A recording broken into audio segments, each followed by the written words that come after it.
folks. It is October 28th, 2022. Last episode of October. We've got one more regular episode. One more, and then Expo time. It's expose. Indeed. So we're going to try to see if we can get a couple of potentially guests, interesting guests for Expo, because the next episode will be the Expo kind of preparatory episode proper. So we'll definitely chat about that. That'll be fun. Eric will be joining us. He'll be flying in on the gigantic hat. So that's going to be awesome. That's going to be great. Bobby's going to be there. I'm going to be there.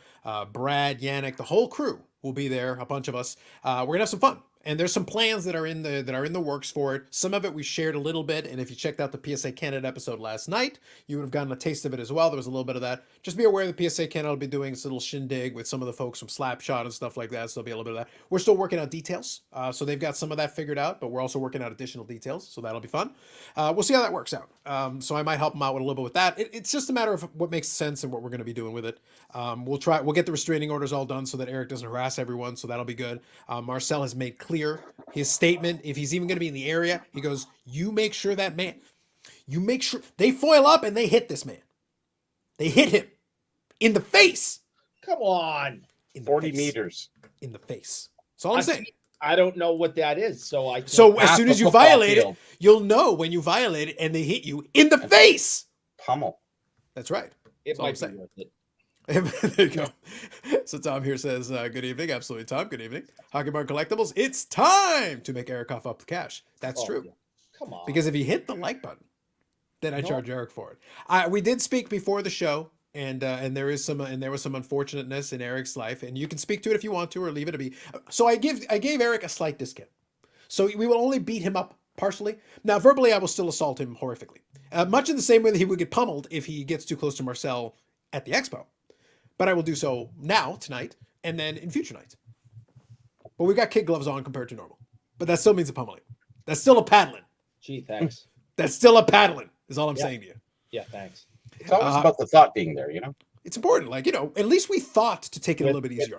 With friends like you, who needs enemies? Facts. Exactly. Hockey 66, let's go. Good evening, absolutely. Brian North, absolutely good evening. Staven, good evening. Hockey King Collectibles, shindigs and square dancing, my kind of weekend. Love it. Good stuff, Hockey King. Timeless Cardboard. Eric the Rant King, let's go. Absolutely. There you go. You got a fan. You got at least one. Usually the N is missing. Yeah, that's for sure. Yeah, there you go. You dirty rat. Yeah, and we got Name here. There you go. Name, good evening. Name True, facts. Name did reach out to me and explain to me why he won't be joining us tonight. All right, sounds good. We'll find out about that in a second. I'll get the last couple of these. Jeff here says, hello, everyone. Good evening, Jeff. And then Maximus Pumpernickel. The Tag Army bloodbath has begun. Oh, yes. I might have a subject matter expert to bring in on this one. I did invite him, so we'll see. When he comes in, if I'm able to get him to come in, then I think he'll be able to join us in a little bit. When he comes in, we can talk about that video a little bit more. So we can discuss it. We can discuss it. I prefer to have at least someone involved in it to be able to speak on behalf of the creation of it. I think that gives us a more open-ended discussion. I think it'll be for a better discussion that way. Yes, we have to make it fair. That's right. Wave the Beckett flag high, Eric. There you go. There was a Beckett interview this week as well. It's been a red letter week for the third-party graders, my friends. A red letter week. All right. So, Eric, what I'm going to do is I'm going to go and refill this. I actually wanted to refill it beforehand, but I'll do it now. You want to explain to us why Name is here? Please. Sure. In this in our weekly installment of Where in the World is Name Cardinal, Name will not be able to join us this evening as he was scheduled to, due to the fact that he is in a deep, deep depression over the horrific news of Tom Brady and Giselle Bündchen getting divorced. He is sitting in a dark room, alone, breathing in and out of a paper bag, trying to stop the hyperventilation, and is curled up in the fetal position. So he is in no shape or form to be joining us tonight. This news has rocked his world, and we're there for you, Name. We hope you're able to get through this, and best of luck from all of us here at the because she gets half and she can't even throw a football. She makes way more money than him, so he's probably going to get money from her. Oh, well, then she doesn't need that. Lot more money than him. Oh, all right. Like, Well, Two we bit know. more. I feel sorry for him now. Yeah. Yeah. Well, in a weird way. Right. So, yeah. Well, there you go. That's the news. Everyone's been commenting today about, oh, that happened fast. That happened so fast. And it's like, have you not been paying attention? This has been going on for months. He left the team to go deal with all this stuff. And, they have lawyers working on it. And So- this isn't just because the judge signed off on it and made it official today does not mean that it happened overnight. This has been months and months in the making. Okay, who in the right mind, when you're making that kind of money and have that kind of fame, gets married? I just don't understand it. I don't think I ever will. Ever get married? Because Why? I think you may have already done that. No, who has that much money, which I don't, So and has that much fame and stardom? Why would you get married? World famous author of 3 publications. We know you got buku dollars. Wait. So on a That's scale, good Dolores, dude. is this like the money that you have for the like button dollars? Because that's a lot of dollars. Yeah. We're talking like real dollars. We're talking like Beckett blank check money. So is that the kind of dollars we're talking about? 3 Twofold. publications. Interesting. Well, Beckett has a lot more than 3 publications. That's all I'm saying. Yeah, but not good ones. That's the problem. That doesn't seem to be an issue. You just have to sell it. Just sell it to Fair enough. somebody. That's all you really need. Real quick here, I'll get caught up on a couple of these. So Dave here says, good evening. Good evening, Dave. Pains me to see 2 lovers fall apart. This is almost as bad when Eric broke up with Beckett. Are you trying to break some news? I don't know. That might make it difficult to make those payments, and I expect those payments. Go back to breathing in the paper bag and stop typing. Go away. Good evening, Michael Ham. Eric stole Giselle from Tom, and Beckett's 2 pumper and dumper in the hobby. Congrats, champ. Now, if just the Bruins can, well, you can't get it all. You certainly can't. No, not so much. Good evening, Baz. Absolutely. Perfect. Got all caught up. Thank you. And I already see some support for the like button. Love it, folks. Thank you very much. Appreciate it as always. Last week, I think, was a record week for the old like button. I think we can beat last week's record. It's we're off to a good start. I'll say this: we're off to a good start. I can see Eric's becoming increasingly penniless, so everyone appreciates that. So that's always a good thing. But with Bobble's soliloquy, I think we can really make that like button move. I think we can. I think we can. I'm getting billed for 3 freaking shows. All right. Bobbles is sending me bills. Oh, Yes, there he is. deservedly so. Correct. Brad is sending me bills. Speak of the man. And you send me bills. Yes. I have no more money. You have so much more money. You're bougie, Eric. No more money. You're I bougie, Eric. told you Hit it, Eric. Hit it, Eric.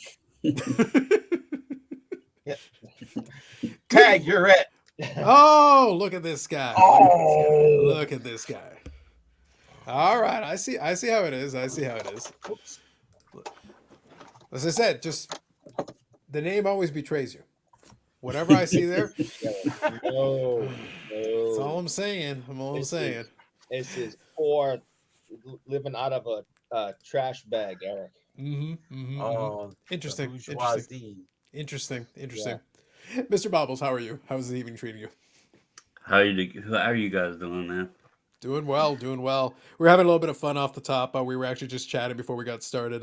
We're starting to make we're trying to make expo plans and everything, but also at the same time trying to work out. Next week will be the official pre-expo. Get everybody ready for it. Really get him psyched up for it. We'll try to get it. I think I mentioned to Bobby and Eric and everybody else. We'll try to get a couple of guests. So I'm trying to invite some folks. I'll reach out, see if we can do that. We've got some qualified folks that can definitely speak to it, but a couple of that I would like to get on if we can, and I think we can manage. We'll just have to make sure we hit the right chord and get them on. So I think it'll be fun. Mhm. I know that Brad and Yannick, they may or may not join us later on. I know they're out eating right now, so they're over in Montreal enjoying that show. Yeah. So that's the show this weekend.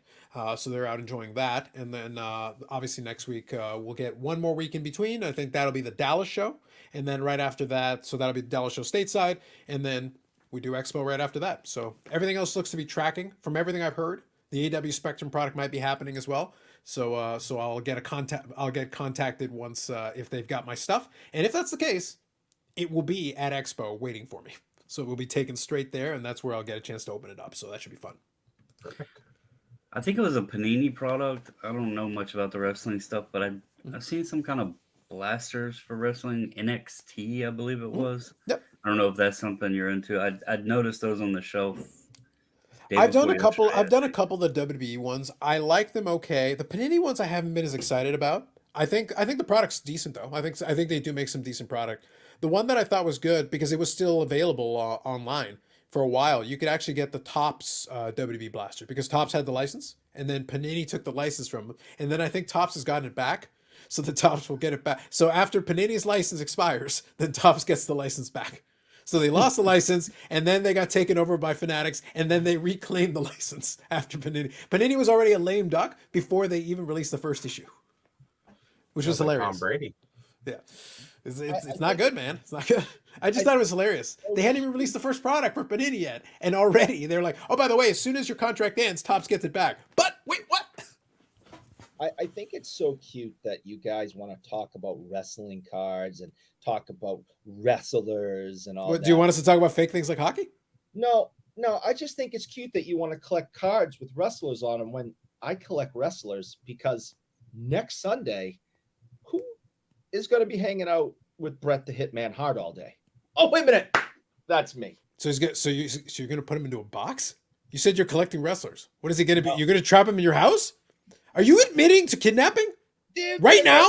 Listen, there may be some chained up to the boiler stuff going on, but you know, that's here nor there. It's But more like in the basement or on the About your, attic. you go ahead and talk about your little wrestling cards. That's cute. I'll Bubbles, tell the name Brett- said a lot right now. I'll tell Remember I Brett asked you about this all guy? You about said it. restraining order? Yeah, restraining Yeah. order. Yeah, Mhm. Marcel. Oh, I want that. Give that to me. Well, I actually pulled this. I found it in a random box, and I thought this was a name I had heard you said. So I asked Carlos, and he Yeah. said yes. So Yeah. Send I it to have- Beckett, Bobble. Send it to Beckett. Ooh, could you send it back at first? That'd be amazing. Amazing. Oh, that get ruined. I'll fund that. I set it aside for you. I don't even know how to submit to him. No one else knows how to either.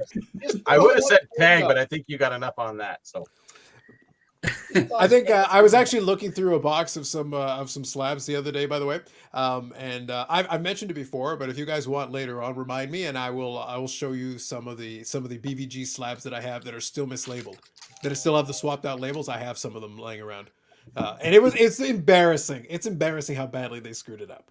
But that was my last Beckett order. It's years ago now, but it's like I literally haven't had the energy to go and crack it out and put them in another holder. But literally Beckett swapped out like 3/4 of my order and just flipped the labels on the cards. Completely got it wrong. You know, I had for a while I had the only 55 top Sandy Koufax with a Mickey Mantle label because they're idiots. why didn't you send it back at that time? I basically went over to talk to them. I go, "Well, you guys fucked this up. What are you gonna do?" It's like, "Oh well, to send it back, you can do this." And then after about 3 minutes of exclamation, I'm like, "Fuck it." Okay, never mind. Moving on. I'm not even gonna bother with it. Back saying Satchel Paige. That's why. Exactly. It was just bad. Is all I'm saying with that. Okay, so I want to talk about a little bit. I want to have a little fun with it, but we'll also give it a fair treatment. We'll give it a fair and proper treatment. Mr. Bubbles, you're stirring up a little controversy, and not in the usual way of your various third-party graders you own, and there's a lot of them at this point. Like it's Oh my confusing. God! I just came up with another one. He had a video the other day going, "I just purchased another grading company." It's true. It's true. Again. Now it's like, Another. it's just endless. Like I think was it Arena Club or was it rare grading? Like oh my god, he's just got all of them. After a while, like I think he's gonna buy KSA, MNT. That's the reason why he hasn't come up yet. He's like guys, if I just go over there, I'm gonna start buying third-party graders. Did you see the Some special people for do the KSA? PSA set registry. I do the graders list. I have a checklist. Mm-hmm. Just Gotta acquiring get them them all. all. Gotta get them all. Yeah, for sure. Yeah, it's like Pokemon. This is true. This is Here's true. the KSA pricing for the. Was it $50 per card? No, they pay you. Oh, they no, pay you. no, they don't.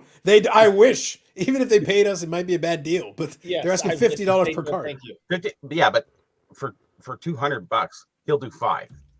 10 cards, $375. Amazing. And he's going to grade a few hundred cards there. Yeah. Oh no, they'll make money. They'll make money. All the dealers look at him and say, "What's going on?" And Yeah, but it's one of those things where it's like this proves my rule number one. People are it stupid. does. There's Yeah. really no reason. There is legitimately no reason to grade with this He company. is actually There's part of. none. He's part of 1 and 2A. Yeah, it's just bad. It's unbelievable. It's legitimately unbelievable. But anyway, Yep. so Bobbles, you made a video in which I think you were fair. Look, I like joking and I like stoking the fires of a holy war, as you well know. I am a huge fan. But in fairness, I think a lot of the critiques were fair, and you did go into the pop report and actually analyze it a little bit. And not unexpectedly, because as soon as you posted it, I was like, "Oh, I look forward to the correspondence of your." I believe I don't know how I phrased it, but I said I look forward to the correspondence of your responses. Hmm. Even before I saw one, I knew I was like, I look forward to seeing the responses you get, and you got responses. Do you want to talk a little bit about it? So Bobbles, So before you get into it, for those who haven't seen your video or don't know much about it, just give us a quick 1-2 on what happened. So the quick synopsis on it. I've seen, I've done a video before. Obviously, I did one with Carlos, and we just kind of talked about it, and then I did one talking about the 1,000 point scale and stuff. And then what really spurred, and I had to give him credit for it, even though like he didn't push me onto it, and actually people probably were surprised at me for it, but Neo did his interview with the Beckett rep, which I felt, I'm not interested in using Beckett, but I felt the rep he did a good interview, especially for a company that hasn't been out in the open or talking in the public space. I thought he did a good video. And then there was comments like people from like tag supporters commenting on Neo's video, and I'm like, I didn't even hear anything that would have been in the realm of like tag. Like I don't know what they're talking about here. So that just like stirred the gears up, because why are these people going around to all these random different videos that have nothing to do with tag, proclaiming their love for a company that's barely, like the way I put it in some of my replies was, people are like professing that they've caught a whale in the ocean, but yet the ship hasn't even left the dock yet, because they're like, they're going to eat the other grading company's lunch and this, that, and the other. And I'm like, this is silly. Trust me. I was, sitting here doing videos about SGC before they became any sort of popular, and I took a lot of hell for it. But at the same time, I wasn't like posting on all these other people's videos, hey, this company sucks, use SGC. I was kind of just doing my own thing and sharing my experiences. And I just didn't get like this company, they opened up their pre stuff at like what, August 23rd or something like that. They did all the video series, and I'm curious to know if I get to speak with them. Um, I noticed in the video, like when the guy was doing the little tour through the facility, all of those boxes on the shelf, and he said those were from elite members who had already sent cards in there. And I thought back onto that part, because initially when I seen it, I was like, man, I've sent out, pretty large orders. And yeah, that rack. He said that was all from elite members that had already sent cards in. And I'm like, okay, those boxes all look brand new. They're clean. Let's face it, FedEx does not take care of your boxes. I ship enough stuff to know that. And it just looks staged to me. Can I add one Well, more thing as well? You didn't mention in the video, but I will add this little piece of information. By the way, I am not getting this from anywhere other than the information relayed during the series of infomercials, I mean videos, that were shown previously. This was stated on one of those videos. Lord knows it's hours of them, so you have to go find it yourself, but it was mentioned on there. And as part of that discussion about stuff they already had, they said that they had received a whole stack of cards. I don't remember the exact number they went into. I think it was thousands, but don't quote me on that. But they said they had a whole stack of cards from people that had given them cards because of their confidence and faith in them before they had even offered pricing, before they had Yeah. even offered anything. They basically said they already had a whole bunch of cards they were ready to grade before they even had announced anything, really. People that just gave them cards, without even seeing the service, really, because they were so confident in tag. That was stated in a video in one part of the series. I Just concur one. with that information. Yes, I Yeah. do remember that. That's perfectly. what I'm saying. Like, so whenever it's something like this, and I want to make a quick note. I want to discuss this, but I'm going to mostly stay in the back. So Bobby and Eric, please feel free to lead most of the conversation. I'll facilitate.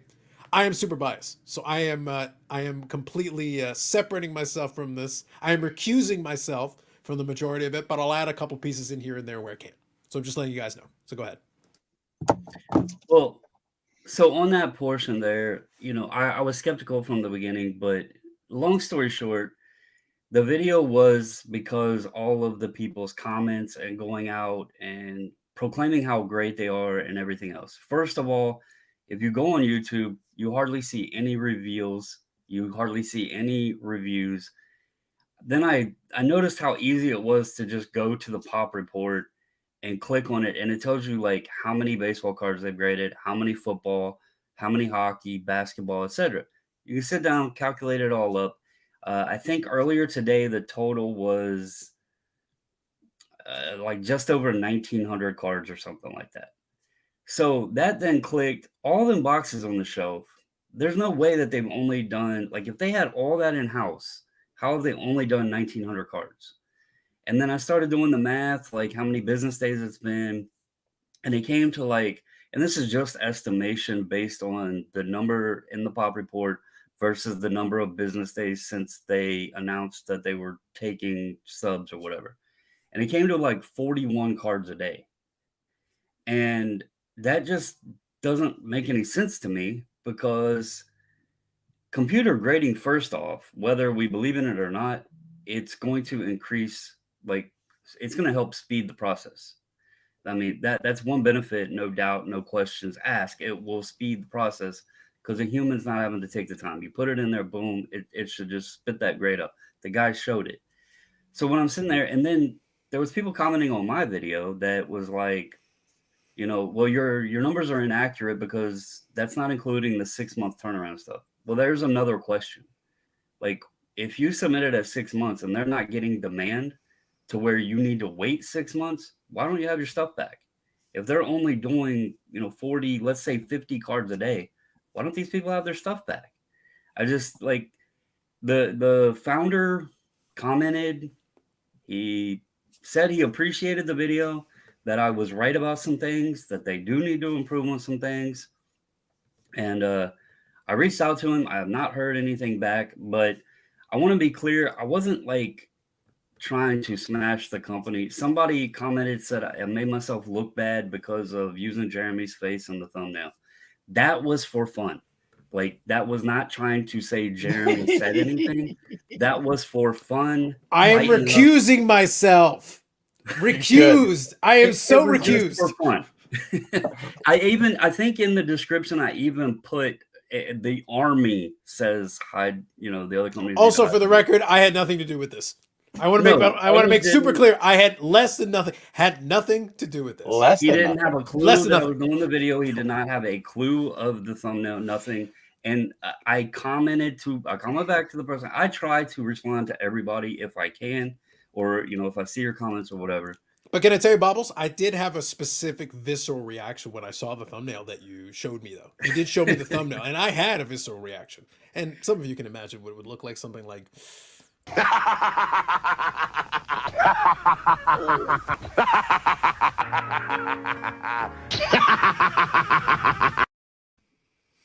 memories. Single tear. The truth is, if the technology is great and all of that, that can be good for the entire hobby. One guy, the guy that actually commented on Neo's video, he commented on mine and explained a bit further of what he said in the comments on Neo's video. I'm not going to argue with him. He said part of it is he hopes that the technology and stuff that Tag is implementing can push the other companies. I would agree with that. Creating technology, innovation, that sort of thing. We do need to up the game a little bit. Like, grading has been kind of the same thing for a long time. So I will agree with that. And if it helps do that, great. The report card, the grade reports, okay, if they put that out there, great. I will say, I mentioned it in the video, the tag report card I think is a bit much, and I don't get anything from it. It actually adds more questions. So Oh, I did like your hope- breakdown as how you thought the grades and should be from this number to that number. It made a lot of sense, and it doesn't make sense the other way. So I agree with you on that. Yeah. I'll There's give you one that. other, by the way, I want to add after. I want to let you finish, but afterwards, there's also something that I would add as a counter to some of the comments you received that is not tag specific. It's more broad based with new players in the space, but I want to make sure I add that in as a retort to some of the comments because I saw a theme for a couple of the comments that I want to argue against. But please continue. Well, first of all, I appreciate everybody that watched. I appreciate everybody that commented, and it wasn't to like bash tag as a company because quite honestly, I was also transparent with a few folks. I have had people text me. I had a guy that has submitted with me. I got a guy calling me right now. Um, It's uh, tag. no, but I've had a guy that has submitted with me. He offered for me to send him a couple cards, and he was going to send an order, and he's like, "It's on the house, that way you can experience." It's like I've had one of the guys that has submitted with him, and that's one that's commented a lot, and he does he puts respectful comments, but he is heavily supportive of them. He was like, "Hey, do you accept fan mail?" And I don't ever look at anybody or myself of having fans, but he said he'd like to send me a slab, and I told him too. I'm fine with sharing the slab and giving like a review of my thoughts on the slab, but I will clearly say, and it's a bad way to even say it like that because it sounds punny, but I don't like the clear label. I do not like it. My biggest pet peeve with HGA is there is a strip above the card that acts as a window, and I feel my eyes get attracted to that space. So I do not like that clear label. I that alone would turn me off from using them because I do not like that look. So I'm trying to be fair. The video was just more I've been in this spot. I've been the guy on YouTube doing videos about the company that wasn't the cool kid on the block or popular. I took the heat, I took the wrath, but it's a bad look and it's suspicious when these guys go around to all these different videos and just commenting, and they were like actually talking smack, in some of their comments. And it's like, what's the need for this? If you love them, keep using them. You're the first ones there. Use them. I'll also say anybody that uses them, I hope you're not trying to sell the cards because it is a pain in the ass to find them on eBay, and you will never be able to run them at auction or anything because no one's ever going to find your cards to even put bids on them, and the resale values will struggle because of that. So I'm That's a trying to be given for fair any to company people that comes in. They're going to suffer the consequences of that. Well, Unfortunately. that's part of the. So that's why I said I wanted to finish the synopsis. So thank you, Bobbles. Appreciate that. I want to say like I read through the because I've mentioned before I get a lot of reading comments. So I'll watch the video, I'll get the content, and then I'll check the comments because I'm curious how people respond to things, how they, what arguments they make or comments they give, the tenor of the comments, the whole thing. I get a lot out of it just observing, honestly, just observing.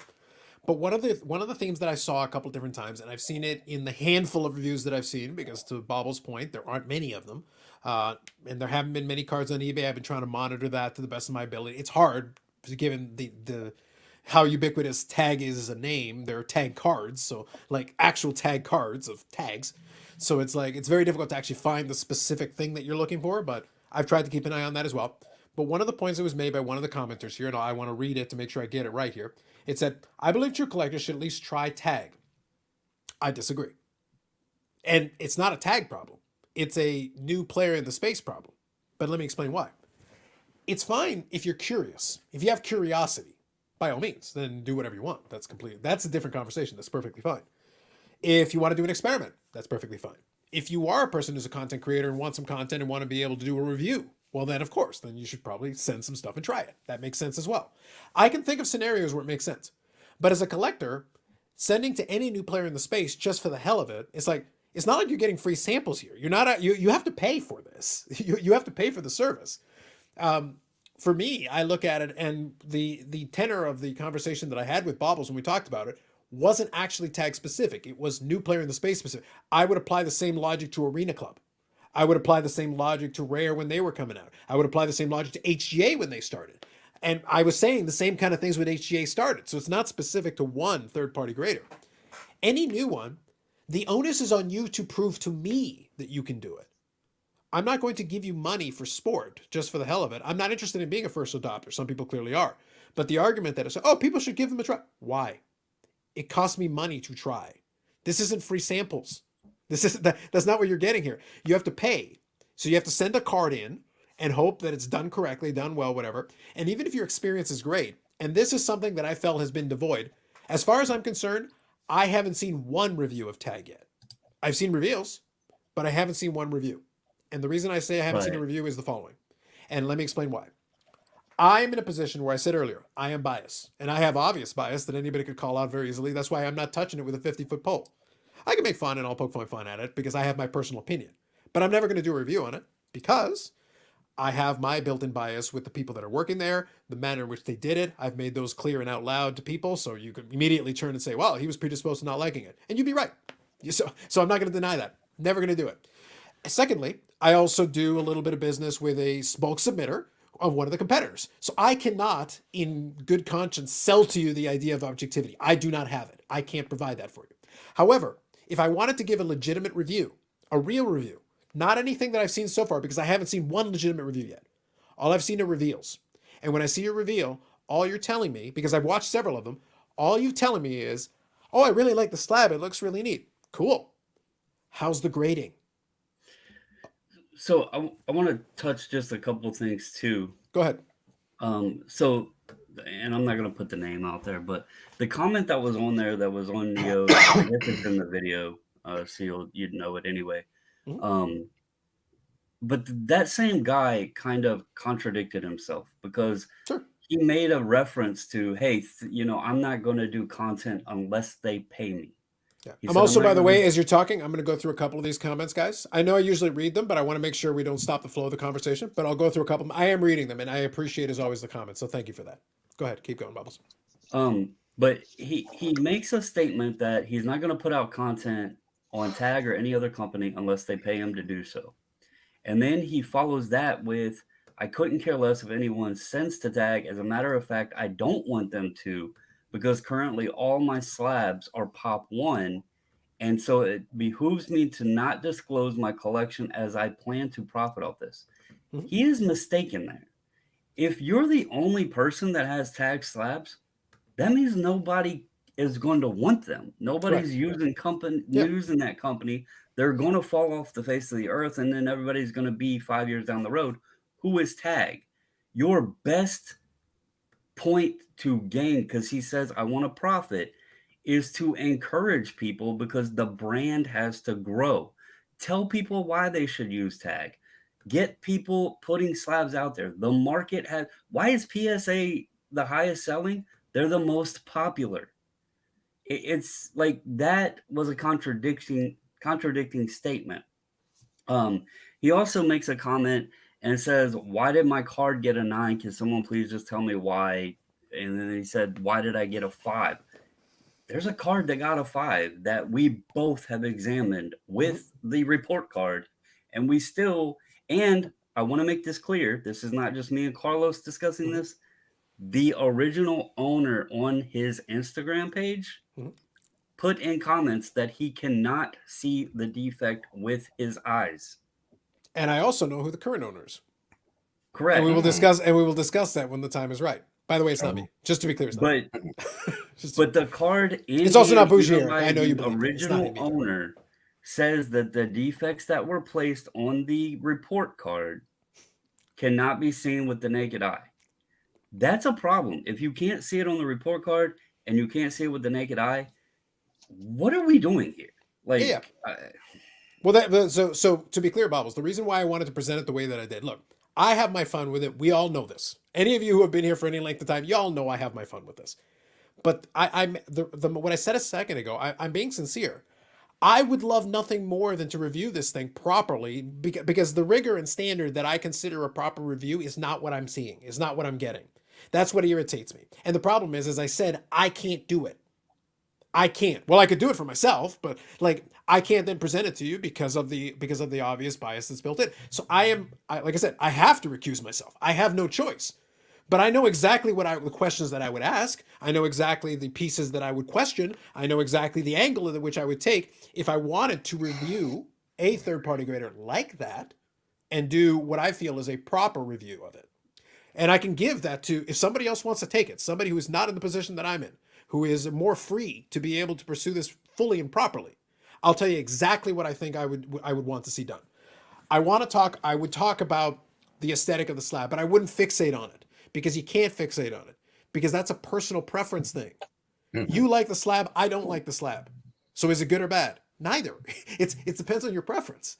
I'm not a fan of the aesthetic either. Bobbles isn't a fan of the aesthetic, but somebody else can totally love it. By the way, that's a perfectly valid opinion. That's objective. That's subjective. That's to the person. That's legit. I'm not going to argue somebody's subjectivity. That's fair. We can argue about the scale a little bit. It's murky because there isn't a lot of information on it. I would like a more deep examination on the report. I want somebody to go look in it and try to decipher it and basically get that piece of information you're trying to get. So if you can manage that, I want to see that. That'd be good. The other piece that I would like to see, okay, they say it's consistent grading. I want to see somebody submit the cards, get the results, document the results, take some good pictures of the cards in question to make sure, send it back in. Let's see what the difference is. Is there a slight difference? Do they not grade them because they know it's the same card? Or do they grade them and we get a little bit of a variation? What's the difference between one and the other? These are the tests. This is a review. If you're actually trying to do a review, that's kind of what you have to do if you're being serious. Not, I sent in some cards. Oh my God, they're so neat. Oh my God, these cards are so awesome. Oh, it's so clear. I actually saw a comment. And I want to say it was on a podcast, but I don't want to misquote. I want to say it was on a podcast. And as part of the marketing, individuals who remain nameless, whose heads float, promoted the idea that the tag slab is so clear compared to like CSG, for example. How clear is it? It's so clear that it's a 58 on a scale of 1 to 60, I think. It's so clear. It's like, that means nothing to me. I don't care. Secondly, but the difference is that CSG has a blue hue. And I was like, now I have to stare at it to see what the hue is of the plastic. Like I got to tilt it or something. It's like, that's called grasping at straws to make your thing sound better at nothing. But I will make a point. And I said this to, I believe Bobbles, or I've said it to at least a few people. Even if that's true, even if it turns out it is the clearest slab in the market, it's going to be by such a small amount compared to the CSG slab that it's such a small difference it makes no difference. It's going to be like going from 1080p to 1100p. Oh man, that's so different. You can't see the difference. That's bullshit, is what that is. Now it's K, but anyways. Yeah, but the point that I'm making is it's a very minor difference. When I look at the CSG clarity of the slab compared to BGS, I see a fairly large pronounced difference. Compared to PSA, I see a pretty good difference. Compared to SGC, I see a pretty good difference. So compared to the other existing players in the space, it actually feels pretty clear. But if I compare it, KSA doesn't quite make it there, I'm afraid. Not quite there. But if it is clear, fine. But it's going to be by like a sliver.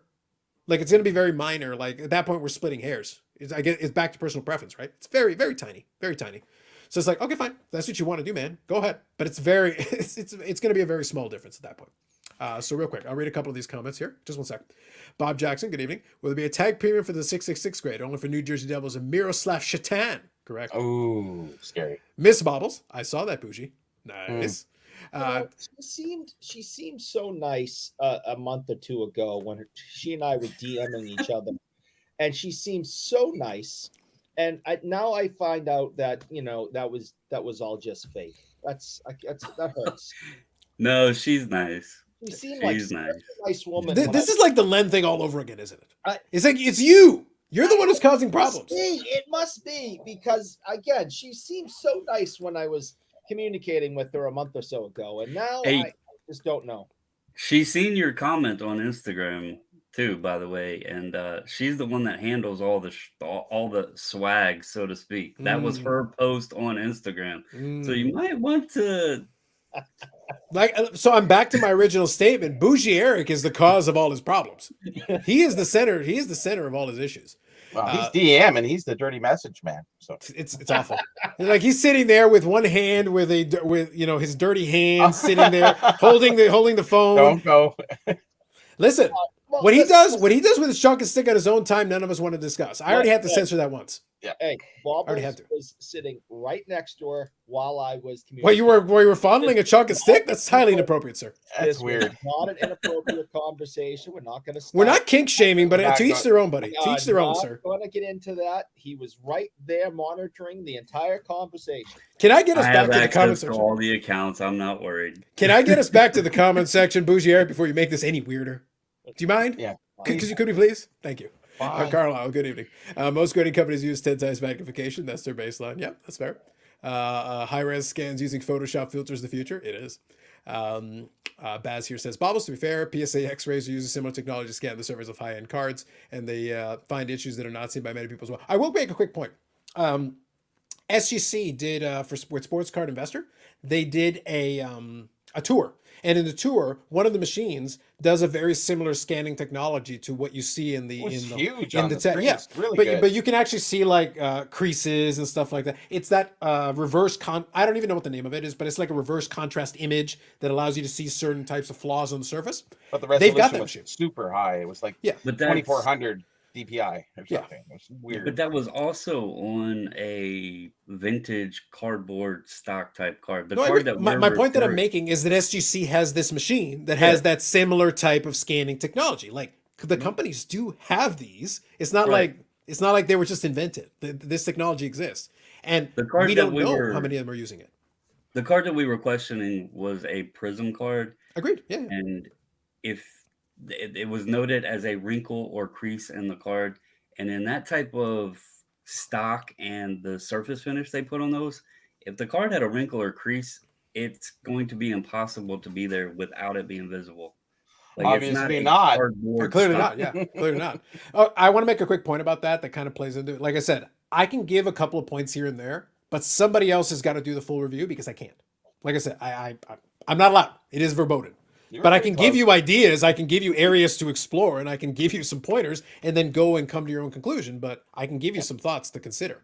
So here Dakota says, most people only look at the cards in IG anyway. Make that digital image clear, touch it up a bit, and boom, my collection is better than yours. Yes. Now, one point I'll make, by the way, with the whole clear slab thing, unless you have the right background, it's shitty for Instagram. Just from a design perspective, it's shitty for Instagram because you actually have to be cognizant of the background. Otherwise, you'll actually flush out the label, in which case, then what's the point? Instagram's shitty anyway, so The text slab is so clear. It's 995 out of 1,000. Thank you, Ozzy Cardet. Wes here says it's a John Cena slab. You can't see it. True. Tacos are the future. I hear the taste snacks are going to be popular, especially on Tuesdays. Love it, Hockey Barn. I'll Miss go with Bobbles that. appreciated that comment. CSG slabs are the clearest to me. I agree. For my opinion, it is. Miss Bobbles says I'm so nice. There you go. Again, it's Eric's problem. They do look for alterations on the card, not specifically degraded. Yep. Clearest holders in the game, Ultra Pro pages. Take the card out and look at it. Well, Ultra Pro, I don't know. It gets kind of murky. Some of those pages get a little murky, but I get your point, Dave. We are BFFs, and he doesn't even know it. There you go. I see. Bobby's back in the fort. Very true. He's got the wall prop back up. Yes. The blue Who comment was ridiculous. Now I know you're lying through your teeth. You and I both know I'm a phenomenal dancer. There you go. Thank you, Maximus Pumpernickel. Baz here says, I find interesting the tag identifies a 925 as gem and 10 on the scale, given it'd probably be a 9 in PSA or 9.5 with Beckett. Also 975 and up to as a tag pristine. Yeah, exactly. Just a short pop in today, Carlos. I'm attacking my boys sport today. We'll catch the replay later. Appreciate it, Aussie Card Dad. Have yourself a good one. Pogs of the future. Anyone who doesn't recognize and ignores facts and reasons is literally indisputable. See, Bob is speaking sense. I don't know what Dakota was talking about earlier, but Bob is making some sense now. Kathy says, some things never change. True. True.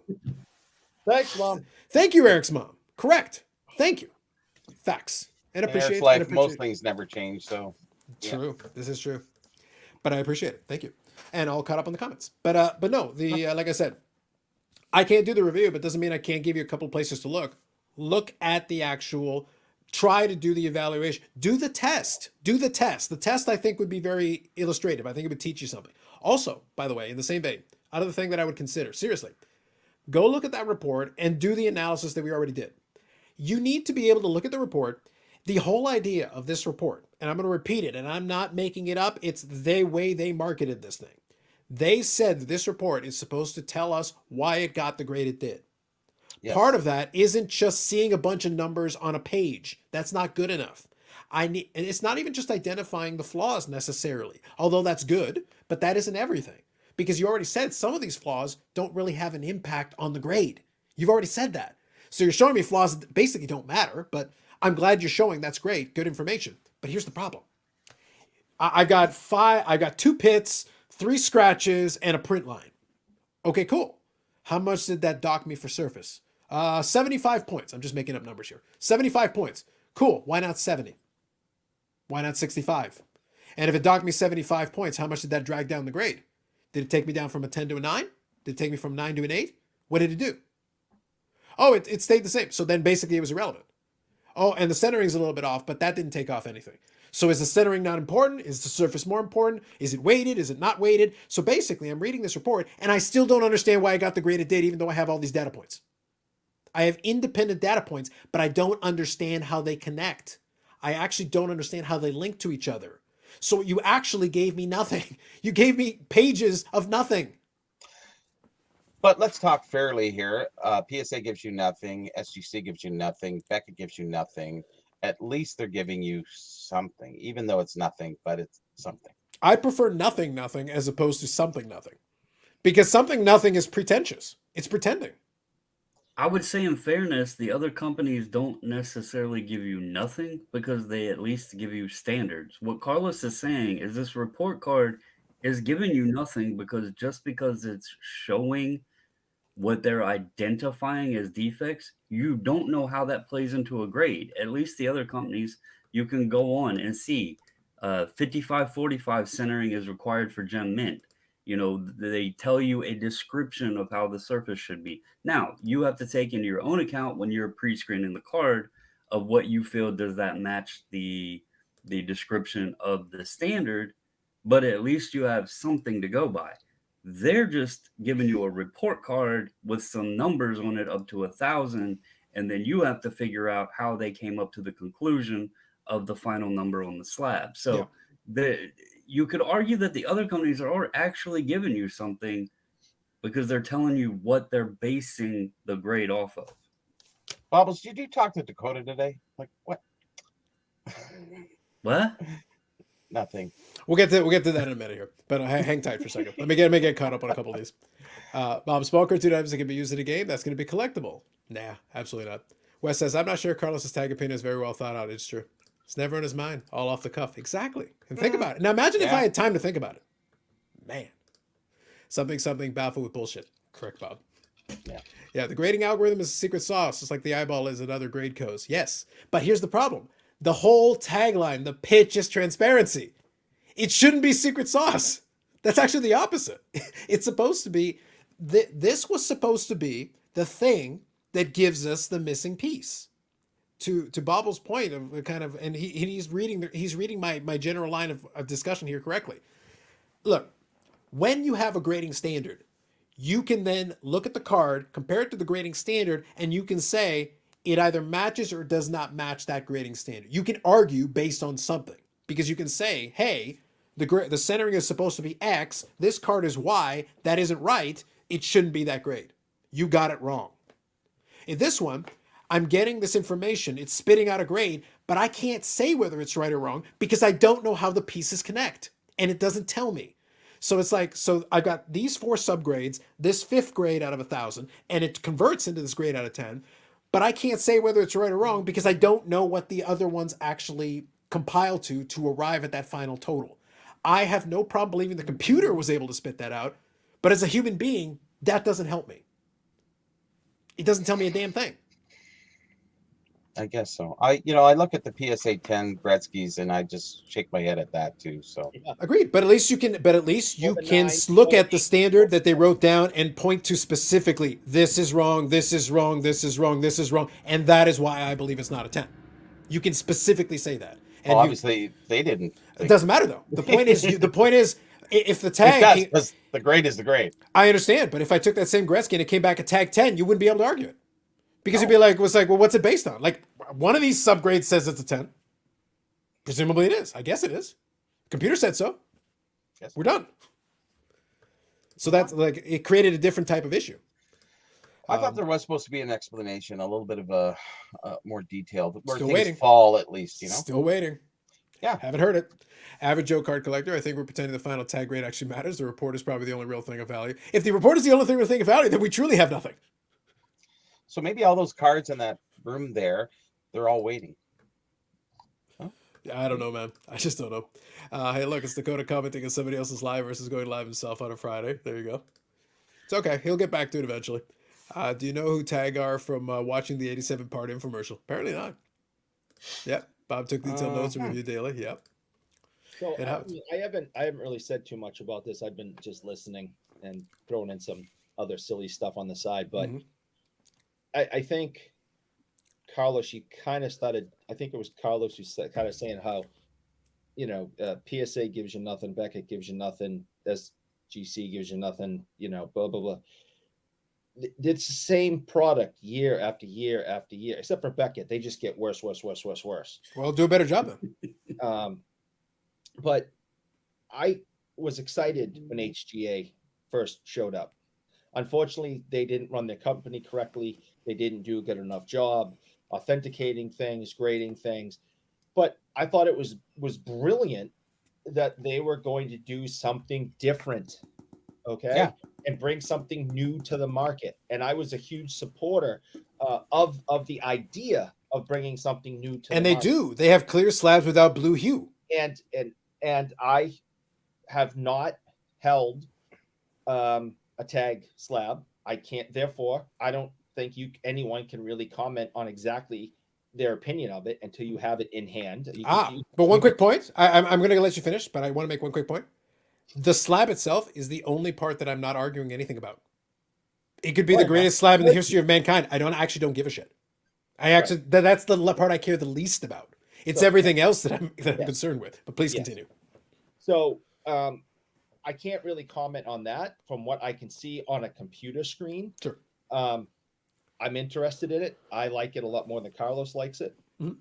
And that's subjective, which is fine. Yeah, which is fine. I like the idea of how they want to grade this stuff, how they want to attempt to give us all this extra information, all of that. I am a big fan, of course, of keep it simple, stupid. And if I remember what I'm wearing right now, right there, I totally planned that. I was totally planned. I didn't. I had no idea this was the topic, but it comes in handy. So I think. But Eric, we're not dealing with simple cards anymore. We're dealing with very complex cards, especially doing from 2000 and up. So you have to understand that this technology is actually going forward with the card technology as well. Yeah. Where the eye is maybe not sharp enough to pick up with what they're doing. I'm not endorsing or denying what they do. I'm just saying I think that's progress. I believe in that too. Yeah. But it does have to be defined. And there does have to be, the criteria have to be met and understood by the seller, buyer, or who's ever doing it, right?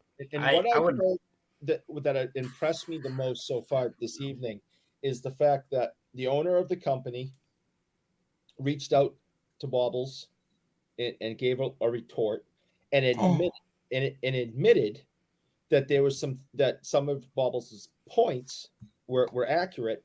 And they're looking at those, and he agrees that they need to be corrected. That's incredible. That's awesome. Mm-hmm. That's what we want. They're hearing our feedback, and they're saying we're going to make adjustments. They're a new company. There's going to be some stuff. CSG did the same with their slab, right? Mm-hmm. Yeah, with the tag right. on top. Tag. I mean, and this is way better looking than what they had. Mm-hmm. Yeah. So sure. I said from the very beginning, I was excited about something new and a new. But here's the question: in your excitement, do we need to give the money? I don't have to give anybody money. But But here's the thing: you're making my point for me.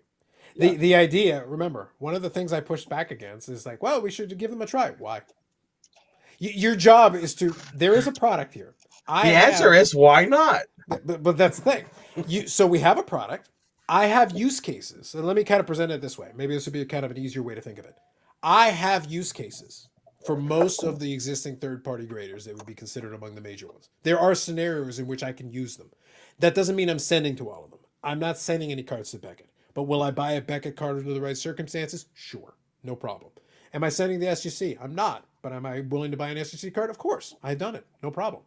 CSG, same thing. Are there scenarios where that could be very useful to me? Sure. From a PC perspective, if I could just send easily and quickly through it, like for $10.80, per card right now, which is the current going rate, there is a use case for that. For like PC cards and less expensive cards, that can Sure. make a lot of sense. PSA has a use case. And if you don't like them, you can use one of the other ones for one of the use cases I just provided for you. Now, you want to bring another player into the space? No problem. What's your use case? Because right now you don't have one.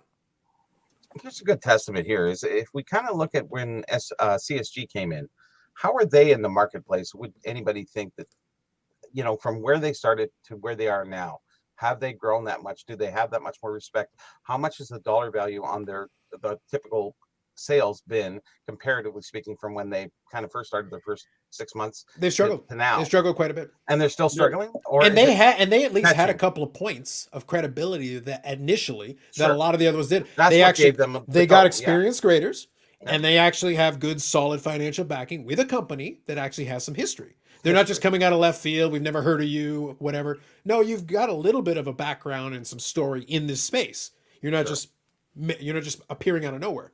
And they still struggled. So I'm like, why wouldn't I be more inclined to give them business, all things being equal, as opposed to you over here? You have to give me something. Right now, you have given me nothing. Has anybody Promises. determined the value though? I'd like to know when they, within their first year to now, how close has their pricing increased compared to top sales, I guess. So had they went up 10%, 5%? Oh, so you're talking about 50%? like what the cards sell Dollar for? value. You mean what so the cards you sell had- for? So just taking out even a percentage rather than just the dollar value, because I don't think it's improved that much. I think it's still pretty bad. Bobbles, have Yeah. you experienced anything else? I feel like you can buy CSG slabs for like a song. You can Really? you can really get them super cheap. And by the way, there's quality cards in those slabs. Like there's Of quality course. cards in there, like good stuff. Maybe that's a secret, guys. So just to touch on a few things here. ahead. First and foremost, I hope they do get back to me, and I hope I can have a discussion whether he wants to do the founder, whether he wants to do it live or recorded, what have you. I would like to answer or ask and get some answers to the questions. Also, I want to make it clear the video was not to like break down the company itself. I actually think if these people are really excited about the product, that's great. But share that with folks in a manner of like the experience of submitting. Like, what's the guy Lepers that did his review, and there was a couple other guys that did reviews. I think they It did was fair reviews. Lappers. You got Leper and you got Lappers. Lappers is Yeah, the one who Lappers, actually did okay. the submission reveal. Yes. So doing those kind of things, talking about like what was the turnaround, how was the experience, but then, well, like I told one guy that kind of shared his experience and like how great it was and everything. Right now, they've done under 2,000 cards. Okay, that's in 2 months period. Let's assume they eat PSA's lunch and they get up to 500,000 a month. Half, 50% of what PSA's volume is. Mhm. Think about that a second. 50%. Is things going to stay the same? Because that's where we need to question, when they grow, is these experiences going to be the same thing? They send out these shipping kits and they package them up in them fancy packs and stuff to open up. If you think about that, 50 or 500,000 cards a month, half of PSA's current volume. Let's say everybody that sends them does 100 card submission. Well, then they have to create a new way for these shipping things because I think those packages are only like 10 cards or something like that. But that's 5,000 shipping kits a month that would have to go out to people. Yeah, and they cost money. So there's lots of things with this that's nice and it's easy to do right now, and the fancy setups and all that stuff. But I think some, like Dynasty pointed out, I personally also think that they don't have an interest of actually becoming a solid player in the space. They have created a good product, a fancy product. It's nice the way they went about things. But I think they're just trying to market it right now. The technology, I hope it pushes innovation into the space and into the hobby. I'm not like hoping for doom and gloom and burn them at the stakes and all of this. But if they can answer questions and like actually just, you know, show us what they got. I agree with you. I'd like to see a card ran through multiple times and they Yeah. get the same consistent thing. You That's know, show Bubbles. all of That's that. the absolute. That's my number one key here. If Yeah, we're going show to all of that. I'm making a separation of all these pieces. If you're talking the aesthetics of the slab, you like it, you don't like it, cool. That's fine. Either way, I'm cool. Doesn't matter. You like the boxes, you like the presentation, all that. Again, aesthetics and preference, that's cool. That's fine. Great. Again, no problem. When every single time you bring up the technology, I'm going to point out to you, you haven't proven the technology to me. That report hasn't proven shit to me. It really hasn't, because it's shown me that you can scan the cards and you can do certain things, but again, it doesn't translate. I don't know what that means. I also haven't seen. You say you've run a million tests on to check the consistency. That's cool, but I can't see that. I need someone independent to run that test. Again, I need legitimate independence. I need someone who send the cards in, crack them out, send the same cards back in, documenting exactly what you did and which cards you did it from. Let's see what it looks like on the second pass. Do we get them all slabbed in the same grade or similar or close enough that makes no difference? That's fine. That's legitimate. Do we see any other issues with any of it? Does it detect certain things? You're a new company. I would send them every gimmicked and doctored card in creation to see if they can even pick it up. That's what happened with HGA. People started sending them fakes and they started sending them doctored Yep. cards just to see if they would grade it. And they did. And that caused them a problem. Yeah, That's the real test. Can right. you even do the job? Because if you can't do the job, I don't care how nice the slab is. I don't care how clear it is. None of that stuff makes any difference to me. It's irrelevant. Right. That's all. Like you said earlier, that's subjective. Yes. And again, the people, if they're using them and really enjoy the experience, that's great. But they just need to chill a little bit and, you know, share that experience out there, not with these. I mean, these comments are excessive. That's like the funny part about it Yeah. is Right. like it's cool to share your experience, say, hey, they're great. I had a great experience. The turnaround was this. I love the kit, you know, all of that. Just share that stuff and let people see and hear about how it is. But you see the word here, shills and stuff like that. Mhm. I'll tell you, nobody in this chat right now. I have had people, first off, thank you to the folks that messaged me or commented even, because I had multiple people. I thought this video was going to turn out even worse than it was. But anyway, I had people tell me that it's their most favorite video that I've ever done, and they've watched me for at least 2 years. Yeah. So Hey, that Eric, was you haven't sent him the surprising. hate mail yet, right? You're sending that to him later? Oh, to No. Bubbles? Yeah. Oh, yeah. As noted, tag Shill, in addition to your Beckett Shildom, but you're going to send him his hate mail later. Well, We'll I make have sure we get that to him. I have his actual home address, so Yeah, he'll send you letters. The problem is you haven't received the letters yet, Bubbles. You haven't Yeah. received the letters. The letters are coming. But on the flip side of that, I've also had people tell me, and this isn't anything coming on my behalf because honestly, I don't watch a lot of his content anyway. But I've had people tell me, and maybe this is something they need to hear as well, that the whole campaign that happened with, Jeremy Lee and Yeah, everything, the infomercial, the Hobby Palooza thing and all that. it Yeah. turned them off not only to his channel, but to the company itself. Yeah. So that's something that they might want to hear and know because I don't know, it might have had some positives, but I think it had a lot of negatives to it. So Too late now, though. Yeah, it is. it is, but they could get some of the sentiment and vibe of why people might be thinking the way they were because of the way it was put out, the way it was presented. It left a bad taste and a bad vibe to many people. Yeah, So that's fair. so as much as maybe Hey, hang on. I'm happy to take it, but let me get a couple of these comments so we can get caught up here. There's some good ones as well. So thank you all for the comments as always.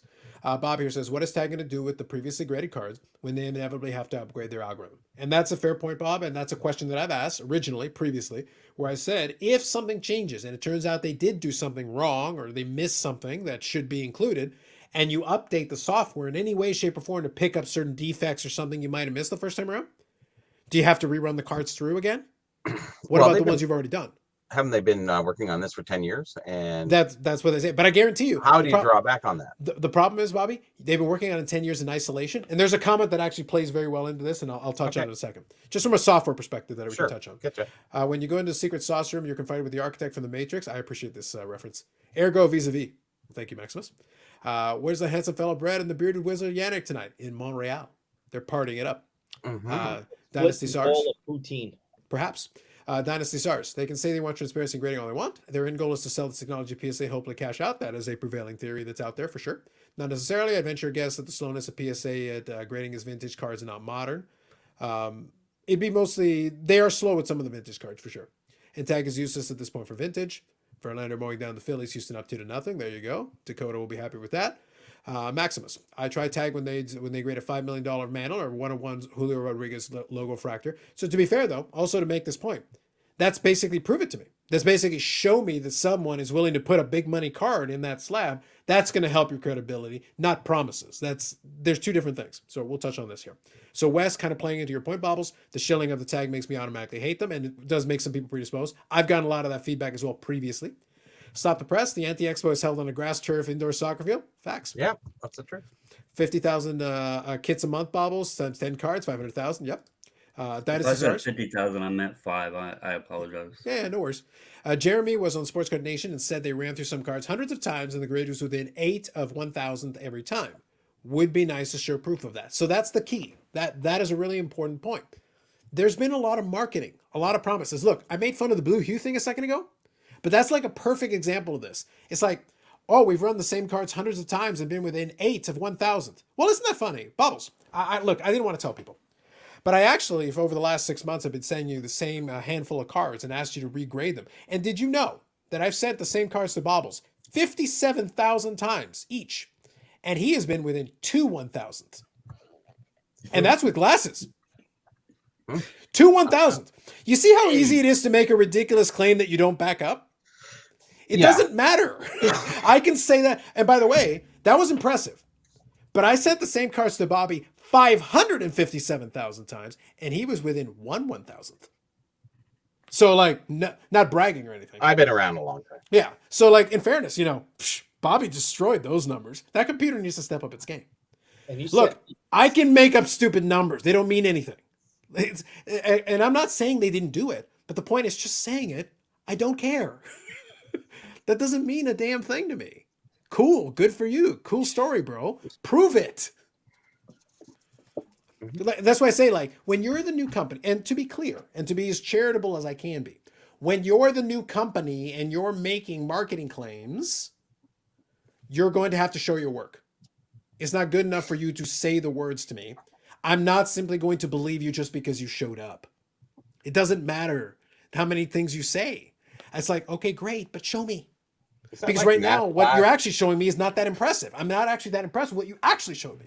Is that like the final exam in math class where you'll have just all the answers and they don't show the work? Basically. But But that's the thing, like, oh, we got a perfect score, guys. We got a perfect score. It's like, okay, great. Do you actually know how to do the equations? Like, are you sure you actually know? You didn't just memorize the answers and jot them down? Like, Pythagorean theorem and isosceles triangles. We're good. I got it. yeah.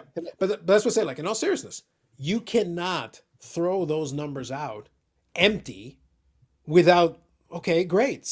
Can you cite the source?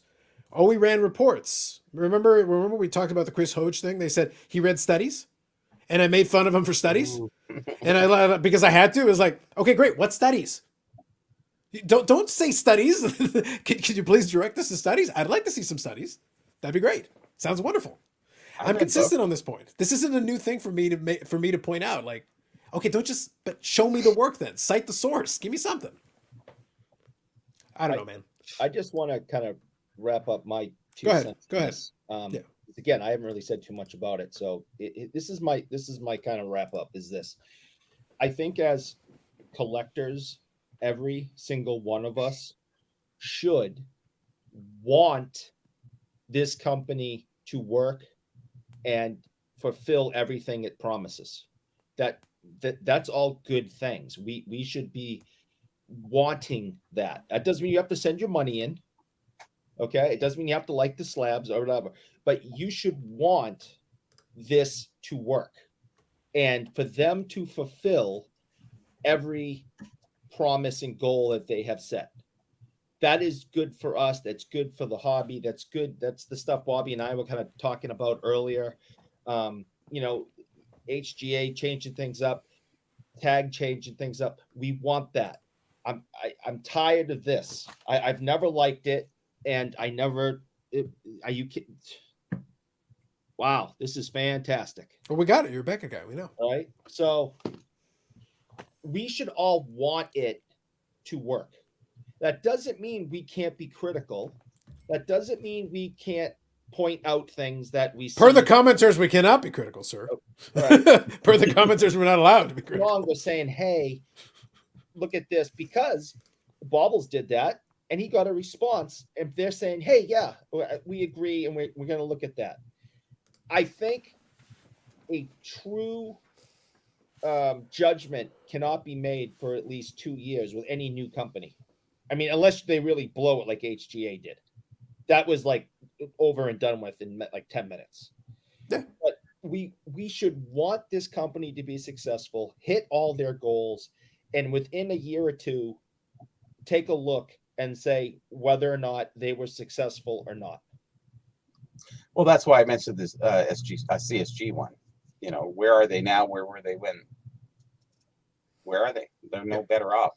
Well, here's the irony, Bobby, is that from a resale perspective, they barely move the needle. Yeah. But they have graded, I want to say like 700,000 cards. It's actually not bad. Like if you actually, it's higher now. Like, is it a They've million now? actually, so at the National, they had banners proclaiming, now granted, Yeah. it was the boom Yeah, and yeah, for everything sure, in sure. popularity, and Sure. they also had the cheapest price. Sure. They're starting out by a huge margin. They were Which, by the way, quickest is a way that you sell a new product to a market. You know, underprice other people. Give us a try. If you want me to give Right. you a try, then offer me serious discounts, and maybe Yep. that's a little bit more enticing. That's a little bit more interesting. But to be clear, Right. one other thing: the early adopter price is actually higher than a lot of the other ones right now. It's actually Yeah, and higher. that's kind of a vibe like that I kind of get from it is there's not much benefit except for bragging rights, or unless there's something on the back end that's not proclaimed for this like pre-sale stuff. I've never seen a company even roll that out. To Eric's point, I will 100% agree, and I said it earlier.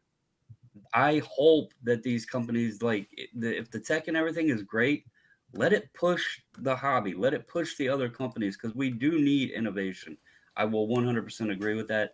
And my video was not about them specific as a company. It was more so the army. That's why I even put in there the army like was getting to be a little bit excessive, because like nobody's telling us much about the company except for they're coming to eat everybody else's lunch, you know, and that And that's how just nice the silly. slabs are. And how nice the slabs are. Yeah, and how, you know, so I do hope that they have something that can push the envelope. You know, I hope that I can, you know, even if somebody else sits down with the guy, but I do have many questions I would like to ask. This is coming from somebody that is a submitter to another, you know, to SGC. I am a bulk submitter, but it also shows that I can speak on topics. People thought for the longest time I was paid by SGC. I'm not. I'm not tied to anything. I can speak my mind freely. And if I have questions, I'm going to ask them. And that's all it was. I'm glad that Steve recognized that. And, you know, hopefully we can talk more about it. And it helps not only them, but it helps the whole hobby, because that would be amazing. So, Yeah. But and if they fall off a cliff like HGA did, we'll rejoice in the giant bonfire at the bottom of the cliff. But and we wanted HGA to be successful, everyone, when they came out, and they weren't. Okay. I didn't like their labels. I thought HGA for sure. Like I really did. But I for thought different they- reasons. To be clear, for different reasons. I think Bobble's sentiment is a fair one, and I want to give a serious treatment before I get into my shtick. So I'm just warning you. First serious treatment and then shtick. I'll let you know when the dividing line is. First serious treatment. I agree with the idea of innovation. I agree with the idea of improving the model. I agree with the idea of competition forcing forward the companies to make them better. I agree with all that. I agree with all those elements of it. That said, just dividing line. Warning, dividing line, dividing line. Okay, you got it? Dividing line? Ready? Okay, coming on the other side of the dividing line. I hope it's a Hindenburg disaster. I hope it's one of the greatest explosions of all time. And I shall watch it go ablaze. And then I'll play the $1 Million Man cackling clip. And that's For 2 For hours personal straight. reasons. For and that's personal reasons. fine. For personal reasons. I hope it changes everything, and we're better off for it. That doesn't mean I'm part of this army. I don't know how an army could exist when 10 people have the product in their hand. There can't be an army if. What the hell are you fighting for? You have no idea. That was kind of my point. You have no idea what you're fighting for, army. You're morons.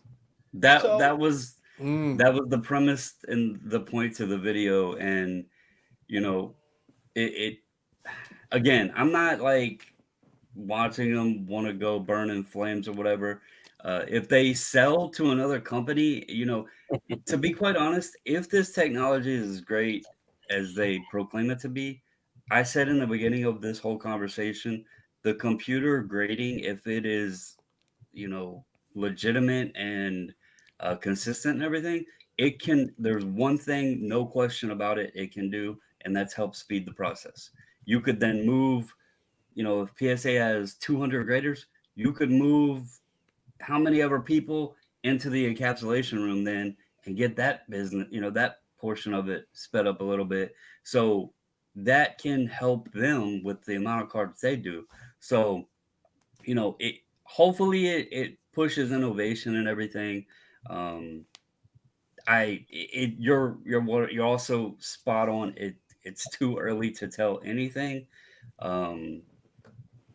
Hell, maybe the early adopter thing, once more get out in the open, if that happens, people will be like, hey, I like this. I like the idea. More people will try them out.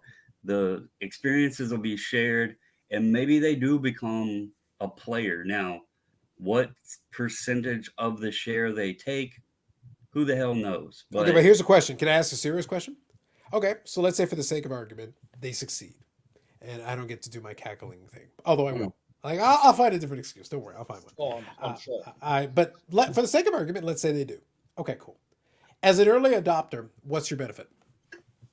Because in what scenario? Because if it is a competitive space and we add another player to the space, shouldn't we be then seeing prices drop? So in reality, the early adopter price might actually be high comparatively to where we could end up potentially. So as an early adopter, you got to do the untested one. Potentially, if they make mistakes, now would be the time in which they would make them. So you get the worst version of this product, the worst quality version of this product, the most potential errors in this product, and you get to pay the most. That sounds stupid. That sounds moronic. That's like the worst of all worlds.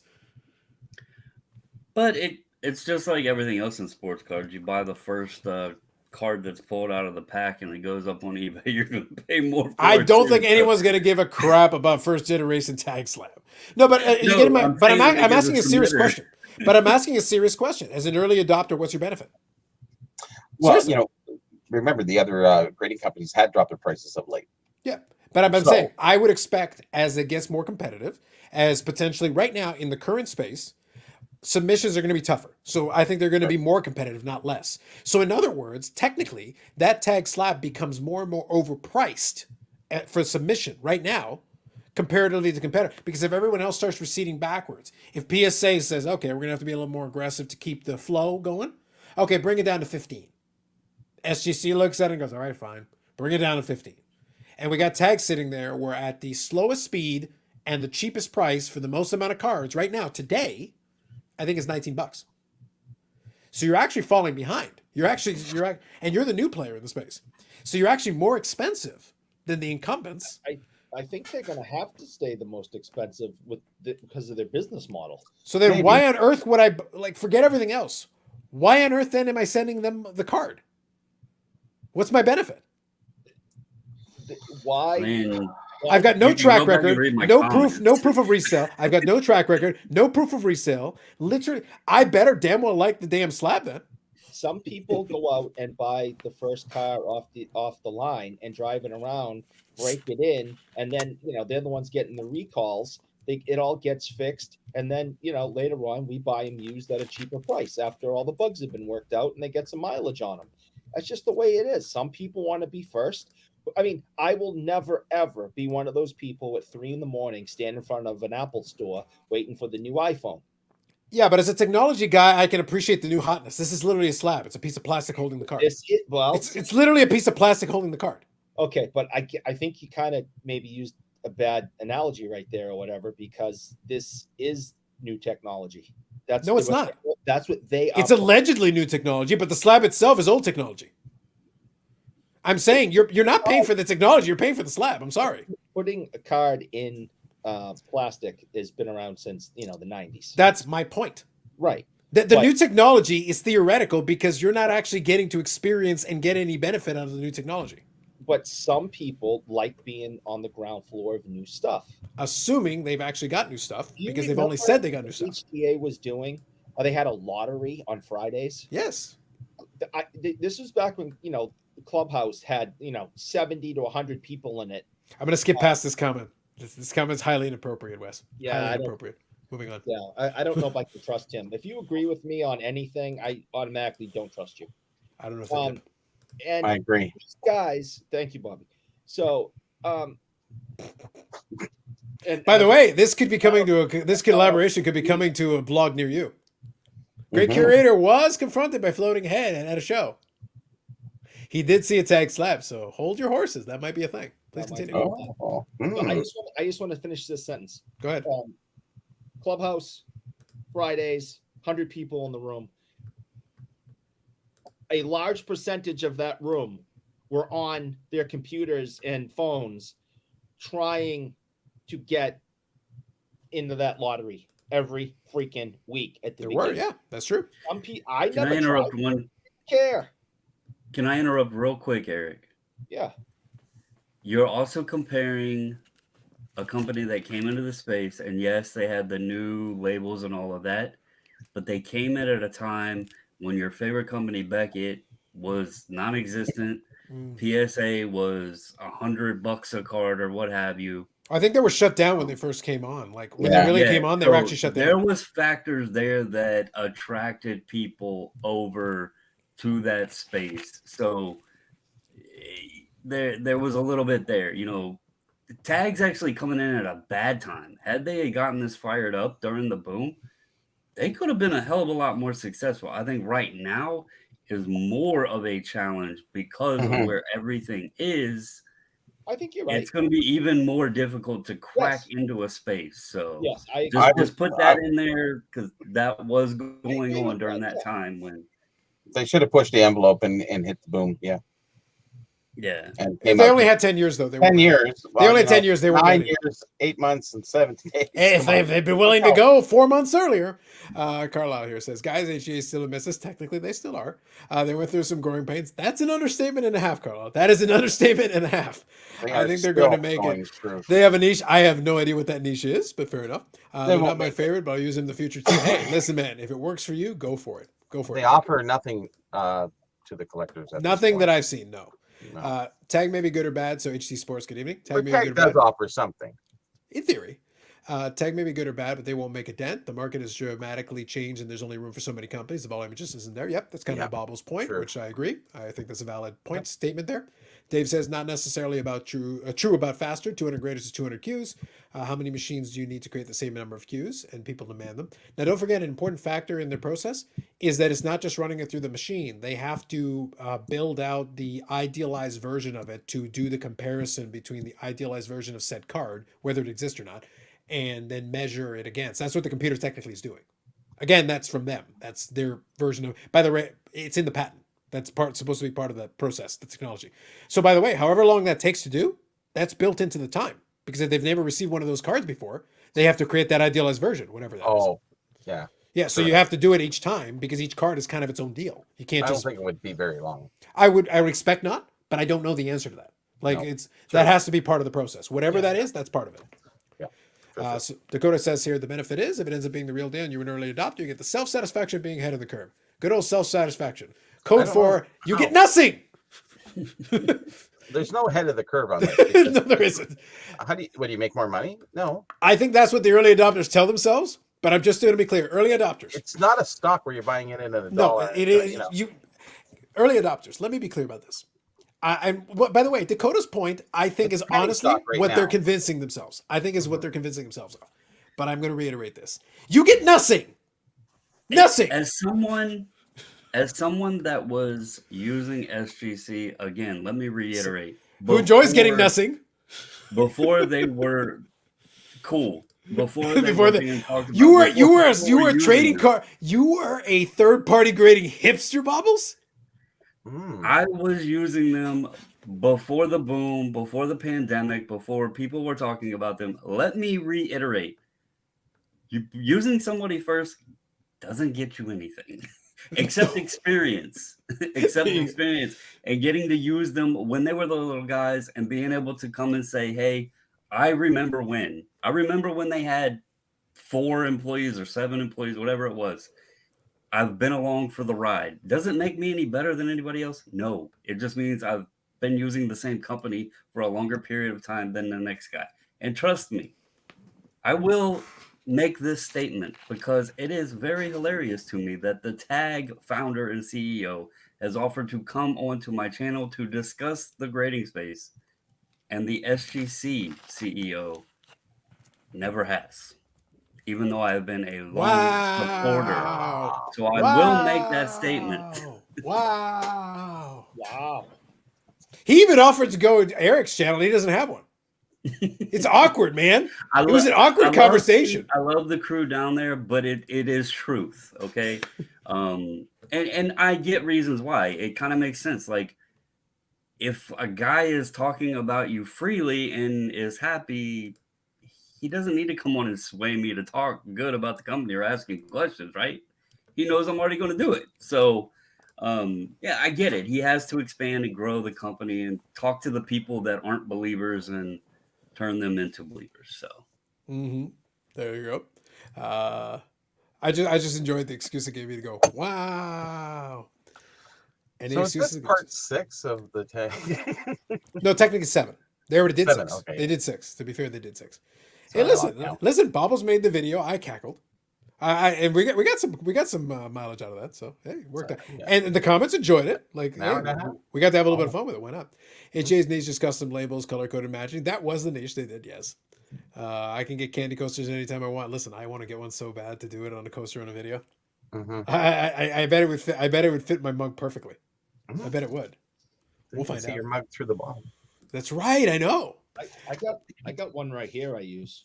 hmm It What's works that? great. It's a Boston Bruin card. I know. I use them as coasters too. It's not a big deal. Using SGC in 1999. I can't believe you're making me defend my third most favorite grading company, HGA. There you go, Carl. Dave here says, should we play I Remember When with SGC? It's not the CEO I want to see you interview, it's the owner. True. Yes. I don't know if he would come on. Why wouldn't he? Well, the CEO won't come on, so you're already struggling. Like that one's it's already tough. It's already an uphill climb.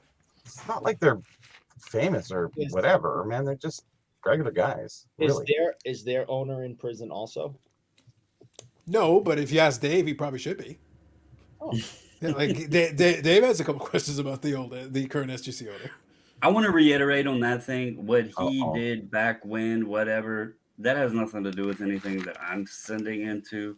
So, it doesn't benefit me at all one way or the other. And it doesn't, it goes back to the thing I believe Dakota talked about in his video tonight.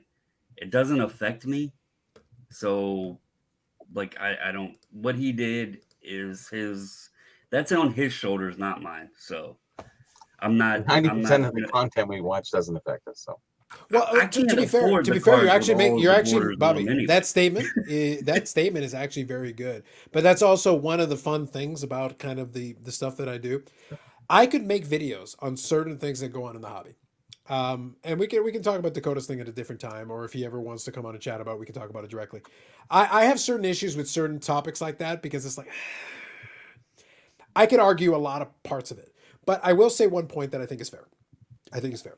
Is that yes, the majority of the stuff does not affect the regular collector. But and if we're talking content, and this is important. That was kind of playing into where Dakota's video went to it. It was focusing on the content piece. The numbers tell you that people are interested in it because those videos that complain about those things or talk about the drama and all that, they get these many views, and the collector content gets these many views. Well, it's a rage culture. Everybody loves it. But you can't then argue, oh man, we should be better. We've never been better. People love gossip. That's not a new thing. We didn't just invent that recently. It doesn't make you better. That's the thing. It's not going to change anything. It's because even the same people that will agree with you will be like, yeah, I totally agree. What are they up to? What did they say? What did they say? The same person will be like, yeah, you're totally right. What did they say? I didn't catch that. Replay that. Rewind it. Same person. Well, it was just like when me and Ryan McClanahan were on that show. It was two historians, and what did we get? 100 views. You know, but that's the thing. Listen to a couple old historians talk about, anyways. When it comes to that, though, the proof is in the pudding. That's the thing. The collector can tell me a million straight times, and Bobbles did a poll about this. He did the poll about collector content and all that. I don't care what you tell, and you remember my reply to you. I don't care what they say. They want. The numbers will prove to me what the truth is. The truth is, you want to hear about the drama. Don't bullshit me. You want to hear about the drama. If we talk about the drama, you'll 10x the views. That's right. You lying bastards. I mean, why we had you I on get the tonight, tag thing. Like I said, I wasn't expecting that video to do very well. I was. I expected. Not views wise, I didn't expect the reception of it to be well. I thought I was going to get roasted, like worse than the comments that were in there. I have to say, most of the comments from the supporters have been generally good. They've explained some things. They've had conversation. They haven't been, negative or salty or whatever. They've been pretty respectable comments. So, we've communicated back and forth with several of the people. But you are 100% right. That poll had 86%. So it had 88 votes when 86% was collector content. Which is an absolute throne of lies. You're all liars. Yeah, You're I liars. try to do that. And that's not true. I have fun doing it though. Like I've been doing a hockey little video series thing, just having fun because the hockey season started. They get like 50 views. I'm going to continue doing it because I have fun talking about it. But that's completely fine. But we're talking about two different things. I've seen it over and over again, and I've done the experiment on my own channel just for hell of it, just for fun. I'll do a video where I'm specifically talking about it's just strictly a collector topic. Ways of thinking about collecting or this, that, or the other thing. It's just talking through some things that as a collector you might want to think about. Strictly 100% collector topic, not even about pricing, not even about it. Just collector topic. Gets 100, 200 views, whatever. Oh, PSA did a price change, 500 views. You're all lying sacks of shit. You're liars. You're all liars. Don't tell the truth. Come on now. Well, I enjoy the rants when they're fact-based more than just listening to somebody, spout off, because there's a lot of guys who can talk. Well, rants are tricky because I'll be honest, most rants are never fact-based. Most rants are like, that's wrong. That's actually not true. That's a lie. That's bullshit. That's more bullshit. That's super bullshit. Yeah. Yes, Eric, most of your rants are bullshit. Go on. Correct. Someone unwound him. That's right. He just has to accept his lot in life. Oh. Moving on. Real quick here, I'll read this. I like my rants. We're talking about two different things, Eric. Remember, YouTube, to be clear, everybody, YouTube serves one of two purposes. And you can do both, by the way. It is possible to do both. But generally, it falls into one of two. To inform or entertain. So your rants are full of shit. But are they entertaining? Yeah, people still like them. So it's fine. At least you've accomplished one of the two tasks. Some people struggle to accomplish one. I thought maybe they were both, but I guess not. Hold on to that dream. Maybe Kathy will back that one up. I can't help you there. Here we go. Let me scroll through. Always remember, bulk submitters must get free vouchers, future discounts, something of value to set up a side hustle, send in large amounts, cards to strangers, deal with shipping. Sometimes, depending on the submitter, I won't speak for Bobbles, but I know some of them do get a discount. But it's small margins, man. You'd be shocked how small the margins are. They're tiny, tiny. For full clarity on how it works, as far as free vouchers, I have to give 100% props to SGC and thank them. I don't know if you guys know Mason Forelli. He's on Instagram, a huge Aaron Judge fan. They did donate to allow us to submit some cards for Mason, free of charge to him. He is a 4-time pediatric cancer survivor fighter. And they've also put a custom label on there, the Mason Forelli collection. As far as free subs, discounts, anything like that, the only thing we get is a margin. So we are allowed to charge 18. My cost is a little bit lower than that to help supplement some of the costs involved. But I will tell you, anyone that thinks there's a lot of money in bulk submitting, unless you are doing very high volumes, or I did ask Brad one time about his shipping. He gets to use the PSA account. I do not. All of the shipping comes directly out Just of. while you're talking, I can put it on there for a second, just so that you have it on Yeah, there. yeah. That's Mason and Mason's mission. But as far as shipping, I overnight ship to SGC and overnight back from SGC. And we pay for that. Like I'm not using a special shipping account or a deal on shipping, anything like that. So really, we started doing bulk subs not because we wanted to, but because people ask us to. And my wife joined in and said, "Hey, let's try to do it." And she is a huge help to me doing a lot of the data inputting and everything else. We have fun doing the videos and the previews and the reveals and all that stuff. Does it take a lot of time? Yes. Do we, exhaust many hours of our personal life? Yes. But we've made a lot of great friends doing it, and we help people and stuff. So I'm not going to complain over all of that. So I was kind of hoping that your response would be the Blues Brothers ones. We didn't do it because we wanted to. We were sent on a mission from God. nah, I honestly, for the longest time, I said no, and my wife was like, "Well, let's try it out." So if it wasn't for her, I would have never done it. So I'll just be 100% honest. If it wasn't for her, I'd have never done it. So There you go. So Aki 66. Oh, don't worry. They've already did a mini collaboration on Great Curators Vlog. The start of a beautiful friendship born in Shilling. I mean, Shilling. Dave says, no disrespect, but it does matter what Dave did. There you go. I think Carlos is voguing. You jealous, Chad? You jealous? Vogue, Chad. Eric looks upset. There's been no Beckett talk. Yeah. Soon. Tomorrow you're starting a grading company. You decided to conform to a 3-letter naming convention. What initials do you use? I got to stay on brand. BIC. Go ahead, Eric. New company. 3-letter naming convention. What initials you doing? Oh, we already discussed this. It would be PPG, Poopy Pony Grading. That's right. Oh, yeah. Go on. Bobbles, you finally consolidated all your various companies you own into one. Now you must rebrand under the new 3-letter naming convention. What is the new grading company that Bobbles owns? Can you come back to me and let me think of one? I can. I don't have one on the top of Bobby, my head. are we going with your personal initials? What do you feel? Yeah, BBC. Yeah. It's 3-letter naming convention. We need the 3. We need the 3, Bobby. I just said BBC. Yeah, all right. Yeah. Yes. Mark here says, really enjoying Bobby's takes tonight. Talking less, saying more, and very objective. There you go. Well, that's still a compliment. There you go. Eric, what would PSA do to make you like their slab? Well, you could slap Beckett logo in the corner. Put a metal label on it, and then make it more of a square box, if you know what I'm saying. Mm-hmm. Inner sleeve. All right. Honestly, Subgrades. You put out to the public that we're looking to change. What are your ideas? What do you want to see? Mm-hmm. And you take a hard look at what is most common that people want to see changed. You then look around at everything else that other companies have done that has worked. For example, that one of the things I actually like about Beckett is the metal plate that's engraved. Have that in all.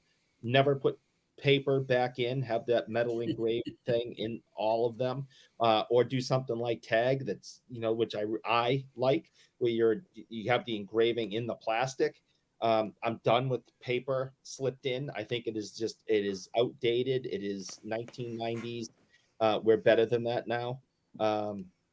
So and do a little HGA, make it an option. Do you want it? Do you want No, this color or that color? no. You Have have you had I an have to HJ stop you slab? there. you are the number one in your business. You can do anything and get away with it. All right. If you want to make change, ask the people, one, do you want change? And if the majority says yes, we want change, we're sick and tired of red and white paper slipped into our slabs.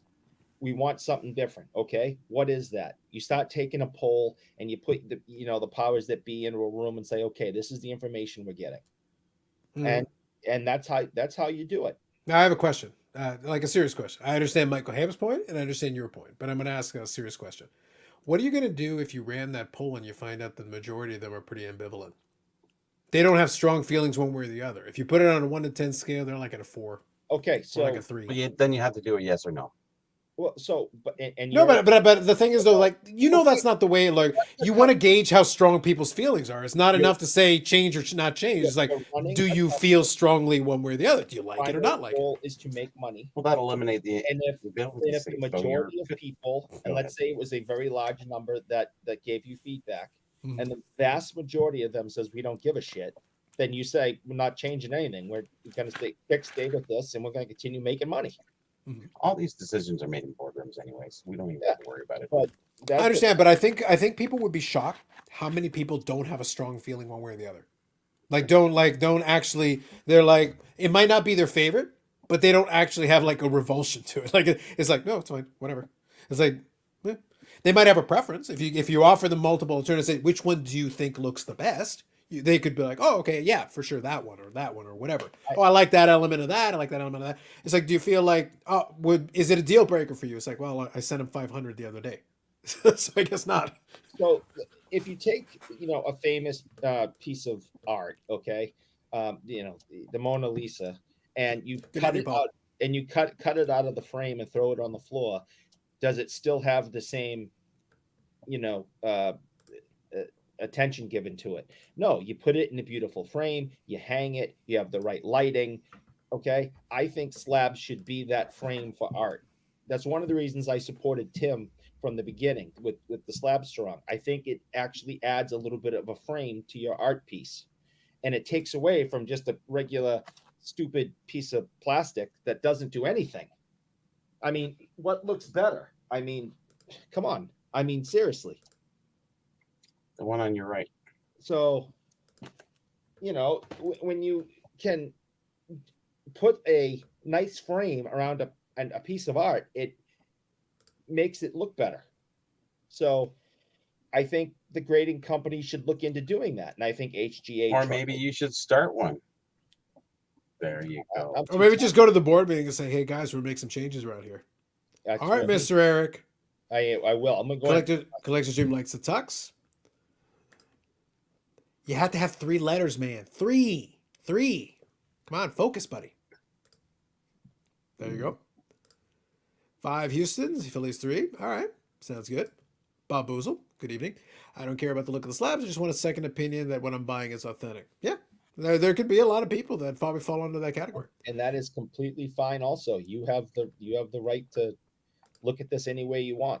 But that's the reason why I say, like, I don't argue aesthetics. That's the reason why I said earlier tonight, I don't argue the aesthetics, because you ask person X and they have really strong feelings about it, but they really like this one. But then you ask person B and they have really strong feelings about it, and they totally hate the same one the other person liked. And it's like, okay, so what's the result that we're looking for here? Like, it's like we're on completely opposite ends of the spectrum, but they both feel really strongly about it. And then you got the third guy in the middle. It's like, yeah, I can take it or leave it, whatever. Okay, great. That's not going to help me. We're not going to make decisions based on that. So good evening, Andy. I was like, I don't have to like the way a slab looks. I just need to not hate it. Yeah. And there's a lot of folks that fall under this category. It's like they just don't want it to be distracting. They don't want it to throw them off. That's their preference, as opposed to a specific thing where it's like, it has to look like this or else. Other people are more picky, certainly. Michael Ham says, I knew that question would get Eric up and running. Yep. All PSA has this high value at the moment. They offer nothing else. Fair enough. I have a question though. Do people how would they look at it depending on whether or not it's for your PC or if you're looking to sell? Because I'm thinking investors and sellers really don't care what their card is in as long as they can get the highest resale value when moving it. Yep.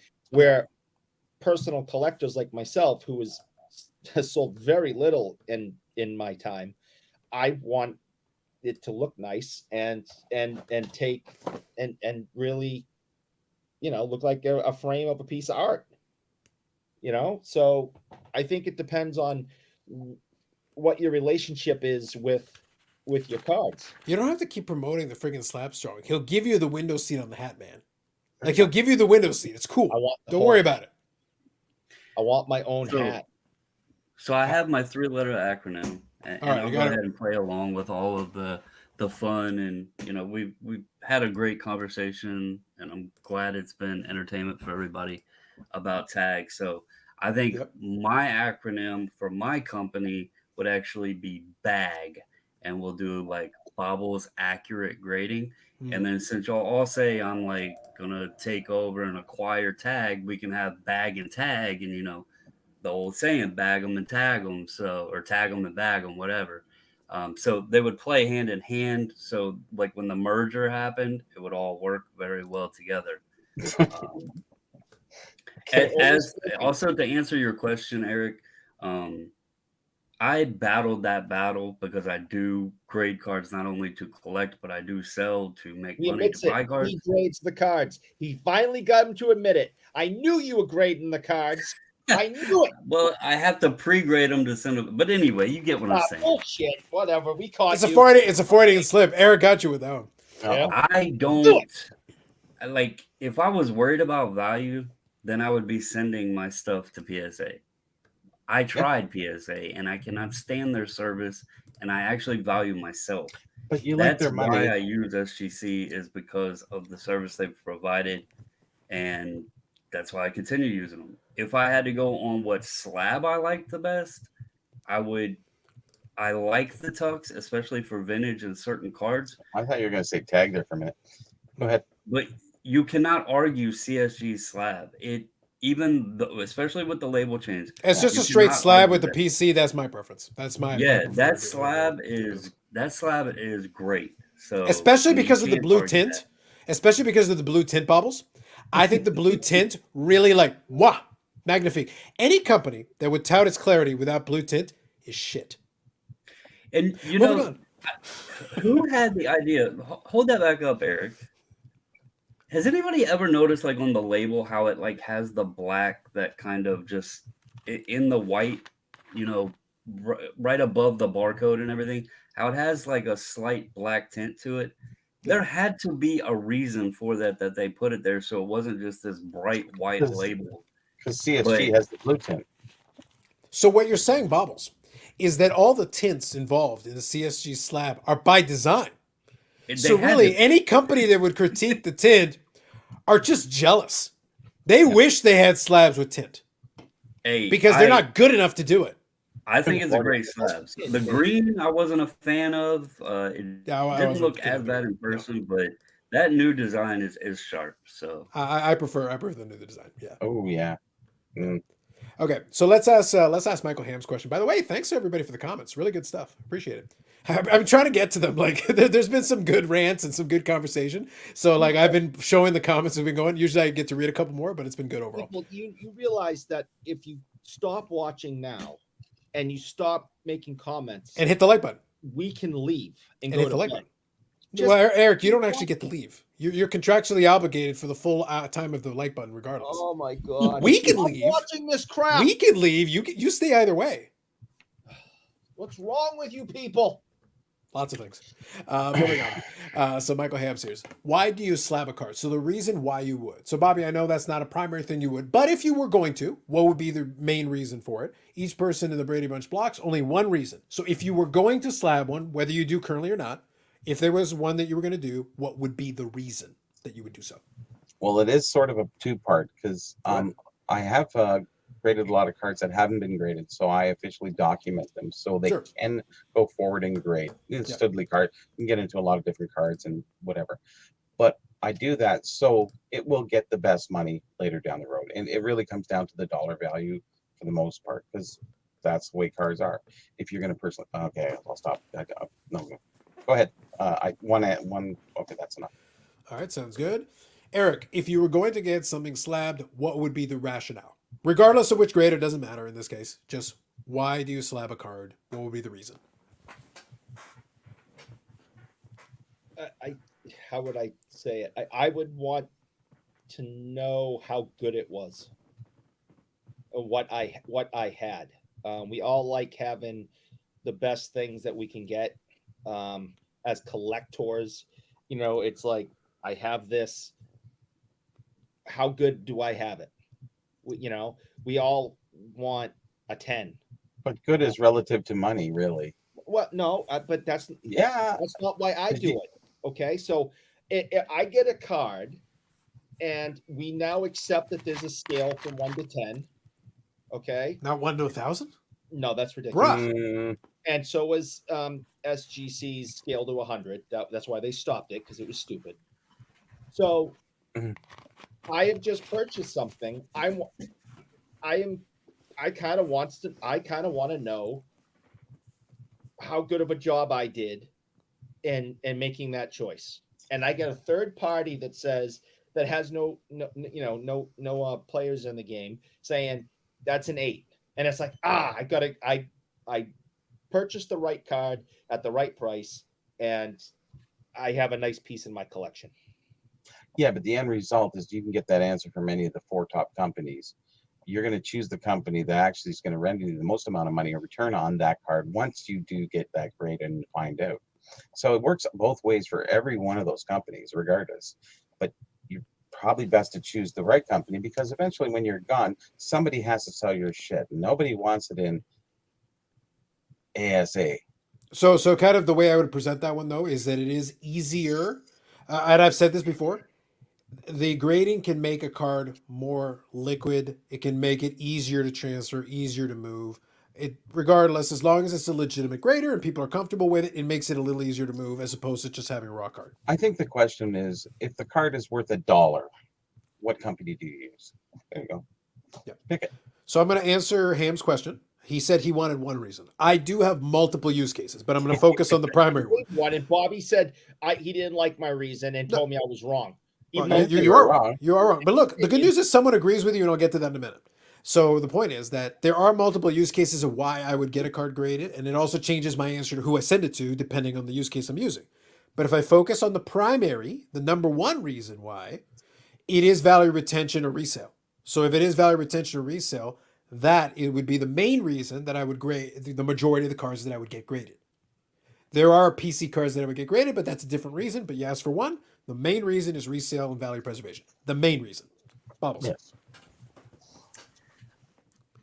So again, there's many different reasons, because there's many No reasons infomercial. I covered that one. I said there are multiple use cases. I just stuck to the main one, the primary. I'm gonna disagree with all three of you, really.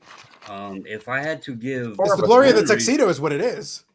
Well, so you're not wrong, because just as I said, if I wanted it solely for the maximum value, then why wouldn't I say, like, I know I'm not going to sit here and argue and say PSA doesn't sell. But to be fair, though, he didn't ask which grader. He said, why do you slab a card? It doesn't matter which grader you're using. That's right. It's just a reason. But I've only used the one company outside of sending an order yesterday down to CSG. That's fine. I do it more for, and again, there's multiple reasons, because a modern card, I don't need it. Thought you were right. More because I enjoy it.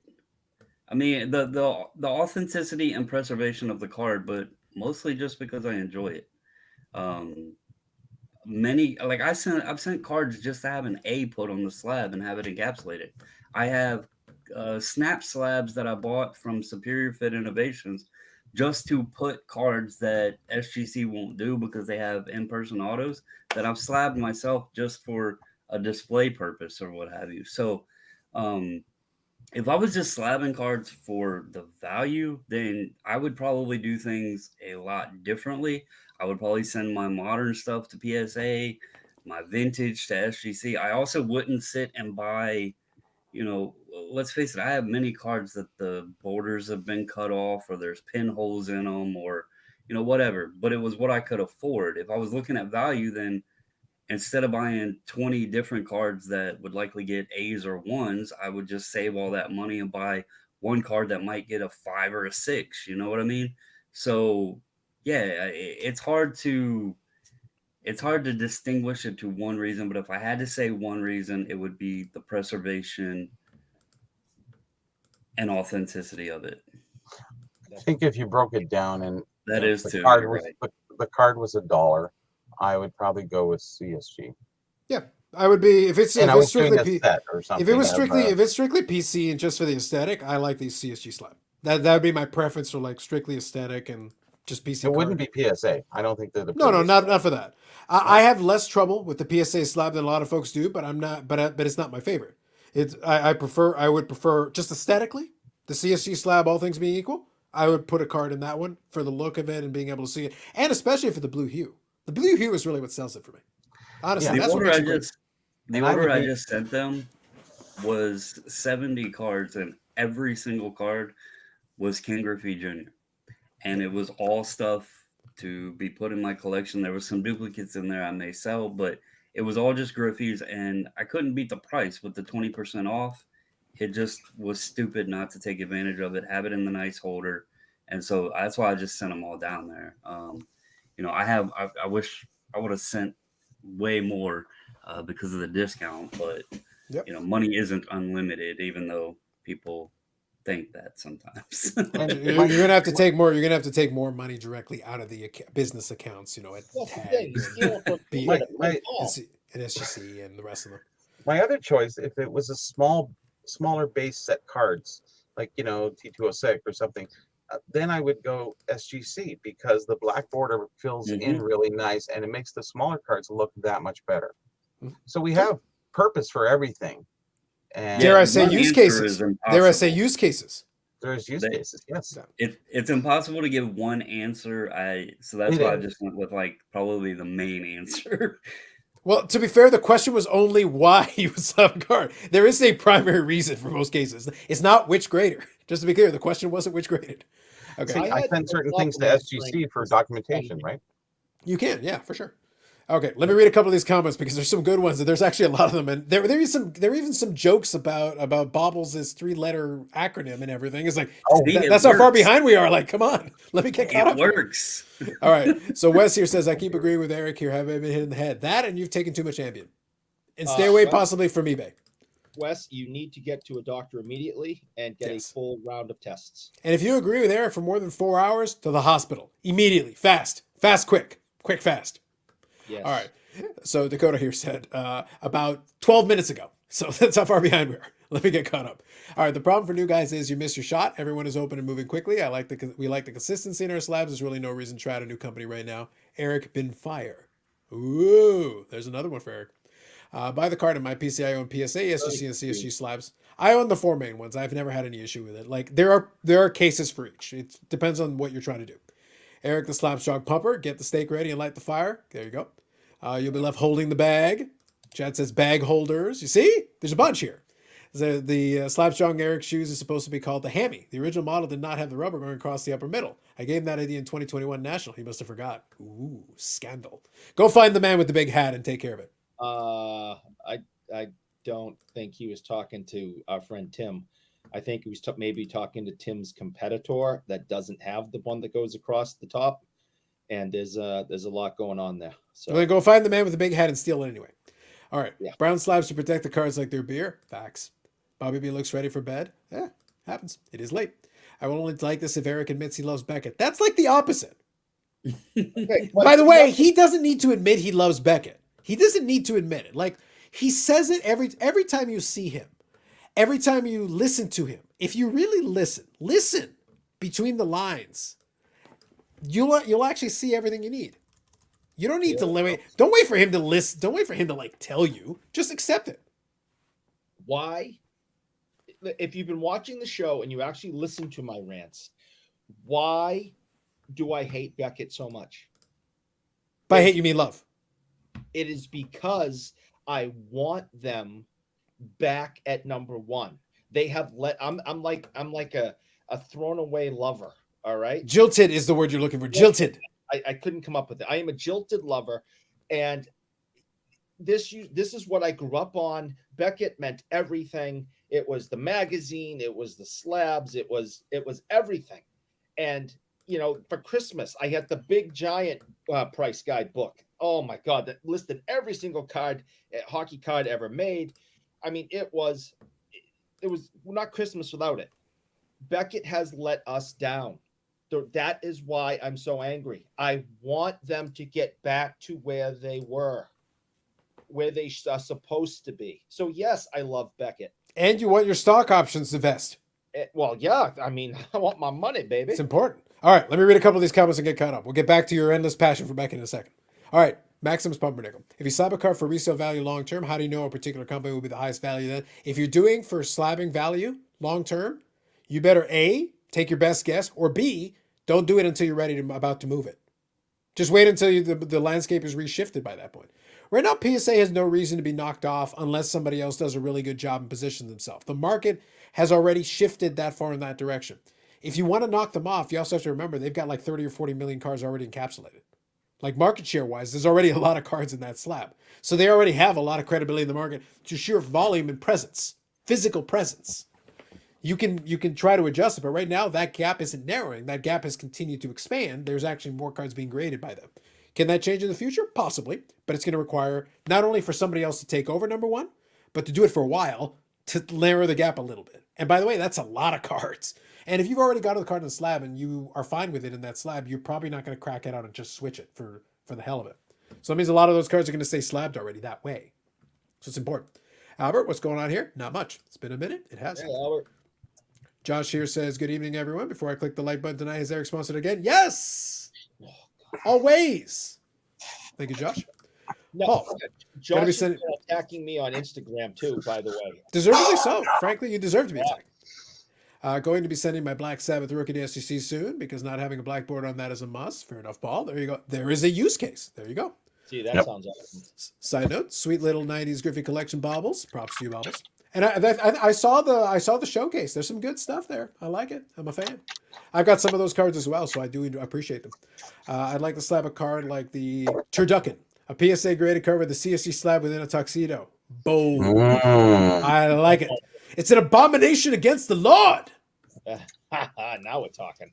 I think the grading company would use alpha grades in lieu of numbers. There you go. Live the dream. Sean, what's up, everyone? Good evening. Eric Leary likes all the words that start with the letter B. Bruins, beer, beans, birds, Beckett.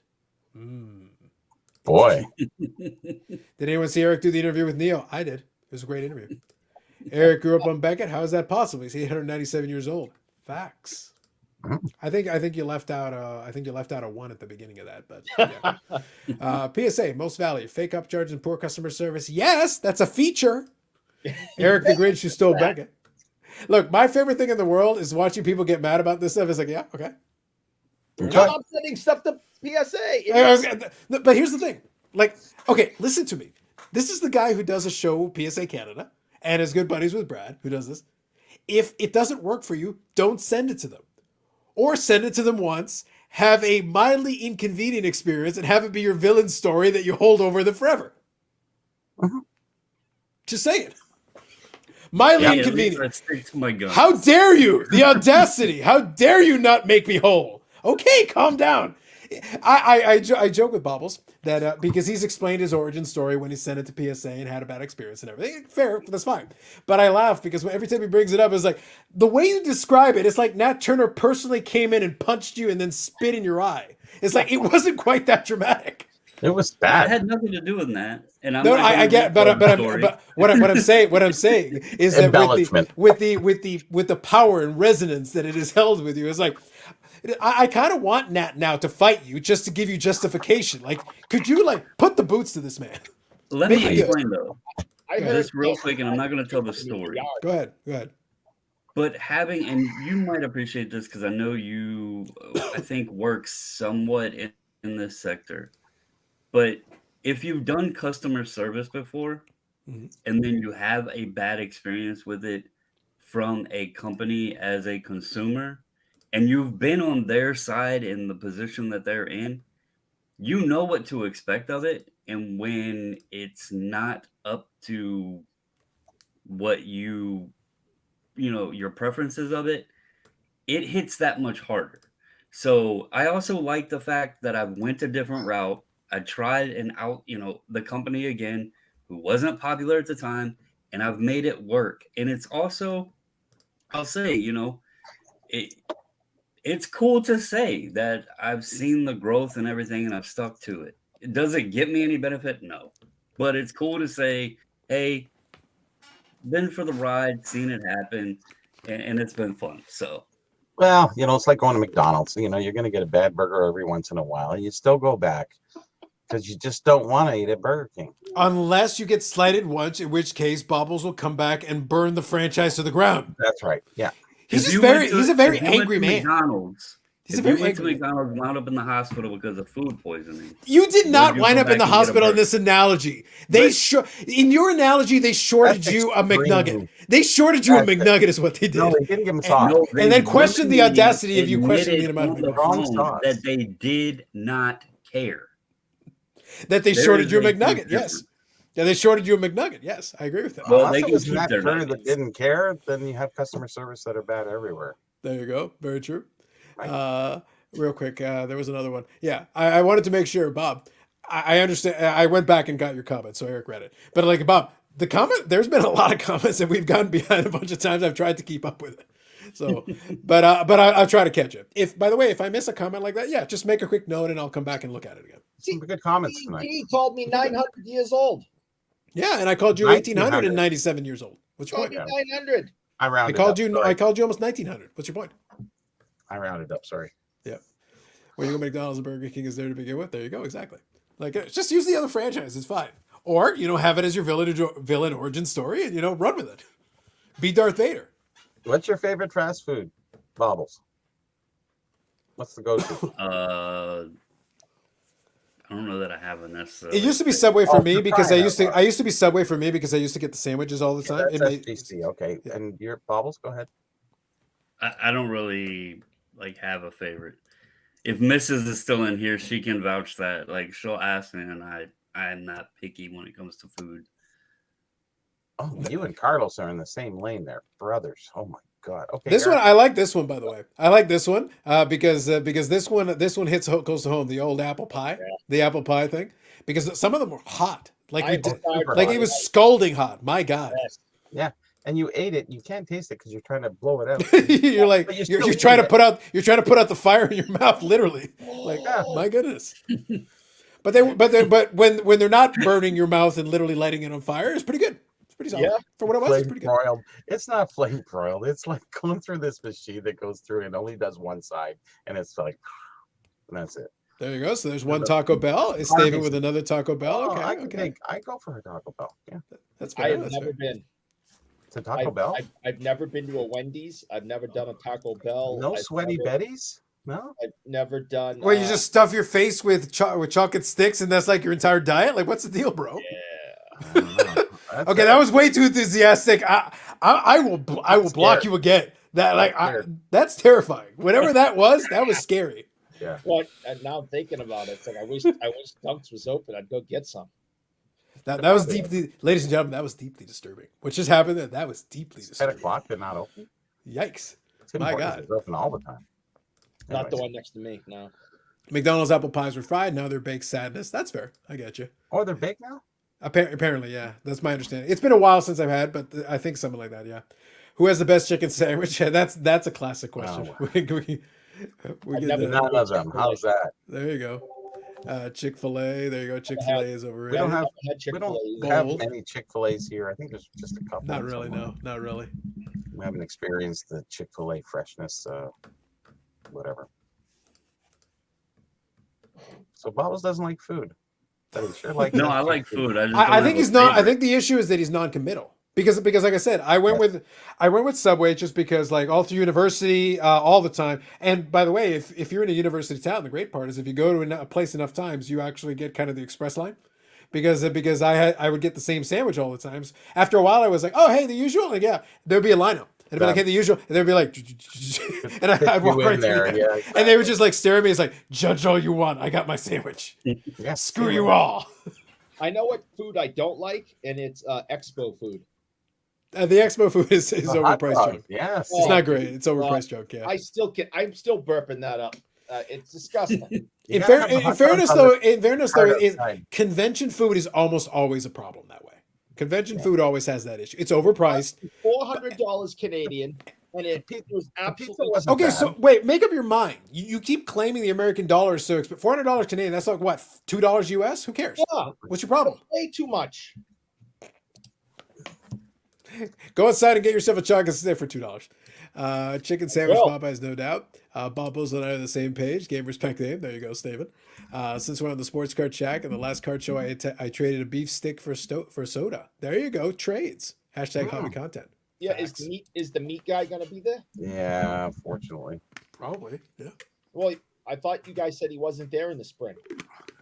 But it's the fall. That one tends to be the better attended one. So if you're going to show up for one, you would attend the fall. That would Yeah. make the most sense. You don't want hot meat. Guys there. Eric might like hot meat. Moving on. Oh, you went there. All right. Yeah, listen, I'm taking it. At this point, after Eric disturbed me earlier, like the gloves are off. No mercy.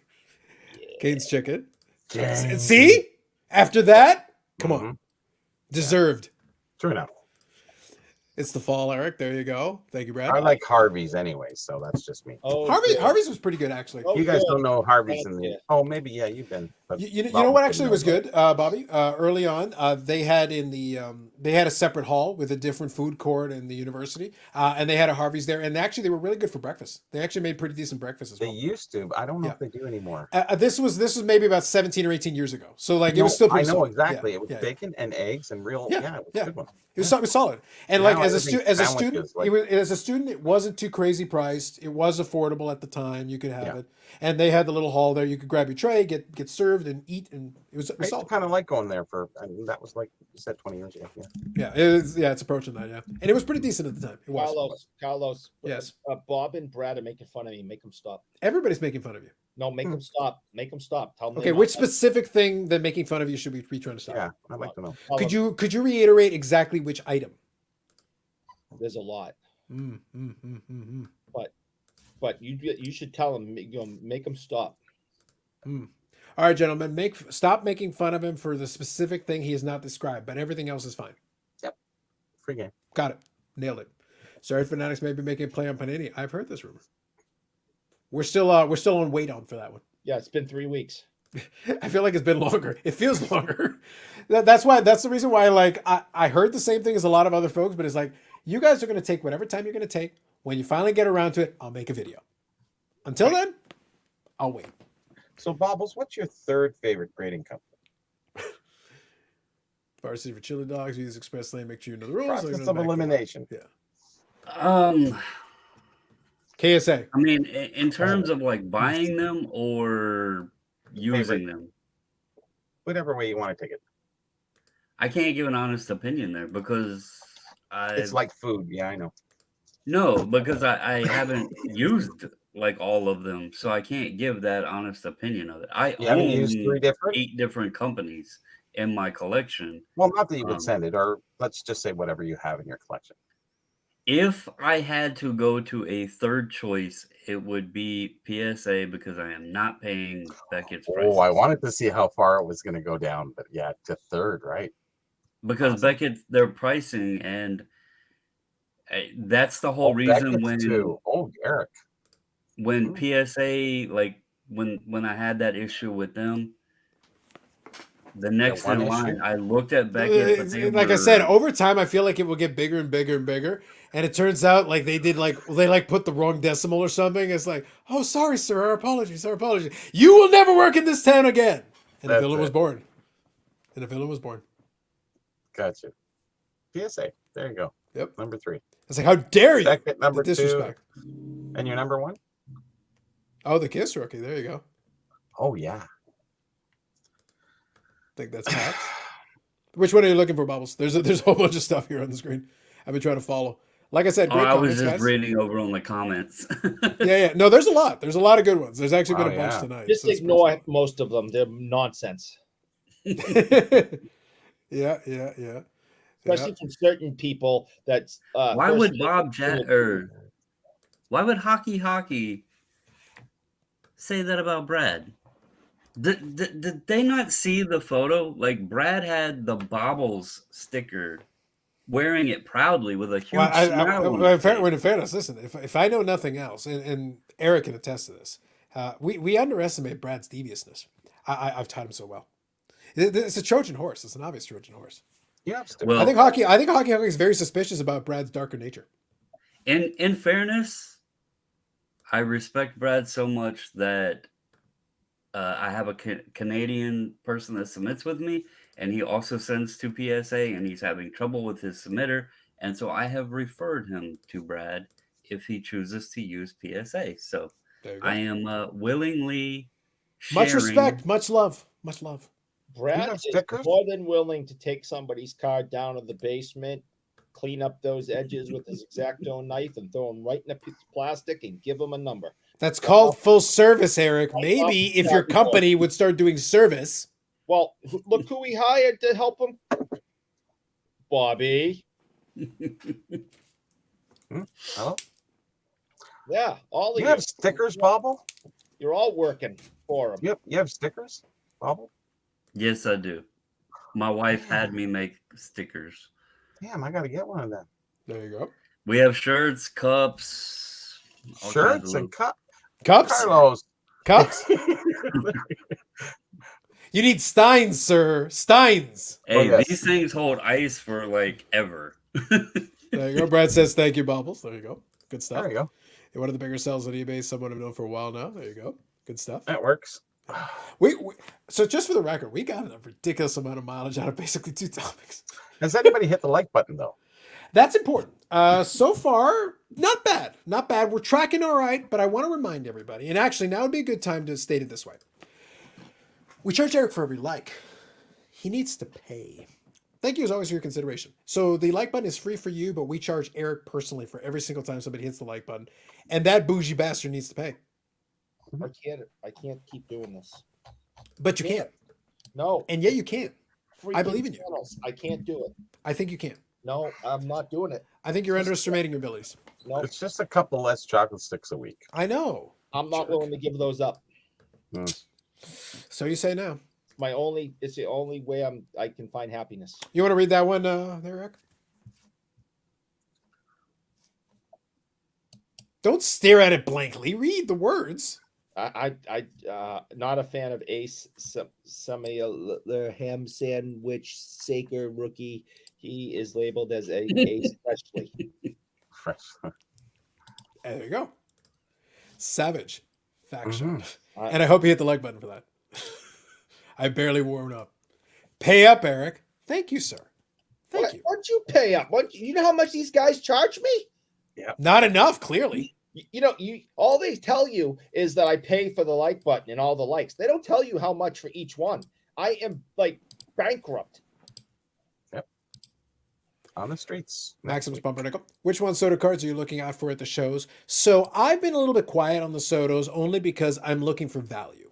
I will say that I still think there is some room, and this is just my opinion, just my tact and my angle. You want value? On value, always. But I believe I still think the unlicensed stuff is cheap enough. Like as a collector, I like to have the stuff that's cheap that looks decent. So that's been a good sweet spot for me. I would love to see some of the other autograph stuff and stuff like that. If I could get a good price on that, I'm still interested. I will say this show, I'm gonna be real light. I'm gonna make sure to bring some cash for me, but I'll be honest. I talked to one of my buddies who's gonna be setting up. He has a really nice Medano card. We haven't figured out the pricing yet, but I figured, okay, we'll figure it out. That's the one I sent you. Yeah. Nice. So we'll see. I want to see if we can work something out. but then already that's some money out of the way. So like there's already a potential transaction right out of the box. So like I cost okay. Carlos money. Woo! the show cost me money, but yes. Well, there was a time that we'd go to the expo and you'd save up and go because they Yeah. would save up to bring stuff. Now it's sort of people just sell things anytime. It's arbitrary. Well, that's the thing though. Like leading into the show, I have actually been able to find plenty of stuff that fits into what I've been looking for anyway. So here's kind of my thing. Oh, should I save the money to wait for the show, or just buy the thing that's right in front of me that is the thing I want at a price that I'm comfortable with? And I think that's what's really happening with the show. You know, we have the anti-expo going on right now in Montreal. So all those Montreal dealers are going to come to Toronto. How much are they going to have that's new and interesting to me that won't be bought at this previous show? Yes. Are they saving stuff at Toronto and eliminating sales in Montreal? No. So there we go. Enough said. Facts. So there you go. Just so Maximus, just short answer is autographs. Hopefully, if I can find something. Like I said, I will bring some money with me just to be sure. But we also have to factor in I do stay at a hotel nearby for the convenience and to be in the area. That's a cost. So I treat it like a vacation. So I'm gonna be eating out, hanging out with the folks, and we'll be chatting, hanging out, and having all that costs money. And before we even talk about a card, so we have to factor all that in. That's important. So it's like I'm treating That's it a like nice card. Absolutely. So I'm treating it like a vacation. I'm hoping to enjoy it and I want to have a good time with it. That's my number one priority. I want to hang out with the guys. We'll have some fun. It'll be a good time. Yeah. And if I can find anything that's a great bonus, I will, hopefully. I just can't assume I'm going to find anything. We'll know soon enough. It really becomes about the social more about than finding is, anything. for Find sure. something is, yes, you're right. It's a bonus. Yeah, I'm sure I will find something, but I think it'll be light compared to like my normal shows and things. I think it'll be light. If I'm being 100% honest, I think it will be. Please tell me we charge him a USD for light month. Hell yes. He's not getting a discount on that. No. Hey, Brad, why don't you get out of the chat and go back and finish eating more poutine with that French Canadian weirdo? Oh, Why don't you go do that? And thank you to Card Amigos. Oh, Especially good. Suck It, Eric. Yeah. Facts. What are the green backgrounds? Yep. The Anti-Expo has Brad and grass. True. It does. Brad on grass. Interesting. But yeah, no, it's one of those things where like I'm looking forward to it. I think it'll be fun. But yeah, I was able to sell a couple of cars, which offset some of the cost, which was nice. It was good. But yeah, it's I have had no trouble finding things. I really haven't. It's been very interesting. It's like, and it was what I said a moment ago that Bobby was referencing. It's like, okay, so do I like turn down a good deal? Like if it's a decent deal for a card that I'm interested in, it's like, no, I'm not going to turn that down. Oh, but I have to save for the expo. But it's a good deal, and it's a card that I would have bought anyway. If it had been at the expo for this price, I would have bought it. So why wouldn't I buy it now? You know, I guess you got to kind of figure out your own situation. Now, I will say, I want to shout out somebody. I will thank them personally as well, but I will shout them out separately. I showed it to Bobbles. I actually got a little bit of a care package. Somebody said they would like to send some cards over as a thank you. And again, I will thank them later. And if they want to be named, let me know and I will name. Name? Not name. Named. Named us? Yeah, named. But they sent a couple of cards over. They said they had a card from my 54 Bowman set they thought I would appreciate. But they also sent along with it some other cards that I thought were really neat. So I'll quickly show off this thing. And the last one, the bottom one, I showed it to Bobbles, but I want to show it to you guys. I want you to tell me if you can figure out what the thing is with the bottom item. I'll tell you what the first two items are, and then we'll do the bottom item. So at the top, you've got a Carlos Delgado autograph. That series, by the way, is awesome. It's an excellent series. I enjoyed that particular year. Very clean with the autographs and stuff. 54 Bowman Ina Slaughter autograph. So that's really cool on the card. So that's very neat. Very cool card. And then an 87 Topps Cello. Yep. Those are nice. Now, there's something very specific, and it is right there if you look at the card itself. Oh, sorry, the cello pack itself. So, do any of you who are familiar with the issue can figure out what's the thing with the cello pack? Well, I know what card that is. What card is it, Eric? That's Mark McGuire's rookie card. The Mark McGuire on top. That's a really cool cello. It's a pretty sweet. That's a pretty sweet one. I thought it was kind of random, but then I saw the card. I saw the image. I was like, wait a minute, that's the McGuire. That's I pretty guess cool. it's not his rookie because it's like the Olympic. Well, there's guys that will try to argue. That honestly try to argue it. The 85 is the Team USA one. So this is the first one with him in an A's uniform. Yeah, so, right. So this is the 86 Fleer, you said? McGuire didn't have any 86. Canseco actually has 86. I was just being funny. Yeah. Unopened packs, 86 Fleer. Well, listen. That's we could see an 87 McGuire in those. You never know. Yeah, you But might find one. with the cello, with a lot of the see-through ones, rack packs and cellos, it is kind of neat when you've got a star card or a notable card on the front. So that's kind of a fun. It's everything, actually. Yeah, and so that one is a very cool one. It is very appreciated. It is a very neat and a great gesture, and I appreciate it. And I will thank them directly, but also if they want to be named later on, I'll be happy to thank them separately as well. So very cool, very cool. Real quick here, we had a great supper, Eric. Crushing a milkshake with the hotel listening to favorite show. Life couldn't be better. Okay, Thank you, Brad. I'm picturing Brad and Yannick with a milkshake with 2 straws. But on a scale of 1 to 10, how jealous are you? And a plate of cookies. How jealous are you that you're not cookies. there with a straw? A plate of chocolate sticks or cookies. I don't know.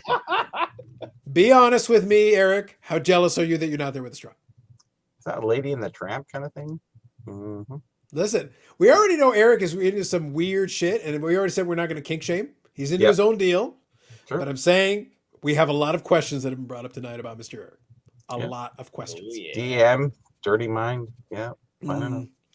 Name tonight had Eric gave earlier on tonight the synopsis of what name was. But he did appear in the chat briefly. Name is won't be joining us this evening. He is completely devastated over the Tom Brady Giselle Bündchen divorce, and he's curled up into. That's actually a surprisingly easy name to butcher. And by that I mean it's a surprisingly easy name that's not necessary to butcher. Oh yeah, we had a show one time on the grass too. Yeah, so he's curled up into a ball, rocking back and forth, saying, "Please don't make it real. Please don't make it real. Please don't make it real." As he rocks in a corner. Yeah. Mm-hmm. He's very sad. I'm thinking right now. I'm trying to remember if I have it. No, I don't. I'll have to see if I can get the Tom Brady retirement clip again later. Not tonight. I'll save it for another time. 69 cents a pack. What an amazing price. Facts. If you invalidate the 85 McGuire rookie, you validate a lot of other rookies as well. Yet people only harp on about the McGuire. Yeah, no, I get it. I'm with you. And Paul here. Good evening. 31 cards and 69 cent, 87 tops cello pack is more than the $800 breaks I watch. Hey, at least you know you've got a card, and that was a notable card at the time, especially when his rookie year, when he broke the rookie record at the time. It was a pretty big card. Showing on top, more damage, unfortunately. Yeah. But I think for like the collector, for like the person who has a lot of the other ones, it's kind of a neat, for me more than anything else, it's a very neat card. And it's a set that I've enjoyed in the past, and I've got a set of those 87 tops. I think they're cool. So I think that's a fun one. Yeah. Cellos and rack packs are nice. I like them. Always have. I don't All right, amigos. What's the shark one you talk about? Street Sharks? Well, Street Sharks is a thing. But I think what you, sir, are referring to is a cinematic masterpiece. One of the greatest films of our times. Oh, and truly underappreciated. Truly great cinema. I don't know. Maybe Black Adam might be. Listen, when I think great films, I'm thinking Gone with the Wind, Streetcar Named Desire, Brando, Vulcan, and Sharknado. Jack Klugman was even Streetcar Named Desire. Fair. Interesting. Well played, sir. Sharknado. Love me some Jack Klugman. 5-card pack now thicker than the cello pack. Premium stock. Yes, very true. What was the name of the show, Eric? His TV show with Tony Randall? Yes. Oh, no, not with Tony Randall. Oh, well, that was a show that he was on, The Odd Couple. Yes, and then he did Quincy. I didn't mean Jack Klugman. Did I say Jack Klugman? I think you did, because Quincy was Klugman. I remember that. Yeah. Sorry, I meant who's the Streets of San Francisco guy? What's his name? Carl Malden. Sorry, he was in Streetcar Named Desire, not Jack Klugman. I remember Carl Malden being in it, but I didn't know if maybe Klugman did something quick, and I never. No, sorry, it's okay. I knew Carl Malden was in it. It's okay. It's my dyslexia. Yeah, because Carl Malden, Jack Klugman totally flipped there. I could see that. Yeah. There it is. Hit me like a button, baby. I don't like this at all. Well, why not? Look, it's got your colors, it's got your branding, it's got you giving an important message. And I think Yannick sucks, and I hate him. But it's not Yannick. Oh, you're even blaming the wrong person. Yannick is busy having a milkshake. What are you talking about? It was Bobbles. Just whether it be him or not, I still hate him. Who didn't take the copyright out? Come on. Interesting. The trademark. It's got to be official. Like it's got to be it's true, got to have yeah. the registered trademark. That's It's important. got to be official. That's what makes it legit. By the way, we charge him if you do hit the like button. Enjoy the flag. Oh my God. She-Hulk Chicanado. Dude, cinematic masterpiece. What are we even talking about, man? What are we doing? She-Hulk. Oh yeah, right. Mhm. The other Eric meme pic. I've got it somewhere over here. I have to go find it. I might have to make a folder. I might have to make a folder of all the Eric memes. They're starting to It's getting to pile be quite a collection. It's getting to be quite a collection. I'll be honestly. It's starting to pile up. Yeah, there's no anti-expo. Like, Brad, come on. You got to tell us what's going on. I will tell you that I was talking to Yannick, and I think he's compiled some footage. So I think they're going to have to compile it and put it together. I don't know if it'll get published somewhere, but I know they've at least been able to take some footage off of it, which would be good. I'd like to see it. I think it'd be fun. Actually, I think. Hang on. Hey, I Yannick, might didn't actually. get I any might actually pictures. have a little something. Let me double check if I don't. Where's have my something. pictures of all the rare stuff you found there? I thought we were buds. Yeah. Terrible. I was going to drive, but it's not worth the 4-hour drive. And I don't speak French. No Francais? I'm half French and don't speak French. Go figure. I spent years doing it in Quarter school. French, and I guess. I spent years doing it in school. I just couldn't manage it. Nah, Just didn't Very happen for tough. me. I know all the swear words. That's all. There you go. Oh, those are the most important. It's easier. Of When most you drive languages. it- You drive it in traffic in Montreal. Those are the ones you need. Oh, don't worry. So we'll have to see. You if want to anybody- drive in Montreal traffic? Trust me. Yeah, we'll have to see if anybody does the one. The worst. I still hope you still have the mass hold magnetic holders that Becca came out with. Facts. I It's may, very- I may have one or two laying around. Yeah. It's like he's ready for the show. I know. It was very quiet. Only about 50% of the dealers there. All right. That jives with kind of what we've been expecting the last little while. We'll have to see. I've been hustling, looking to drop money. There you go. So at least that gives you a little bit of an idea about some of the vibe at the show. Like I said, I'll be curious. We're getting all these tests along the way, right? So the anti-expo is one thing. That's one market. But at the same time, let's see what happens. You know, It's a totally different market, though. It is, but it doesn't matter. All the Yeah. shows are experiencing a very similar adjustment relative to their norm. We're not comparing the anti-expo to other ones. We're comparing the anti-expo versus the last anti-expo, and that's the comparison that I'm interested in. Not compared to other shows nearby. I think it's going to be really hard because we came off the COVID and it was a little bit of a break and we couldn't really go back. And just the last show was kind of a little bit of a weird one. I think this is really where we should do the mark and then go forward from there. Oh, we'll have to see. That might end up being favorable for it though. If we compare it, because right now a lot of the shows across are slow. Yeah, but there's so many shows. That's what they're complaining about, right? Yeah. Because there's like Dallas, everybody's having a show. What was that, Bear? I didn't see that. No, Bob wants to make fun of me, so I just wanted to make sure he knew that. He goes through. Oh. And also you played into it with yet another problem. There you go. Dang. I drove 13 hours each way to Montreal a few weeks ago to take the daughter and her friend to a concert. There you go. Fair enough. Nice. You must love your daughter. Good for her. It's a Kiss concert, so it wasn't worth it. Oh, I would have driven 20. Brutal. Wish it had been this weekend. There you go. Oh, that would have been good. Double down. Yeah. Yeah, you could have both gotten something out of it. It would have been pretty good. Why not? I want to know who the. When need is to the know- Uncle Expo coming out? I I need know to they got know the the anti, but Uncle. where's the The Uncle? what? Sorry. The Uncle Expo. When's the the anti Expo? I've heard of, but where's the Uncle Expo? I think that's out in BC. And Bob picked up on it. I don't care what Bob picked up on. Bob's stupid. He doesn't miss anything. I You're want to know. surrounded. You got to be careful. You're surrounded. You got Bob, Bobby, and Bobbles. I need to know what geez. concert is worth driving 13 hours each way for. This is a fair point. It is a fair point. 13 hours each Flock way. of Seagulls Ooh. opening for. You ran so far away. 13 hours each way. Maybe. No one asked you, Brad. Same. All right.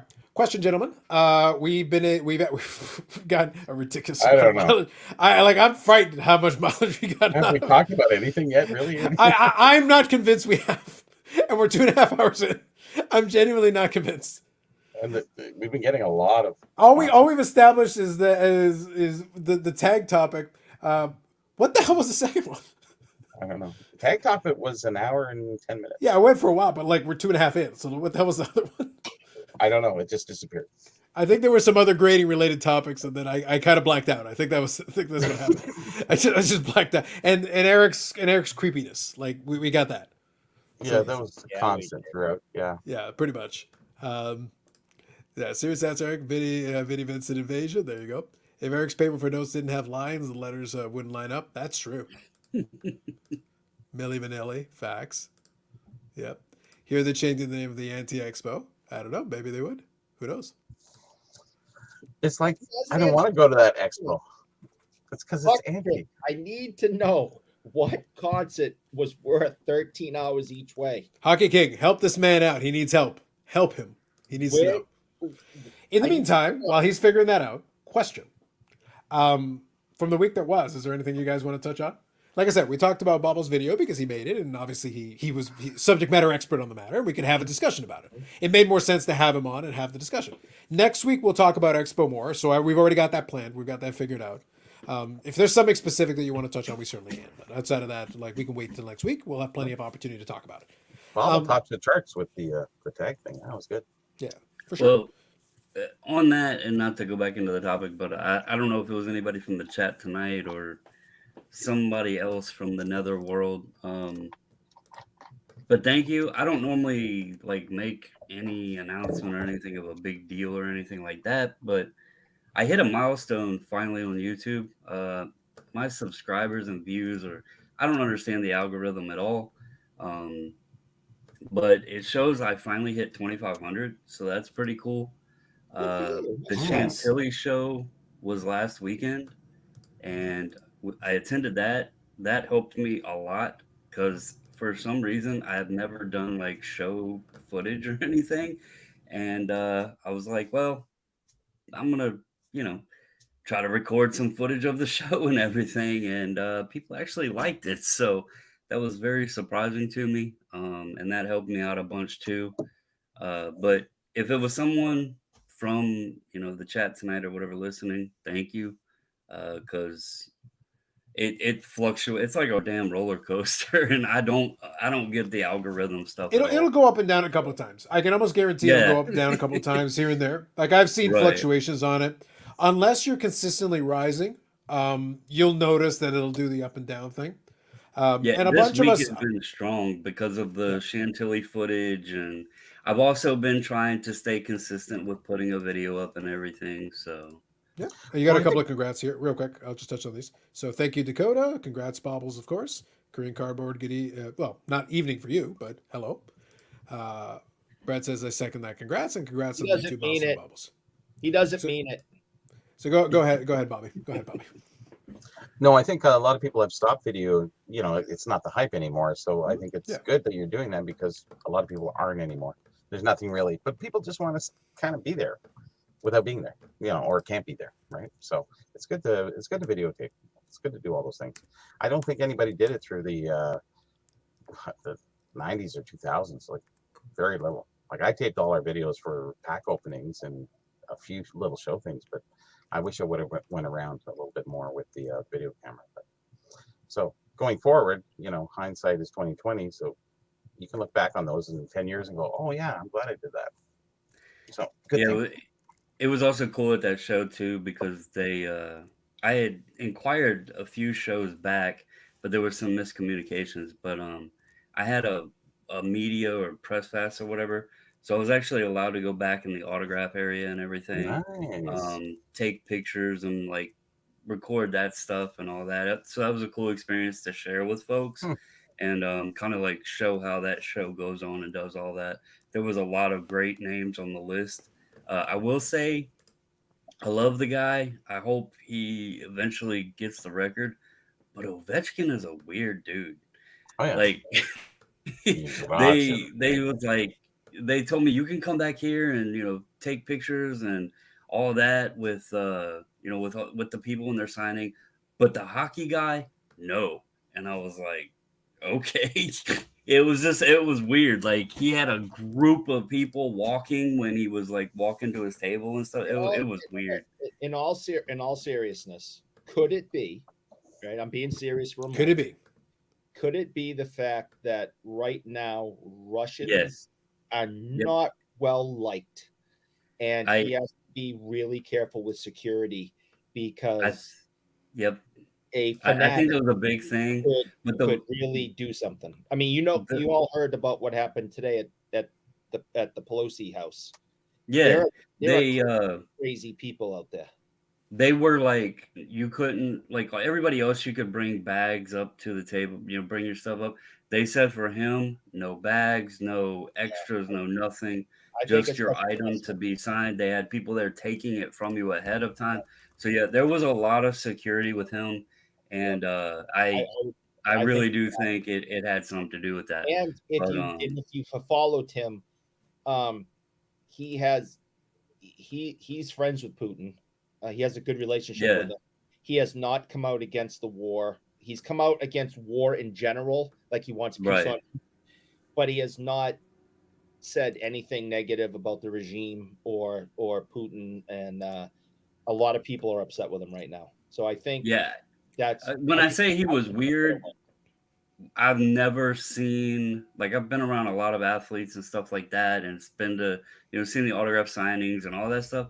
I've never seen someone be presented, especially in a public, with all the people around and like being strict instructions. The woman said like he doesn't even want people taking pictures or any video of him when he's signing his name. Like it was a lot there was a lot there, and I mean I get it, he's probably being very cautious right now, and I respect that.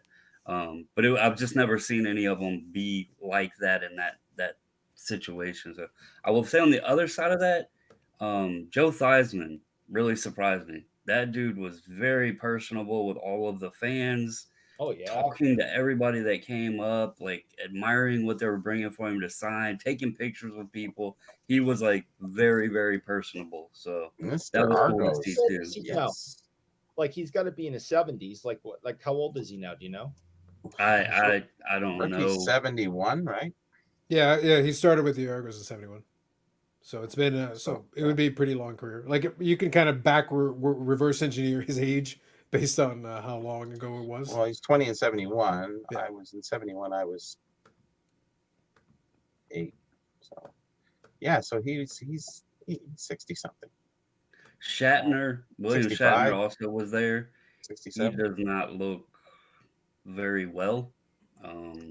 He's There was old. a huge crowd to meet him, Oh sure, but he does not look well. he's So like Really? 90. yeah, he shows it. He did not look very, very He well looks at good all. on those shows, unless those shows are old. No, he did not look Mysteries good. of I don't know what. So we're saying CGI.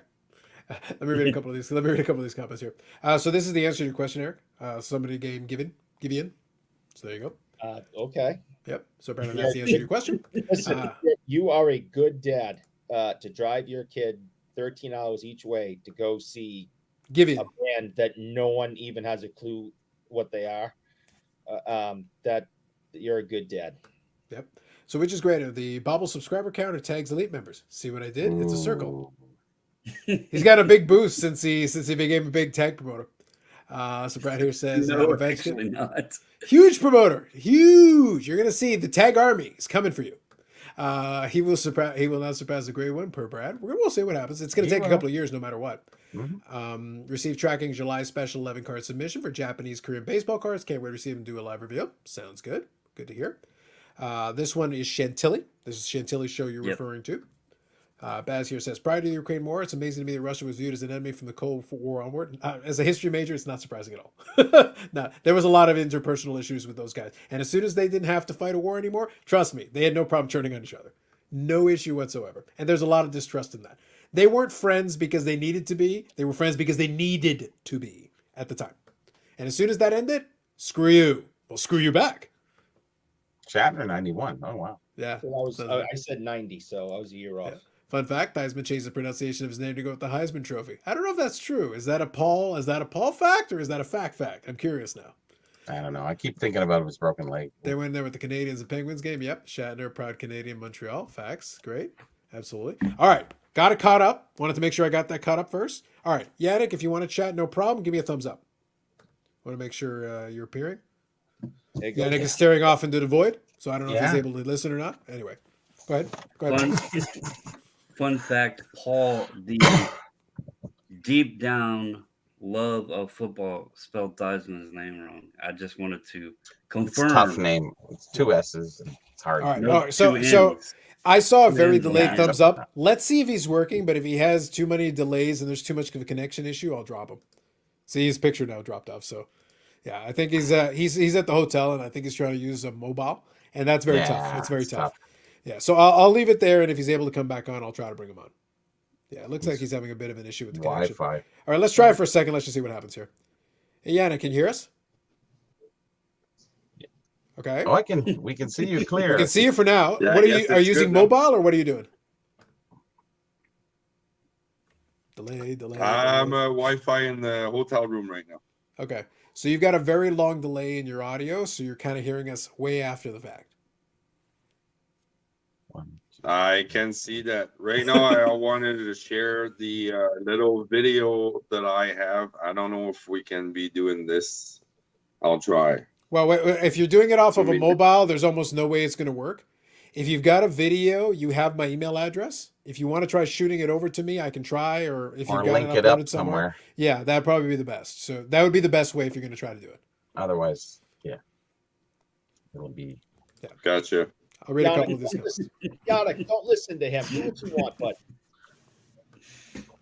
Yeah, Bubbles. What are the other non-athletes aside from Shatner and Chantilly? Is like an entertainment. I not just always sports? Yeah, they did have other non-athletes. Let me pull up the list because I can't remember it. That show always has a huge autograph signer list and some big name like Tyson was there, Montana was there, Cal Ripken was there. Like there was a strong list of signers. Let me pull it up Wow. and I'll pull up the other people.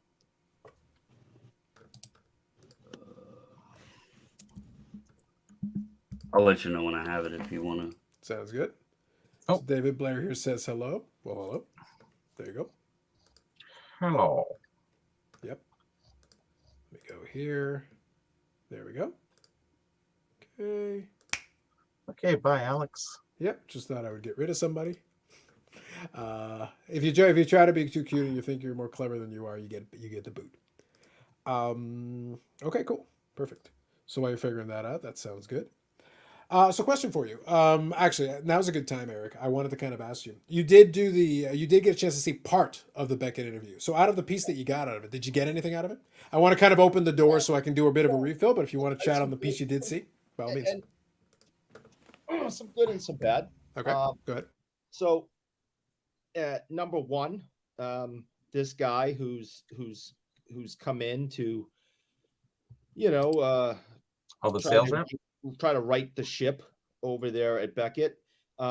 He went through a long list of other jobs that he has had to try to, show that he is in the right position to make this company what it used to be. And one of the jobs this gentleman used to have is he used to work for the Knicks. Knickerbockers? Yeah. And if you know anything about the New York Knickerbockers, they're a dumpster fire. So Oh, there you go. that didn't give me a ton of confidence that was a former place of his employment, because it's like, well, that's just horrible. I did like the fact that Neo respectfully asked some tough questions. I thought this guy did a decent job and tried to answer them. Admitted that a lot of improvement needs to happen over at Beckett to get back to where they need to be. One of the things that I kind of call shenanigans on, and other people may disagree, and that's fine, but Neo brought up the fact that at National, Beckett broke out, their new logo, and they made this giant slab, and Oh, yeah. everybody was like, hell no. And they immediately was like, no, we're only kidding. This isn't real. Well, he stuck with that during the interview with Neo. And I even went in the comments and said, I'm sorry. I do not believe that, this was just for decoration. I'm not going to believe, I refuse to believe that's the situation. I think this is a PR job, and you're doing damage control. So I put that in the comments. I don't believe for a second that they spent that kind of money on these giant slabs, on banners, on changing the logo, on everything. And again, we've talked about this. The new logo still exists on their website, on their Instagram account, on on banners at shows they still go to, recently. Don't tell me this was just for decoration is what he was trying to say. And it's like, I hate being treated like I'm an idiot. And that's what Beckett does, is it treats its clientele like we're a bunch of idiots. And they're continuing to do that with this cover up. And it doesn't need to be a cover up. We're not talking life or death here. We're talking about you tried changing your logo at National and saying, ta-da, this is what we're doing. People said, we don't like it. You should have just went, okay, we heard your feedback. Either too bad, this is what we're going with, or we're going to listen to you and we're back to the drawing board. No, they've been lying to us since the National and continue to do so. And that just bothers me. I don't know why. It just... For the record, I'm very impressed that the chat this has let Eric go this whole time without making one snarky comment. Yeah. I'm kind of disappointed, guys. We're waiting to hear what he has to say. Look, regardless, I guess they were enraptured. I guess they were, so bamboozled. I only had the opportunity to see the first half hour of the 1 hour interview, but that's what I got out of it so far. I did, like I said, I give the guy credit. He answered some tougher type questions. I mean, you can't have shock interviews. Okay. I mean, people give Jeremy a hard time, relentlessly, that he has these guests on and he's not, in their face asking the super, super tough questions. Well, if you do that, they'll simply hang up their phones. Correction, sir. He asked the softest of softbally questions that literally don't hit anything. Right. And whatever the minimum is, he actually goes below that. Okay. I like that word, softbally. It's very softbally. And if you want the next guest to come the following week, I think that's the way it has to be. So I thought Neo did a really good job asking and bringing up some kind of, tough points. And I thought this guy did a half decent job up until what I just commented on in answering some of those things. Mm-hmm. I am definitely going to watch the second half. Okay. And if anything really jumps out at me, I'll bring it up next week. But so those are the things. So Beckett's got a steep drive to get back to any semblance of what they used to do before. There's no, I think they have to change their holder completely. I think that's do. what they need. Well, they also need it for security. Revamp. To be clear, also for security. Yeah, that's another reason on top of that. But to me, that's a big one. Because it's like, no, literally, your holder has been counterfeited. You need to do something about that. It's kind of important. I think they almost need to start from scratch and move forward and stop creating sheet cut cards. I think that would going forward with their new holder, with their new slab. I think them going forward, that would be a great idea for them. And then fixing the website, that can happen over time, understood, and a few other things. But and getting back out there and being more public. Yeah, there you go. And that was one of the things they talked about a lot in the first half hour, was that Beckett isn't very transparent. They don't go on shows and do interviews like a lot of the other companies do. They've kept quiet during the pandemic. They kept quiet during issues that the company had and mistakes when they were made. And they're kind of just doing the status quo. Like I've been saying all along, they do the absolute minimum to keep the lights on at the factory. And this guy was admitting to that we have to do a better job in getting out there. We have to be more transparent. We have to do more interviews and talk to more people. He admits it. Everything that we all know, and good night, Brad. And we've been complaining about. This guy didn't shy away. So what you're saying is you were enthralled with the words of the Chief Visionary Officer, my favorite title of all titles. Was that what his title was? Yeah. Chief Visionary Officer, yes. Oh, again, there you do that. Vision. He is Chief PSA Visioning. did it. He is Chief Visioning. No. Don't put that on PSA. That's Fanatics. That was Fanatics. Oh, sorry. Yes. Yeah. We can accuse matter. PSA of other things, but that's a Fanatics. That's a Josh wasn't Luber. far off. I was still in the same vein. I still call shenanigans. I think he is a PR pusher and lying to us about, what happened at National and. Oh no! The thing with this isn't really the slab, whatever. No, that's spin. That's total spin. 100% spin. And if you're going to continue to lie to us, I'm going to continue to attack you. So you did this thing with Neo. Half of it you were being somewhat honest, and the other half you just continuing to lie to us and treat us like we're idiots. So you can go screw, and you're not going to get any of my money. And I tell everyone else, stop sending this company money. They don't like you. So I appreciate a Collector's Dreams comments tonight, although I don't appreciate this one as much. This one I'm a little iffy on. That's a bit of a controversial take, sir. But I do, like I said, when I see certain folks whose videos I watch and everything, I want to give them a little bit of credit as well. I do want to enjoy. Despite your controversial comments, sir. Despite your controversial comments, I do appreciate your comments tonight. Definitely a few people tonight that seriously have had major head injuries. Yeah, there's some concerns I have. So if any of you guys are familiar, I would recommend checking out this channel. So if you do enjoy some vintage and some collector-based content, there's some good stuff on here. I've watched some of the videos here. You can kind of tell.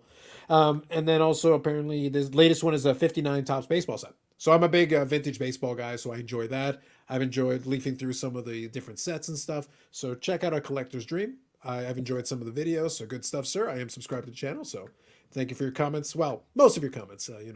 This one I'm a little iffy on. The other ones I'm more okay with, but a little iffy on this one. And then Cardomigos is very suspicious of Eric. He goes, I don't believe you criticize Beckett. You're lying to us in a Beckett chill. Facts. I don't like being treated like an idiot. I think that's a reasonable take. BGS needs to get rid of the brick anyway. Brick of a slab. Facts. Beckett needs to make their slab more clear. Could certainly help. The last 4 times a team from Philadelphia has won the World Series, the economy has gone into the tank. That is true. They did look at that one. Although, to be fair, the Philadelphia Athletics, do you really count that one? Like, it is a Philadelphia-based team, but like we're stretching. We're stretching to make that one work. We're really stretching to make that one work. It's kind of a different, but technically correct. Yeah, absolutely not a problem. Not a problem. I did want to show something since we were talking about the Beckett thing. I did grab some of my infamous BVG slabs. These are some of the favorite ones. I've got a handful left. I've actually been able to crack out and replace some of the other ones, but I do have a couple left over. So Bobbles, I think you'll appreciate this one. So are you ready for some properly done slabs? Now, by the way, just for the record, this was the very first time I submitted to Beckett back in the day, and they screwed up the entire order. They screwed up everything, and then when I talked to them, they were worthless and useless. Now, did I then become a villain that hated Beckett forever? No, that's Eric's job. No. I got over it and moved on with my life. But I'm just saying. Anyway, so all right, here we go. So these are the slabs that I've got left over. I'll show you the cards and also, but the label is the key. Pay attention to the label. All right. So that is a 63 Topps mantle. That is listed as a. Let me see if I can get that in there. Let's see if I can do it with the lighting. So that is listed as a 67 is what they say on it. So 67. That is a 63 Topps. I'm sorry. That is not a 67. But, what is a 67? This is a 67 Topps mantle that is listed as a 63. So almost. Technically, more money on that. Technically, we have both labels, but the wrong card has the wrong label. Well, hold on. I think they did more than just. So I've seen labels mixed up, obviously. With the entire order had them mixed. Yeah, but the grades are wrong. Like, that 2 would be for that particular card. So Was it just the identification portion, or did the wrong labels get put in the wrong slot? Because there's no way that first one was a 2. The first one was the 63 tops. No, the first one was this Right, one but here. you see how that has the 1 on it. That looks like the appropriate grade. It could be. It could have been. They could have swapped out both issues. It's very possible. Yeah. Hard to say. Don't put Now- any- I thought Now- at first maybe they put the labels wrong, but Now you want to see the fancy? Now you want to see the fanciest 55 Bowman ever? The fanciest 55 Bowman Mantle? That's a 59. But that is listed as a 55 Bowman Mantle. So almost wrong brand, wrong year. right decade. Yeah. Well, no, right decade, 55 and 59. So Yeah. you got the right decade. Yeah. You are within 4 years. Yeah. This is a Topps card, but it's a Beckett label. Sorry, a Bowman label. Almost. Hey, it doesn't say Good try. 1950. Good try. Yeah, good for them. And also, by the way, Bubbles, you forgot these are BVG. So if it says 2, it could be torn in half. the grading on it is really bad as well. There's only one Yeah. thing worse. So BVG is The pretty bad with the labels- grading.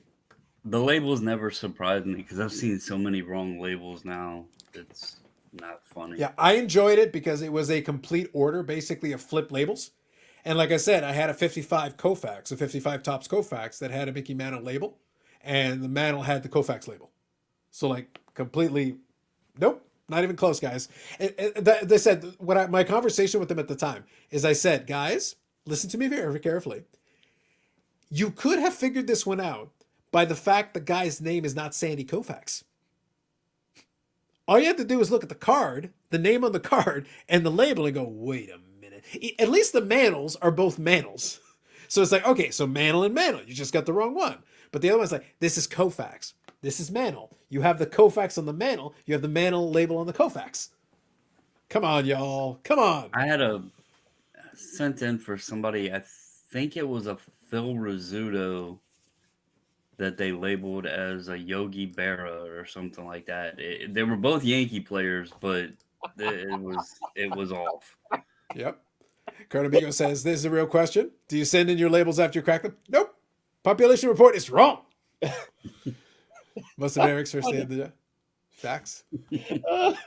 That's funny. I bought a mislabeled PSA card. It was a Mantle. They graded it again for free. Under the right circumstances, like in most cases, that should be the way. Because I remember when I was chatting with them, they were actually trying to charge me for it. And I was like, guys, you screwed up the labels. Like, you did that. I had the whole order. At the time, I had the whole order, and I literally went through them and like, here's this. Literally, I put the cards beside each other. Here is the cards, and look at the labels. Okay, so I'm going to try to say this a little slower and clearer. Beckett does not give a shit about its customers. They don't care. They had your money. That's it. They don't care about you. So I'll get to these later on. So I'll figure it out. You know what actually be kind of funny, Bubbles? And maybe we'll figure it out later on. Either way, I got to crack these out. It doesn't really matter. Doesn't make a difference to me. Maybe we'll talk later and we'll figure it out. Maybe I'll send these your way and you can tuck some if you want, and then we can see I what can grade to crack come them back. for you if you Yeah, want. yeah. I think we can talk. We'll talk about it. We'll figure it out. I think we'll get a kick out of it. It'd be kind of fun just for a change of pace and thing. Either way, like honestly, I can get them sent wherever. It doesn't really make a difference to me. I don't care. I would, like I said, I'd be perfectly fine sending this to CSG. And to be honest, for the price they were doing them at, like it'd be fine. But SGC, I don't really give a crap. It doesn't matter. Like I just have them in the wrong labels anyway. They need to be put in the correct thing. They need to be labeled correctly. Heaven I forbid. say keep them like that and bring them out every show. Bring them out every show as a testament to the quality control. For that one day that somebody in the comments says, I disagree. I think Beckett's fantastic. You don't know what you're talking about. Well, I've already told you we have you all the time for that. Like, come on.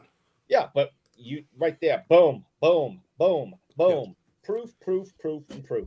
Yep, I have the physical evidence. I have had the physical evidence for many years now. That was years ago too. I've had those cards for a while. I just it wasn't worth the effort for me to go and send it back They in. don't care about you then. They don't care about you now. I took a photo of them and sent them PSA. Not trying to ship them from here. There you go. Not paying to ship them here. Fair enough. So Bobbles is telling us SGC is bad at labels. I get it's normally the dumbest little things or stuff that's easily overlooked. But yes, their label defects are. I'm not going to criticize the company for that because it happens across the board. So Yep.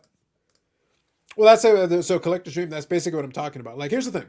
I don't really care. At the end of the day, I have cards from the 4 major ones. Obviously, like I said, including this idiocy where they screwed it up. This one I submitted myself and they screwed it up. PSA, I've had no issues. It works fine for me. But it might be kind of fun just to kind of see what they do with the Mantle ones because they're perfectly capable of handling it. I have no issue with that. We can kind of see to have that. At least there'll be a little contrast to them. My curiosity would be, I kind of want to have fun with the idea. I'll be honest, I'm not going to do the 59 set. I'm not going to do the 63 set. I'm not going to do the 67 set. So I might move them on. And for vintage, SGC works perfectly fine. It's going to depend mostly.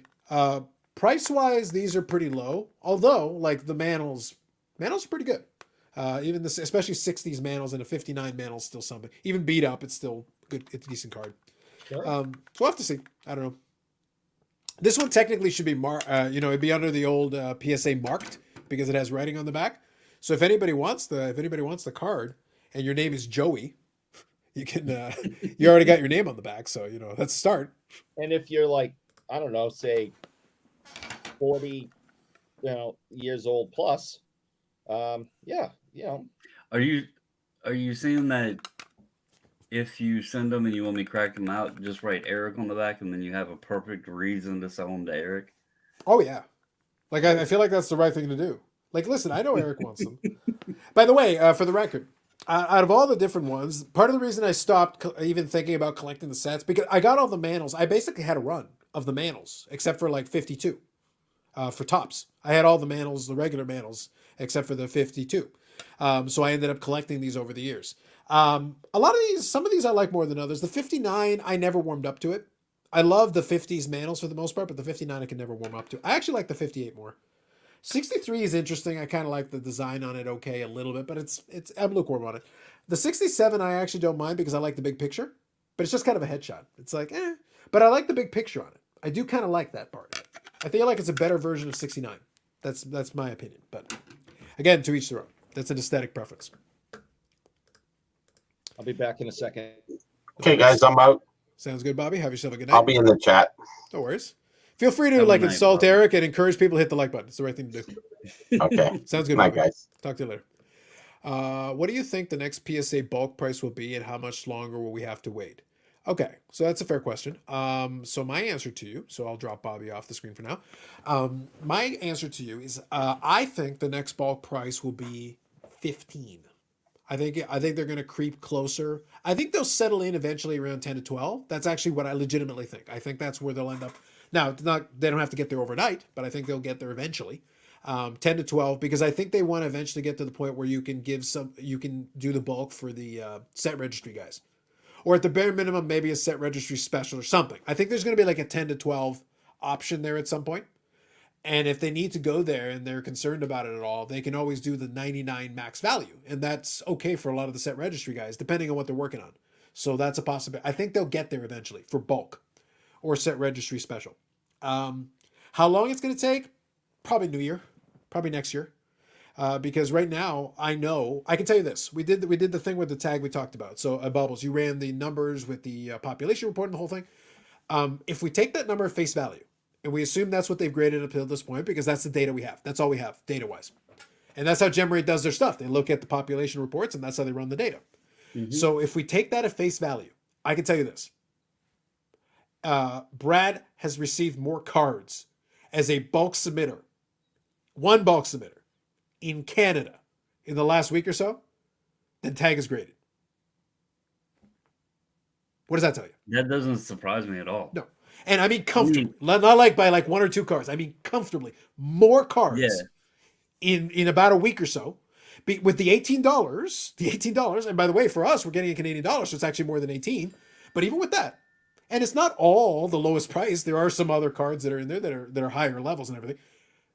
More cards, comfortably, than that. Come on, like what does that tell you? Apparently, like Everybody hates PSA, but yet thousands of cards get sent with one bulk submitter in a smaller market. Canada's smaller than the US, but that's still thousands and thousands and thousands of cards. Yeah, I've heard like conversations of people saying that they think that PSA's numbers will drop. I really don't. I think they'll stay strong at least 800,000 to a million cards a month. I think now Yeah. that they've shown they can do that, they've established that spot. They feel comfortable grading that. I think they'll be able to continue doing that. My curious question to it is, if PSA does get down, let's say 15 or below, Yeah. what does CSG drop to? Because they were at 12. Well, they started at 8, they went to 12, now they're at 15. Mhm. Does that then put pressure for them to move back down? Because that would be kind of interesting how that would work there too. Yeah. And don't forget also, just to be clear, I did mention that you can play around because PSA has all the different levels, the different value levels. The old $8 one from 2018, so not a million years ago, 2018, you had $8 US per card, $99 declared value. Right now, the lowest is $199. You could cheat and offer a $99 one that gets you down closer to that $10 one. That is a way Just to do for it. volume. Correct. Exactly. Yep. Exactly. But that is an option because you could be like, no, you want this $10 one? These are your base cards. These are your set registry cards. These are your whatever. Okay, $10. Here you go. Okay, cool. And that'll then open up the people that'll be like, we can slip this $150 card in or this $160 You can try. Yeah, yeah. card in. You can try. Yeah. And if it gets upcharged, your next level is even say at $18. Sure. Okay, well you're only paying $10. Yeah. But they'll try to sneak it in at 8 for the hell of it. But yeah, that could definitely be something they do to create volume for sure. Yeah, and it gives you another lever you can pull. It's kind of a way of executing it without necessarily, if somebody has a $200 or $300 card, it doesn't necessarily screw them over. It kind of still leaves a separation between the two. So you can kind of play that game with the declared value a little bit. That offers you an alternative because they've done it in the past. So it wouldn't be completely out of left field. They have pulled that lever before and they could pull it again. That is another way you can do it. So for me, you could play around with that and be like, okay, so 99, 199, or you could bump it up to 250, give a little more separation between the two, and then go 500, 1,000, whatever, if that's what you want to do. And they also could, because they have the membership thing right now for the $18 level, they could then shift that down to the $8 level, and then that opens the 18 up to people that just don't want to pay for the membership too. Yeah. So it's like, it's just a matter of PSAs, and I'll touch on Korean Cardboard's response in a second here. Yeah, you got to keep trying, man. Paul here says, when they get New Jersey up $10, but they need capacity for 1.5 to 1.8 million a month first. So we'll have to see. So this one here, I really don't want them to go to 15 before they go to 10 or 12. $3 won't make a difference to me. Totally understand. But PSA is under no pressure whatsoever to jump faster than they need to. They're only going to adjust as they want to keep the wheels moving. Basically, they're monitoring the intake constantly, and they could just, there's no pressure on them to do it unless submissions drop a lot. And like I said, all they had to do was go just sub 20, and then submissions were pretty solid. That's why I say I'm keeping tabs on how they're doing in receiving. Well, at $18, there's actually a bunch of folks like, oh, I was waiting for them to go below 20. Here's a bunch of cards. I'll say too, as someone that does submissions, you would be really surprised at what $3 difference does to people sending cards in. I remember when SGC told us we could go from what was it, 25 to 23. I thought, oh, well, this is silly. What good is $2 going to be? Yeah, it actually created it created a little bit of a surge for a little bit with the numbers increasing. Now it obviously started shrinking back down, but there at first they were like, oh, I can save $2 a card because that $2 adds up same way the $3 would. So believe it or not, that a $3 decrease would make a huge difference. Yeah. But look, I think a lot of people, remember, if we're talking about bulk, right? Every dollar gets amplified by the amount of cards you send in. The more cards you send in, the more powerful each dollar becomes. You're like, oh, $3 won't make a difference. Well, but if you send 100, that's $300. That's a pretty big difference. That becomes very quickly very large. And if you consolidate with a couple of people, well, that's hundreds of cards. That's a lot of money real quick. That's why I said, you wouldn't think the difference between $20 or close to $20 and $18 actually makes a difference psychologically. As soon as you cross that line of, oh, under $20, oh, I have a $20 bill, I get change back. Oh, it's psychological. It's entirely a psychological game. And of course, we've got inflation today. Everything's more expensive. So anything that the price drops, oh my God, it's like a bargain. Comparatively, it feels like it. I don't think we're going to get all the way back to $8. So when I made that prediction, that number, I find it very difficult to believe they would even consider ever going back below 10 because there's really no incentive to do it. But 10 to 12, I think they could settle in as the new number. I think they could see that. This is a company that was charging $100+ to grade a single card. Yeah. And they still had their hands full. Yep. They don't have to drop the price. Yeah. This company is number one. It could still be at 50 and everyone else is at 8 and they would still have their hands full because the investors and dealers want to get the most out of their money. So they can charge whatever they want because people know that you're going to get the best turnaround on with PSA and they're going to send their cards in. Yeah. And that's the thing. It's like you have to. It's math problem. It's business, right? Like your job in business is not to give the customer the cheapest possible price. Your job in business is to be profitable. Now, screwing over your customers constantly will hurt business. Like traditionally, it hurts business. And by the way, they've turned away some people who won't come back. But there are other people who are mildly inconvenienced. So for them, it's going to be like, if you get the price I want and are able to deliver the product within the promised timeline and it serves my purpose, I will send cards again. That's the average person. So as long as they have enough stuff coming in, then it makes sense. Well, then why change? Or if you're going to change, you modify certain specific things and make it certain parts more palatable and then just adjust from there. That's kind of how you have to play it. So there we go. Good evening, Ziggy. So thank you for that. Dakota says, inflation hard. Player Bobble's light bill is too high. He said no lights moving forward. Hey, times are tough, man. You got to make adjustments. Yep. No, I completely understand this. But unfortunately, they're going to move these. If you've been paying attention, they have moved that lever slowly down. It hasn't been this big jump. It's been a slow progression downward towards the current price. I do think there's a couple more steps, a couple more moves between now and the beginning of next year or whatever. I have no insight on it. I don't know. I'm sure we'll find out about it. We'll get like a random social media post and suddenly the last one we find out about it by posted notes on social media. So it was like, oh, now we're at $18. Okay. It was random. We really weren't expecting it. So it's a bit of a surprise for everybody. I know. Like I said, really tough times, man. Really tough times. Why do you think Bougie Eric is so rich? He's loaded. Look at the lighting over there. Holy crap. Every other fuse is shut off in the house. That's what you claim now. I don't know. I have to go down and turn them all off just so I can light this room. Interesting. That's the theory we're going to go with, huh? I see. Fair enough. But yeah, as far as the pricing is concerned, we'll have to see. The thing is they're going to run, what they're going to be monitoring is the submission rates. They're going to be looking at how much stuff is coming in. And honestly, going to $18, I can tell you from one specific sample size, pretty good. It helped. It helped, and it at least gave him a little bit of a boost, at least temporarily. LA Pats, good evening.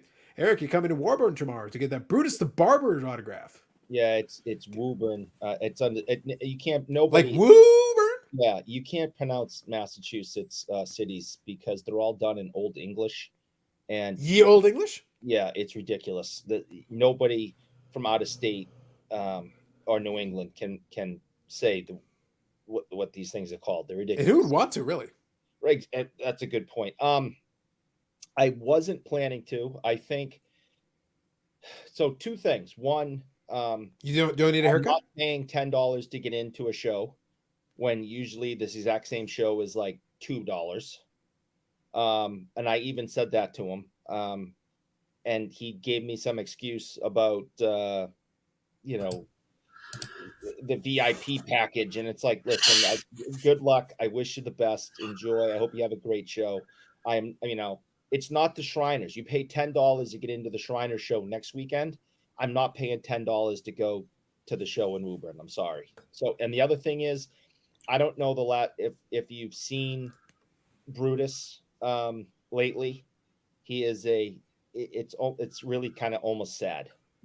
He is enormously overweight. Oh, is he really? Has he got really? I can imagine him not being in shape, but has he gotten ridiculous now? Enormously, and it's is he really going to sign Brutus the Barber Beefcake when this guy probably is going to be wheeled in on a wheelchair? I mean, he is enormous. So Interesting. I'm not. So Eric fat shaming. But fair enough. We got that. No, I think I kind of feel bad. Like the guy's in really. Well, a lot of those wrestlers are not in good shape at all. Like it's been really bad for a lot of them. Yeah. And some of them have substance abuse issues, like legitimately, they really do. Yeah, and they need help. I don't know I don't know if he has anything like that, but you could Google him and find a picture. It's not. He doesn't look good. Right. All right. So we'll give it a shot here. Worcester. Nope, that is Worcester. Oh, Worcester. Worcester. We're just scratching out the R. Just no R's. Right. Well, I told you. I'm before, Latin. We roll R's, man. I told you before. In Massachusetts, we take the R's out and put them at the end of words sometimes, and we get rid of and we put the A's in. So it's a mess down here. I've chosen to reject your statement. I'm going with Worcester now. Okay. I've changed my mind. And now it's Worcester. Yeah. And that is now canon. It's Worcester. You can't pronounce Massachusetts cities. Come to Wisconsin. We laugh at you easily pronouncing stuff. Fair enough. That's facts. Beefcake, literally. Yep. Well, I didn't know he's in bad shape. Yeah, apparently. Some of these wrestlers really are. It's really bad.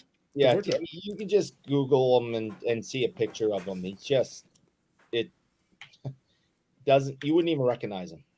I think what's funny though is that now speaking about the locations and pronunciations and stuff, I always used to laugh when because where I am is I'm in a suburb outside of Toronto. The locals will call it Toronto, but I'm outside of Toronto. But I'm in Mississauga, so it's Mississauga. So you start. So it's like, oh, how do you pronounce it? It's like, all right, so start off like Mississippi, Mississauga. Right. That's it. That's all you need to do. Have a good night, Baz. Take it easy. Take it easy. Yeah. Like Koopa is Koopa. That is how you would say it, yes. Down here. You take the R right off, put it in an A. Interesting. Then, Interesting. Words that end with A, you take the A off and you put the R that you left off another word. Like, it's pizza, right? Ends with an A. Around here, people will say it's pizza. Y'all are freaks. Yep. Holy goddamn lot of you. Not just a freaking chocolate stick, you sick freak. Good God. There's a lot of problems we need to discuss over there. By the way, Bobbles, did you specifically light the flag? Do you have like a light? Okay. Yes, because I've noticed, so if I have the light on, everybody gives me hell saying I'm from like sitting on the face of the sun. Of course. But if I turn the light off, now I get crap saying that I can't pay the light bill. So I was like, okay, I'll turn on the light back there and it'll light the flag up. But I also have the TV on, so if it looks like it's strobing in here, I got the hockey games on over here.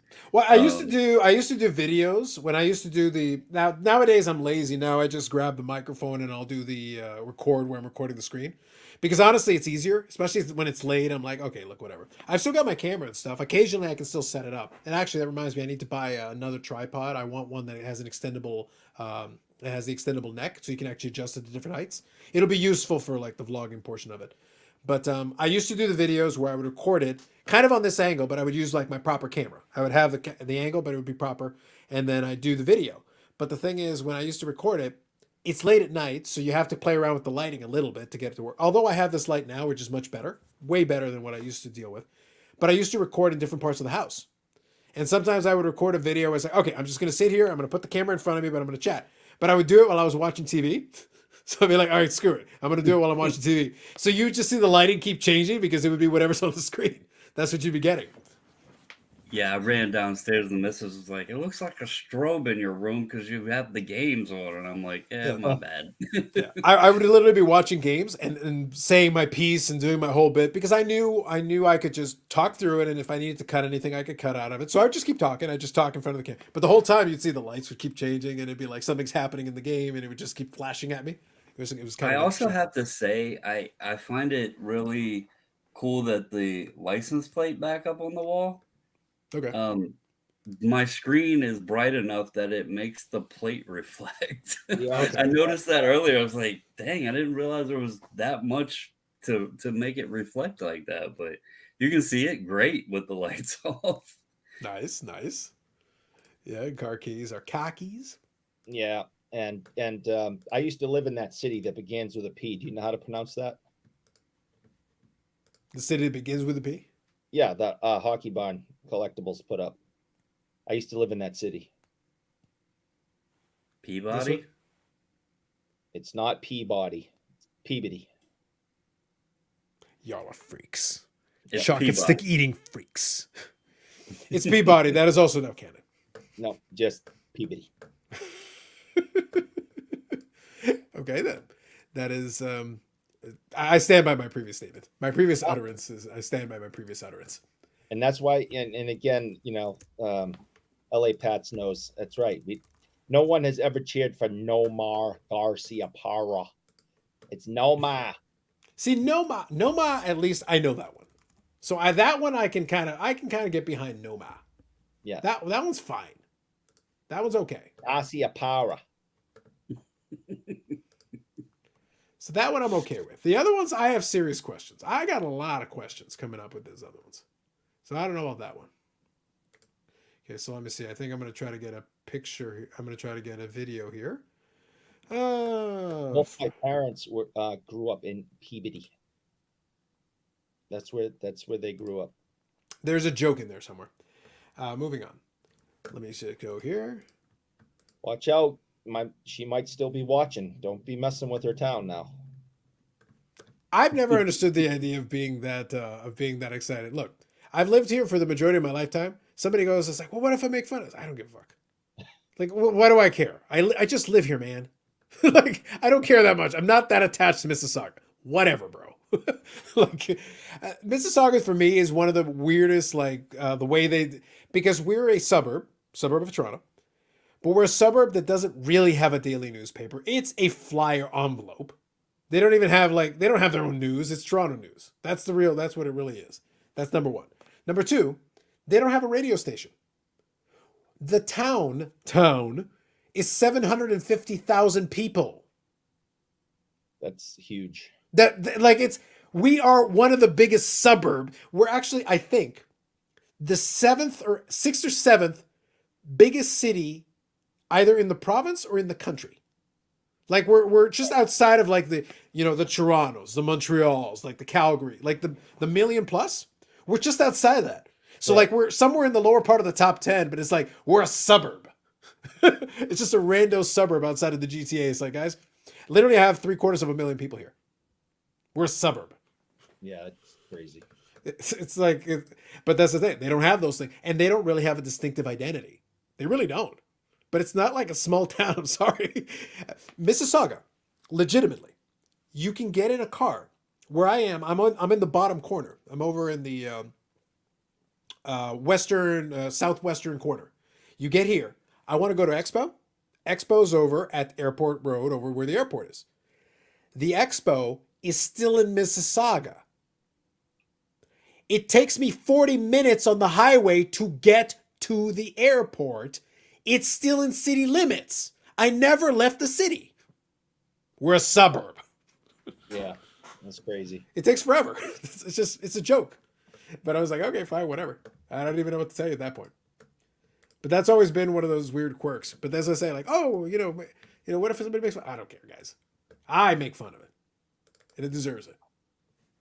Okay, so let's see here if I can find this. Go in here. Garcia Para. Busy looking for a safety pin to pin or less your shirt? Correct. She might be. I don't know. Okay, so I think I got some video here from Yannick from the Anti Expo. If you guys want to see it, but I gotta teach you guys, man. You gotta tilt the phone. Like I hate when we got the tall video, but it's like no, you gotta tilt the phone 90 I degrees. Man. learned that when I did like the little room tour thing. Yeah. Because I wasn't used to like recording with the camera or whatever. So at the show, I made sure to get like one of the little handheld things that kept it in that, position. That way, when I was going around recording and stuff, it wasn't that vertical little box. You need the panorama. That's right. That's right. Okay, so let's see if I can pull this one off here. I'm gonna do it without the audio for now. So I don't know. Can you guys hear that or no? I can't. No, that's hear fine. I intentionally, honestly, I didn't want to have it because it was a little bit loud. Because obviously it's just walking around the show, but I figured I'll play it a little bit just so that you guys can at least see it. Like do those it. jerseys. Yeah, it's cool anyway. Just seeing kind of how the show is set up and getting a little quick walkthrough and checking it out. So that was cool. So thank you, Yannick, for the video. Appreciate it. So at least a little bit of video from the show. So that's cool. Wait a minute. Hold on. Just is that a table that has the plastic covering over its cards? I recognize tables like that. Oh yeah. No, there's definitely a lot of these shows that still have it. And by the way, that's the grass they're talking about. The artificial Right. soccer field with the artificial grass and stuff.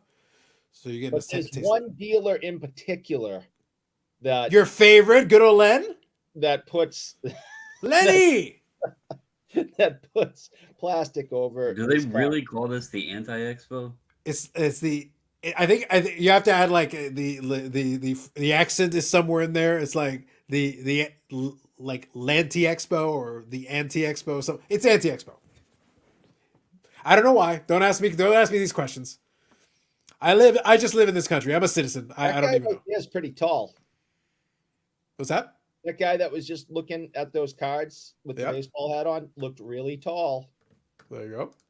So you got some Marner. So Bobbles, here's a little bit of your answers about some of the. This is a taste of the hockey content. Obviously, Montreal is another hotbed for sure. So you're definitely going to get some your share of hockey and stuff.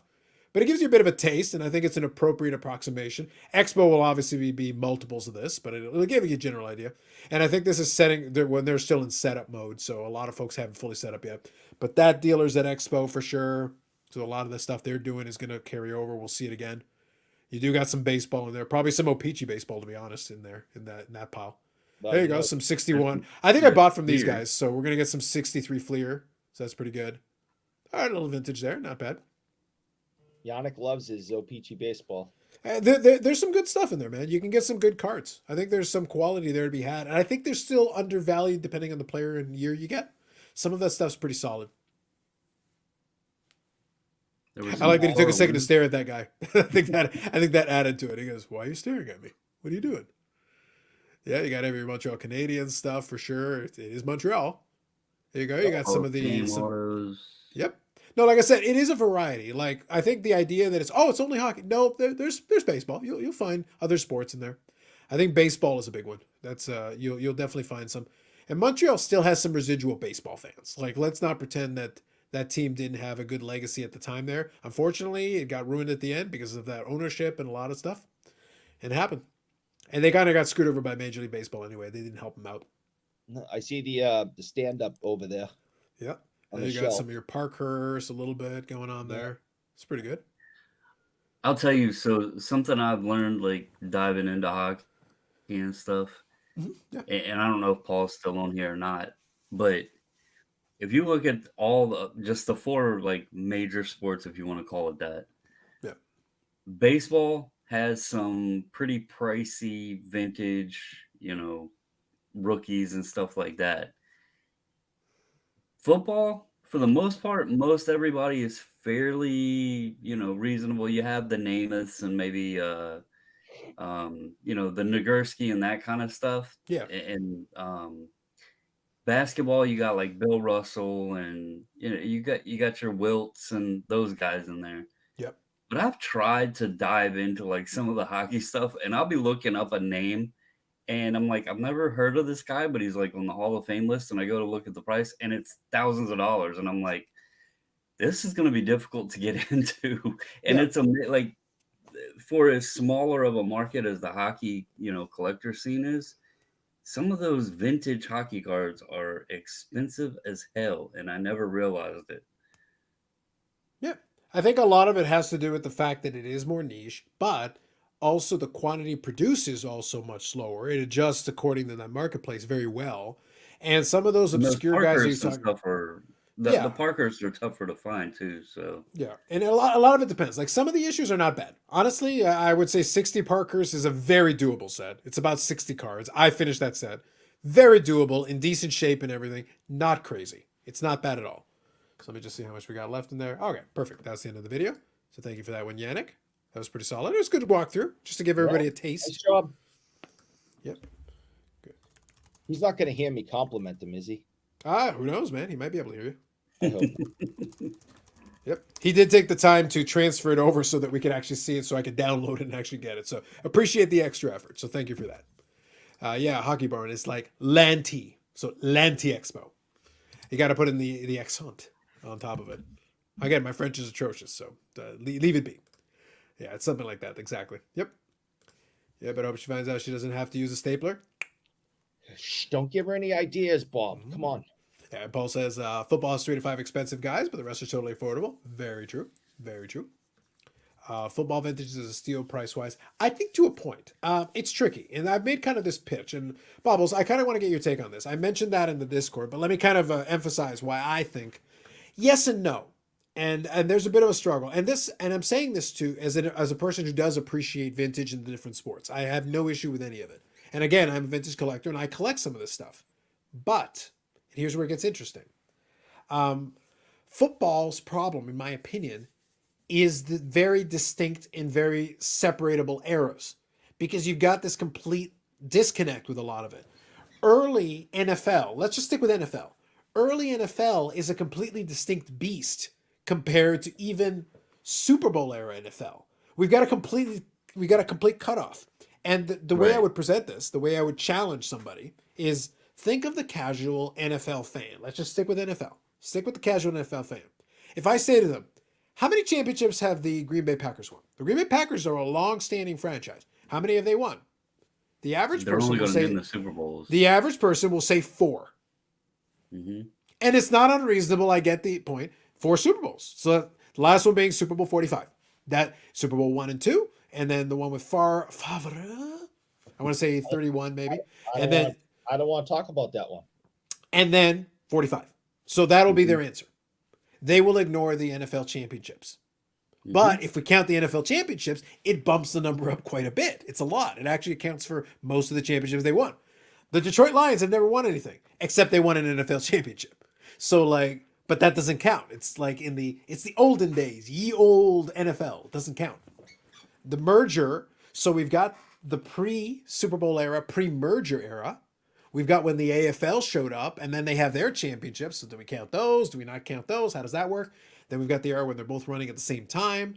That's another thing. And then on top of it, we go next. Okay, great. So now we got the Super Bowl era. But there was a Super Bowl era where 2 leagues are running at the same time and their representatives are, so each won a championship, and then they're competing for the Super Bowl. And also, another point that also changes the game, the NFL was just not that popular comparatively. The first couple Super Bowls didn't sell out. So, as someone like I was actually putting together the Hall of Fame, rookie checklist and all that. Yeah. I'll tell you one thing that turned me off on it Mhm. was, and Paul is going to hate this, but I felt like I was chasing, some like an offensive lineman. I didn't really care to be picking up those cards, and I felt like I was just marking names off of a checklist just because it was there. Mhm. And I think that's some of football. You have a lot more players because you got 2 sides of the ball, obviously, offense, defense.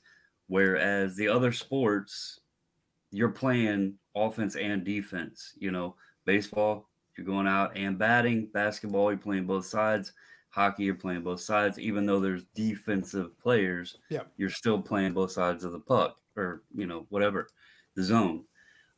Football, you had separate areas, offensive players, defensive players. And some of those guys, like if you know, he's mentioned connecting because like somebody played that position in high school or whatever. I Mhm. could understand that.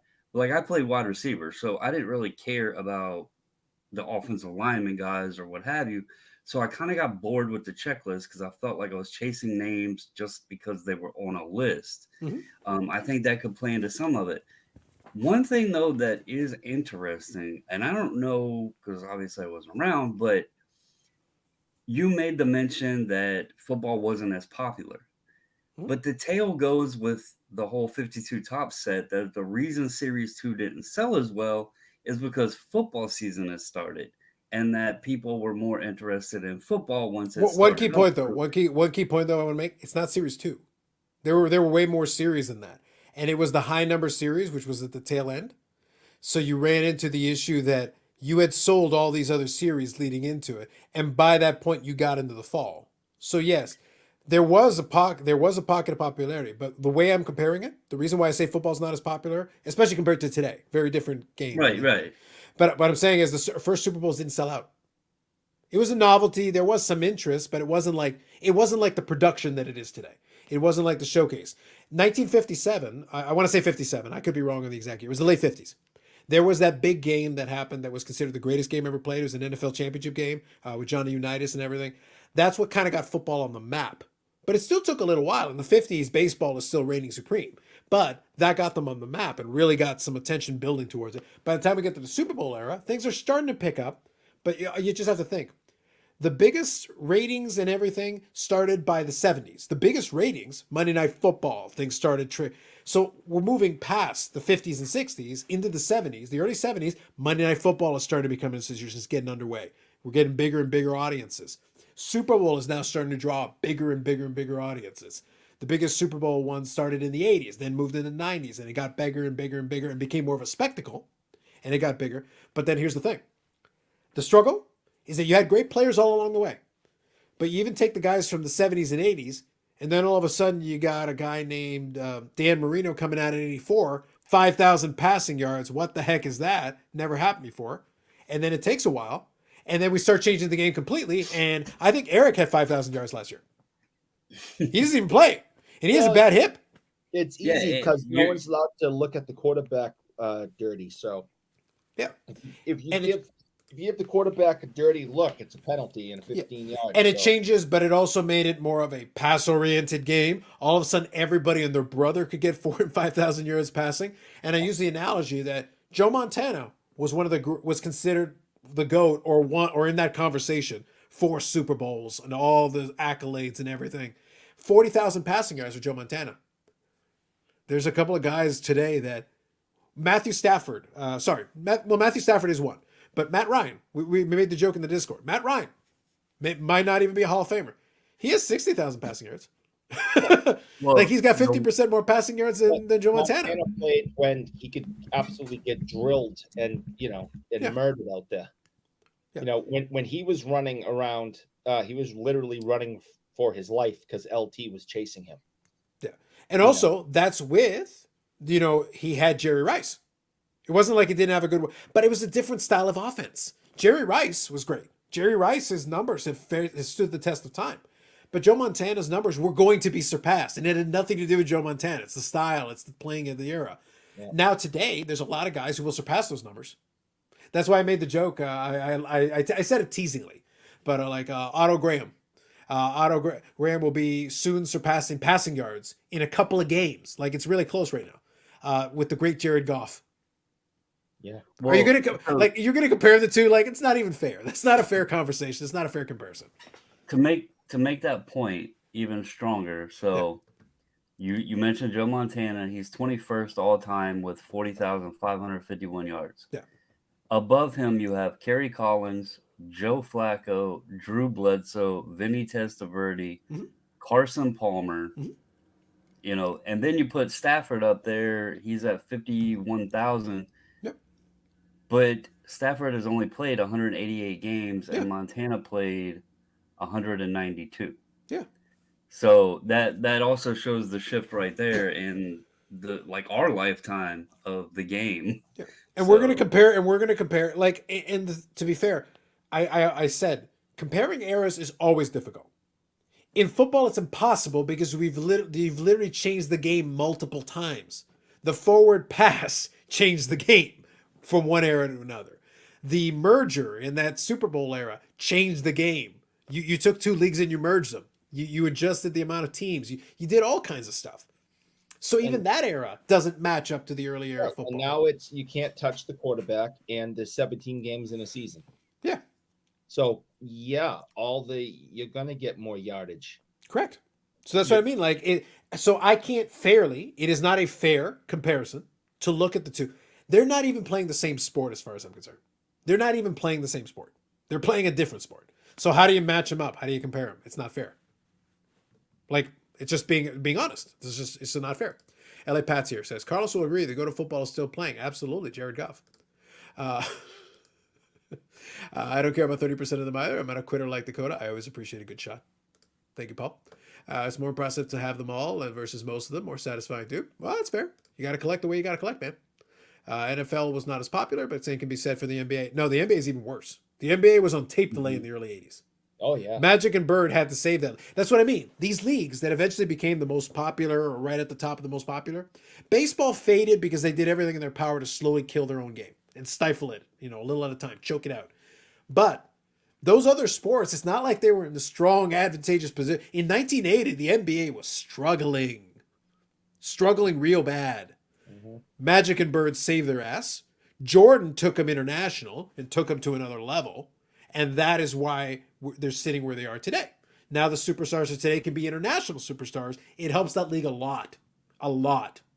The NFL became super popular, but guess what? That tide can turn tomorrow. Don't even worry about that under the circumstances. They got to be very careful. They can't assume it's automatic.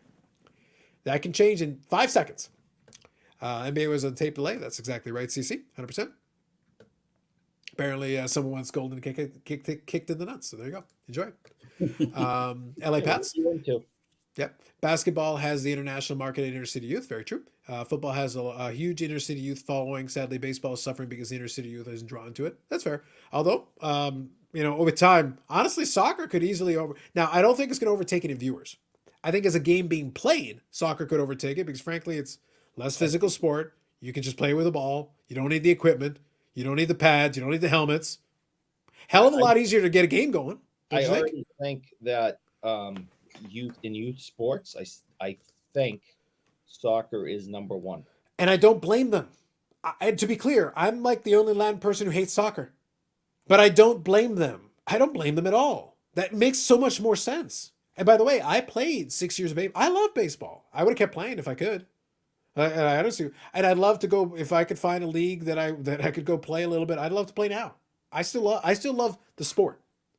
But I'm not going to pretend that it's a sexy sport. It's not a sexy sport. Especially compared to some of the other options available. It's not. And they've made it a terrible television product. And they made it a terrible in-person product. I'm sitting there watching these morons throw the ball back and forth during the commercial break. I paid tickets to watch this crap? No, Why? It's unbelievably boring. Like, you're killing me, man. You're killing me, Smalls. You're killing me. My opinion is the NFL cards are limited because it's essentially limited to the USA audience. Yes. They're trying to make it international, but it's going to be a struggle. Baseball is falling by no longer being a network TV and being easy access for viewers. That's fair. There you go. Hockey Barn. I'm out, guys. Long day ahead tomorrow. Sounds good. Have yourself a good night. Keep the Nova Scotia guys in check and translate the poutine talk when needed. Have a good time, boys. Nova Scotia for life. Love it. But yeah, they've hurt themselves. But to be fair, like, honestly, all the professional sports have hurt themselves. That's why I kind of laugh. It's like, you've all kind of hurt yourselves in different ways. But it is what it is. Baseball is too slow and 3 outcome play is lame. Football is 5 to 10 seconds of actions and 1 to 2 minutes between each play. Yeah. That's the irony, is that football is very popular. Watch hockey. It's non-stop action. I know, and the outcomes are predetermined. It's great. And you can get, like, if you have a significant other, you can get the package now that has Hulu, Disney Plus, and ESPN Plus for like $12 a month, and watch all of the hockey games on ESPN Plus. It's freaking awesome. So, and they have Disney Plus and Hulu to watch all the other little shows. Well, you know what's funny? It's not as good price wise as the package you're talking about, but because the Packers have been shit, I turned off the streaming package of football, but I turned on the hockey one because we've got one rights holder here who has the rights to a lot of the stuff. But they've got a bundle deal, not dissimilar to what you're talking about. Obviously more expensive, but that's kind of the way they roll. But they've got the hockey streaming package, so I've got that, so I can watch some of the Stars games. So I'll be joining you guys and watching some more of the Stars games. So we'll have some fun with that. J Rob, let's go. I Odger, can I interrupt? So go ahead. Thursday night football, I'm a Ravens fan. Ravens were playing Tampa Bay, Tom Brady. There was discussions in the Discord about the game. I had the Dallas Stars versus Washington Capitals game on watching that because I was more interested in that. So Let's be honest. Like watching Ovi try to get closer to Gretzky and the Dallas, like that's far more interesting. But Yep. the is because who wants to watch Tom Brady? He sucks. Anyway, the point is that yeah. So I've got the streaming package on, but what they bundled it with, similarly, they bundled it with some other. Now, if I was a soccer guy, they bundled it with Bundesliga, a couple of the soccer leagues and stuff. I don't watch it, but I could technically. Yeah. It is in the package included. They also rolled in WWE Network, and I'm like, all right, fine. I guess I'll watch some of your WWE shit. Like I don't even want to, but it's like it's included. It's rolled into the package. the ESPN Plus, like for the US viewers, it's awesome because you get all of the ESPN shows that they do. Mhm. You get UFC stuff. You get the soccer UFC's good. stuff. Yeah, it's good. You get all of the like. There's tons of college football on there. Like there's so much on it, and I don't even have. We have Verizon FiOS as our service provider. I don't even have a box in here to watch the TV stuff on.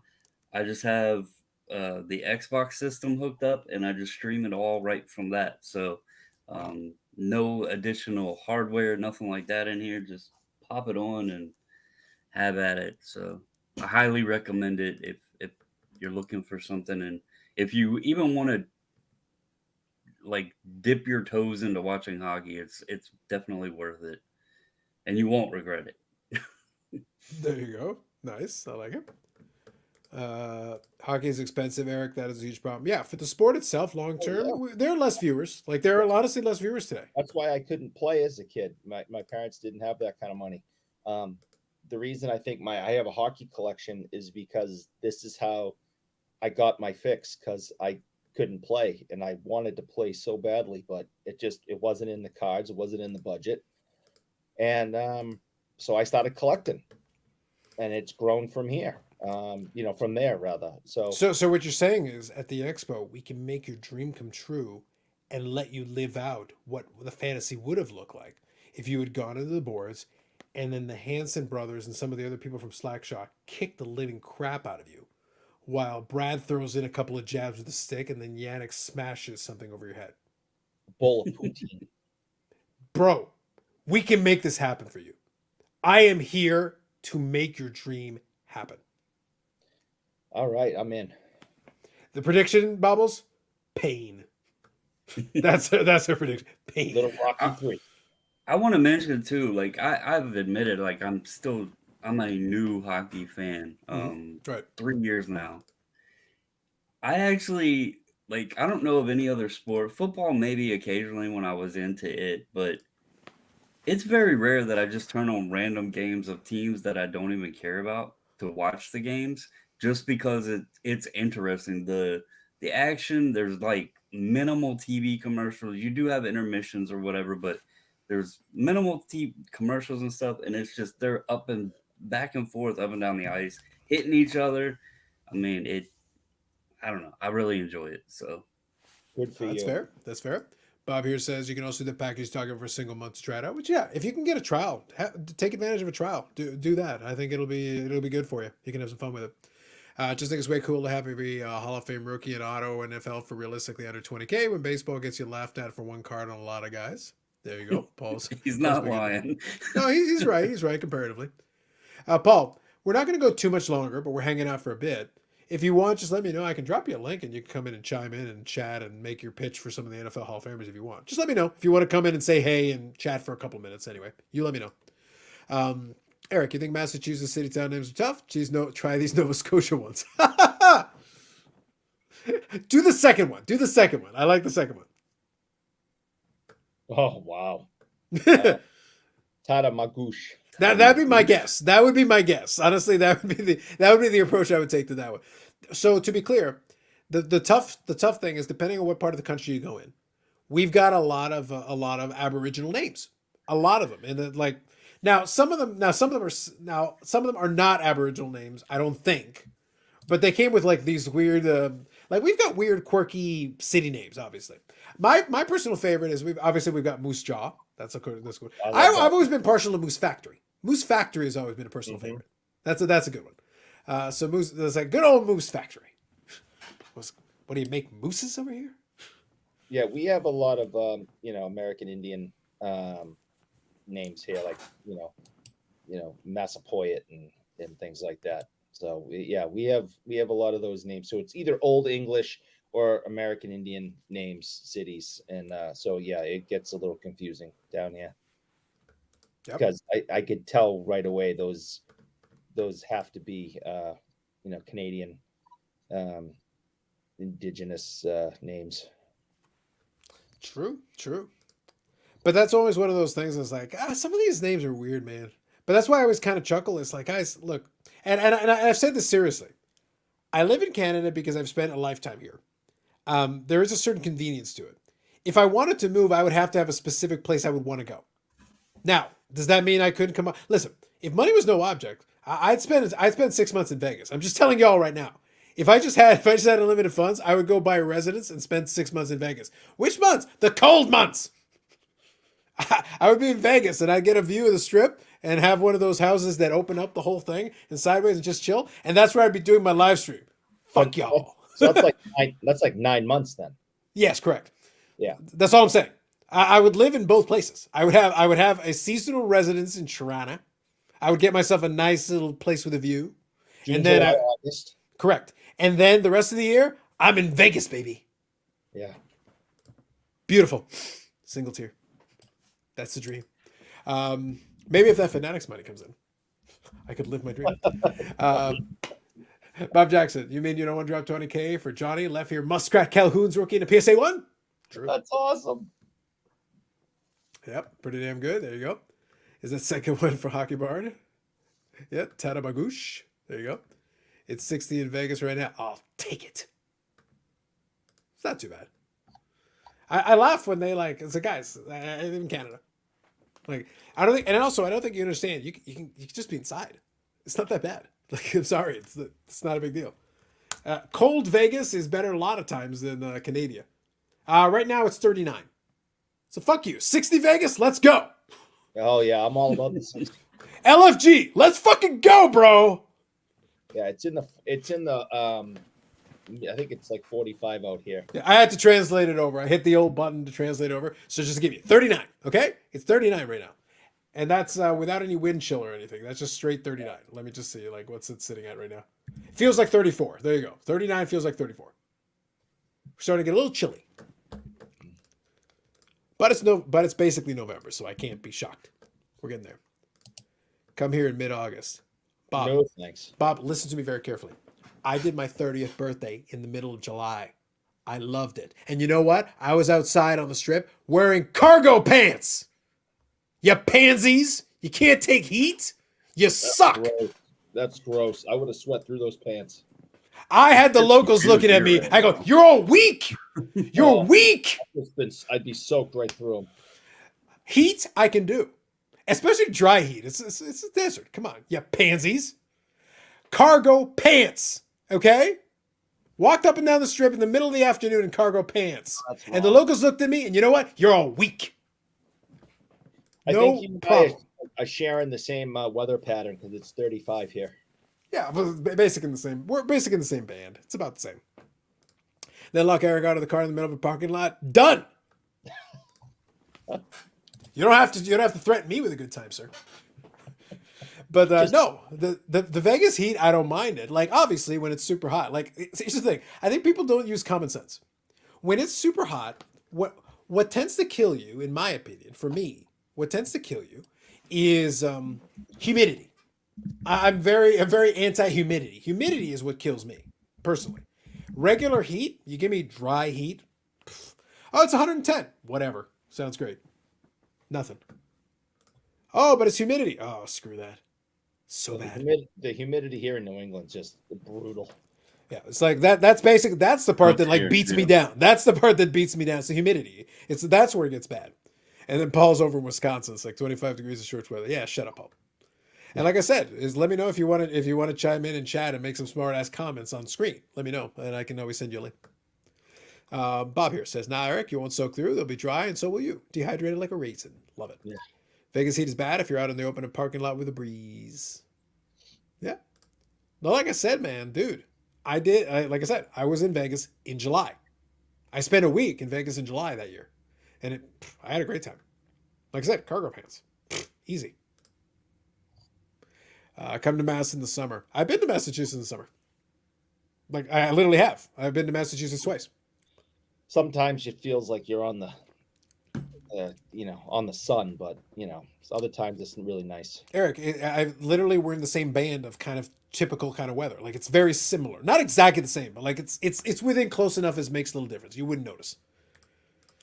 42 in Halifax, yeah, that's about right. Nothing like a cool 100-degree breeze when it's 115 outside. Bro, I love it. I'll take it. I don't think you understand. Heat I can do. Heat I can do. It's the years of cold that are slowly driving me crazy. Not a fan. Not a fan. That would be the situation. But that's why I said, like, I said it seriously. I would move if I wouldn't want to move to either country full time. If money was no object, I would rather just do like I'll live a couple months here and I'll live a couple months there, have a place in both places, and kind of get the best of both worlds. Then I can kind of do what I want to do and be where I want to be. And again, that's a situation where I'd have to have the right kind of work to be able to kind of go back and forth at my will and not have to be tied down to a specific spot. But like I said, if Fanatics dollars come in, they eventually finish buying Panini, and then I can finish my deal. Like, done. Oh yes, Done. Easy. Hit me up, Ruben. Hit me up. Cool. All right, guys. So if there's any last kind of comments, let's start winding her down. It's been fun. I've actually enjoyed it. It's been a good time. We cracked the 4-hour mark once again. Lord knows I don't know how. I still think I blacked out for part of it. Like, what the hell were we talking about? I don't remember. Oh, goodness. Cece, have yourself a good night. Take it easy. And thank you all for the chat. It's been really good. The chat has been really good. You guys have been very active tonight, so I appreciate a lot of good comments and good questions and good thoughts. We've had a good conversation. Like I said, we're in a quiet time in the hobby, and honestly, we still found stuff to talk about. So we managed, so pretty good. Also, just to update, it's top of the 10th, tied game in game 1. Oh, is it 5-5. yeah. Top But 10. Wow, they're hanging in there, eh? I see. Interesting. Bruins won tonight, so that's all that really matters. There you go. Yeah, an hour plus on tag was an hour too much. Not my fault, Paul. There was plenty to talk about. Not my fault. Blame Bobbles. He wanted to stoke the fires of Tag's ardor. He's like, I will get you guys. It's like, but Bobbles this, but Bobbles this. I don't know, man. He's stoking the fires. He's an instigator, is what he is. He's an instigator. Troublemaker. Absolutely. He's not a man of peace like Eric and I are. We're out here being men of peace, trying to keep we're just trying to get along with everybody. We're just trying to get along. Well, one of us. Yeah, I'm just the sister. One of us here may have been in contact with a representative from TAG today and said that they were looking forward to seeing them in 2 weeks, but I don't know which one of the three of us may have done that. It was not me. I did reach out to them, but I got no response. Fair enough. Oh, here we As go. of yet. Nice. As of Click. yet. I got to make sure we got to make sure we structure this correctly. It's very important. It's absolutely critical. There you go. So moving on. Bobbles, you like Eric's name there for that one? No, it's not like a sympathizer. You interpret it however you wish, sir. Okay. You interpret it however you wish. I'm not putting a positive or negative connotation. I merely look. I do not. You assume that I have control over the name. You assume that I have control. It's like a Ouija board. I simply let it do what it was going to do. It speaks the truth. Real Muto just hit a homer to take the lead. Wow. Okay. So Wesker Griff and a couple of Philly guys are going to be very excited. They're going to freak out right now. No I need to outs, scan a card to double use check, Photoshop to find they edges took like the the lead. grading report. See if I can do a good comparison. Eric, was there a floating head involved? Was there, Eric? I don't believe his head was floating at the time. At the time. Does it float sometimes? There's some times where he has no lower body. Mm-hmm. Interesting. If you want to get Eric's go, just label him Eric. Vinny Vincent's biggest fan. Bob, you're pushing it. You're pushing it, Bob. He's pressing up against. He's pushing some buttons. Is what he's doing. Oh yeah. So Interesting. I have a real quick question. Go ahead. Go ahead. because I've been over here looking now that we were talking about vintage and all that stuff, and Yeah. like Go ahead. the Hall of Fame list and everything. By the way, I'm very disappointed in Paul. I gave him a chance to do some propaganda for his goddamn thing. He could have even talked for F1. I would have given him 2 minutes to talk about F1. 2 minutes. Nothing. Crickets. So I went on and just typed in 1951 Parkhurst, Mhm. and then I did Hall of Fame rookie in the search. Is it commonplace for there to only be 2 pages on eBay? Like, Sorry, repeat that. Repeat what? What are you searching for? The 51 Parkhurst, and then I just typed in a simple search for Hall of Fame rookie, Okay. and only 2 pages popped up. Well, you're not going to get. Most people don't list Hall of Fame rookie. Like that piece doesn't really matter. Well, it matters, but like I don't think because most of your searches are looking at the titles, right? You're basically searching under titles. Yeah, I don't think most people. I don't think I've seen too many people put Hall of Fame rookie in the Let me title see if I can for those just cards. do 51 Parkhurst. Yeah. Now, back in the day where more people used the description, you might have been able to have a little more luck with that and have a little bit of information. Yeah, if there. if I just type in 51 Parkhurst, it does give me more, but still You will. surprising.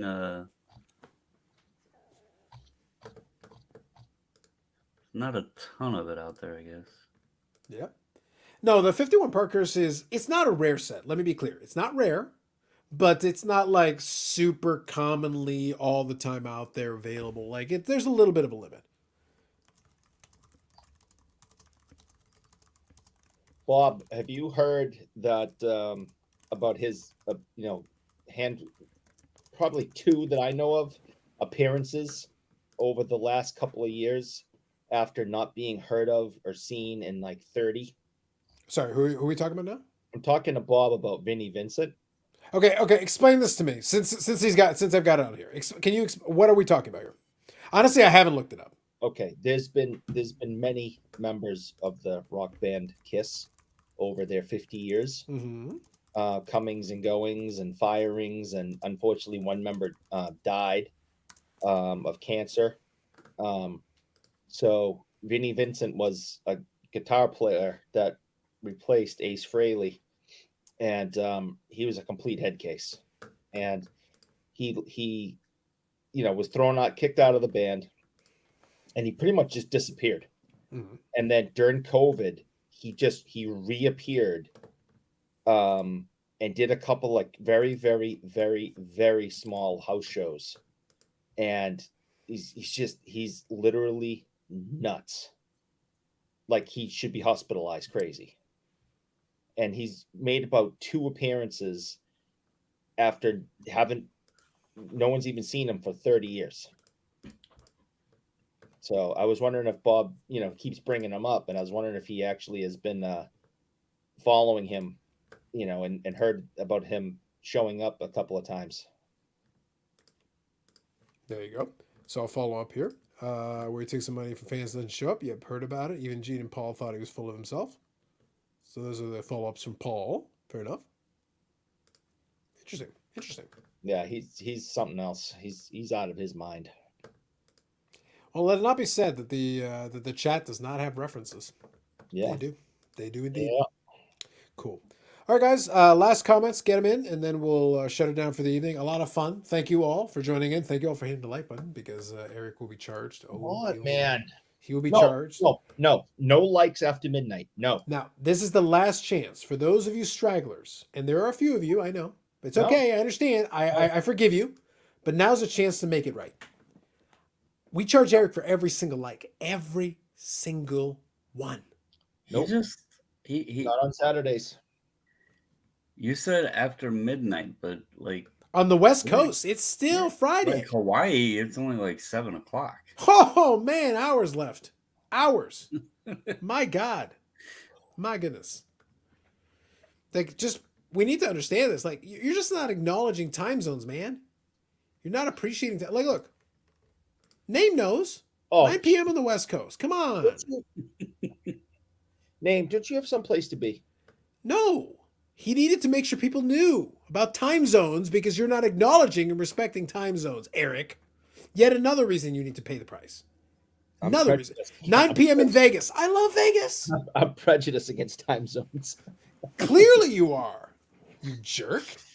Eric has to pay $10 for every comment made too. I wouldn't charge him that low.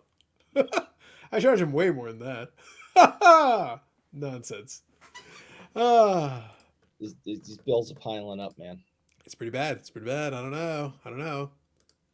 Oh, and we did see another like. I like that. No, we don't need that. It's beautiful. Wow. Beautiful thing. I just don't understand. There's nothing to like. People. Oh, there's a lot of things to like. People, there's nothing to like about the show. Oh, so much to like. Stop watching it. Stop liking it. Call YouTube and demand it be taken off the air. All right. I'm already back from picking up your supply of chocolate donut sticks. Facts. Eric is just mad his sundial doesn't work for time zones. True. I'm just impressed he got all the way up to sundial technology. That's a far further than I thought we'd get. All right, guys. A lot of fun. Thank you all appreciate you joining in. We've now crossed over into Saturday on the East Coast. So thank you for that. On the West Coast, you still got some time on Friday. Next week will be the official Expo pre-show. So we'll definitely talk Expo. You got any questions or anything you want to chat about, we'll do it. I'll try to get some folks in. I'm going to try to get some of the folks in that organize the Expo.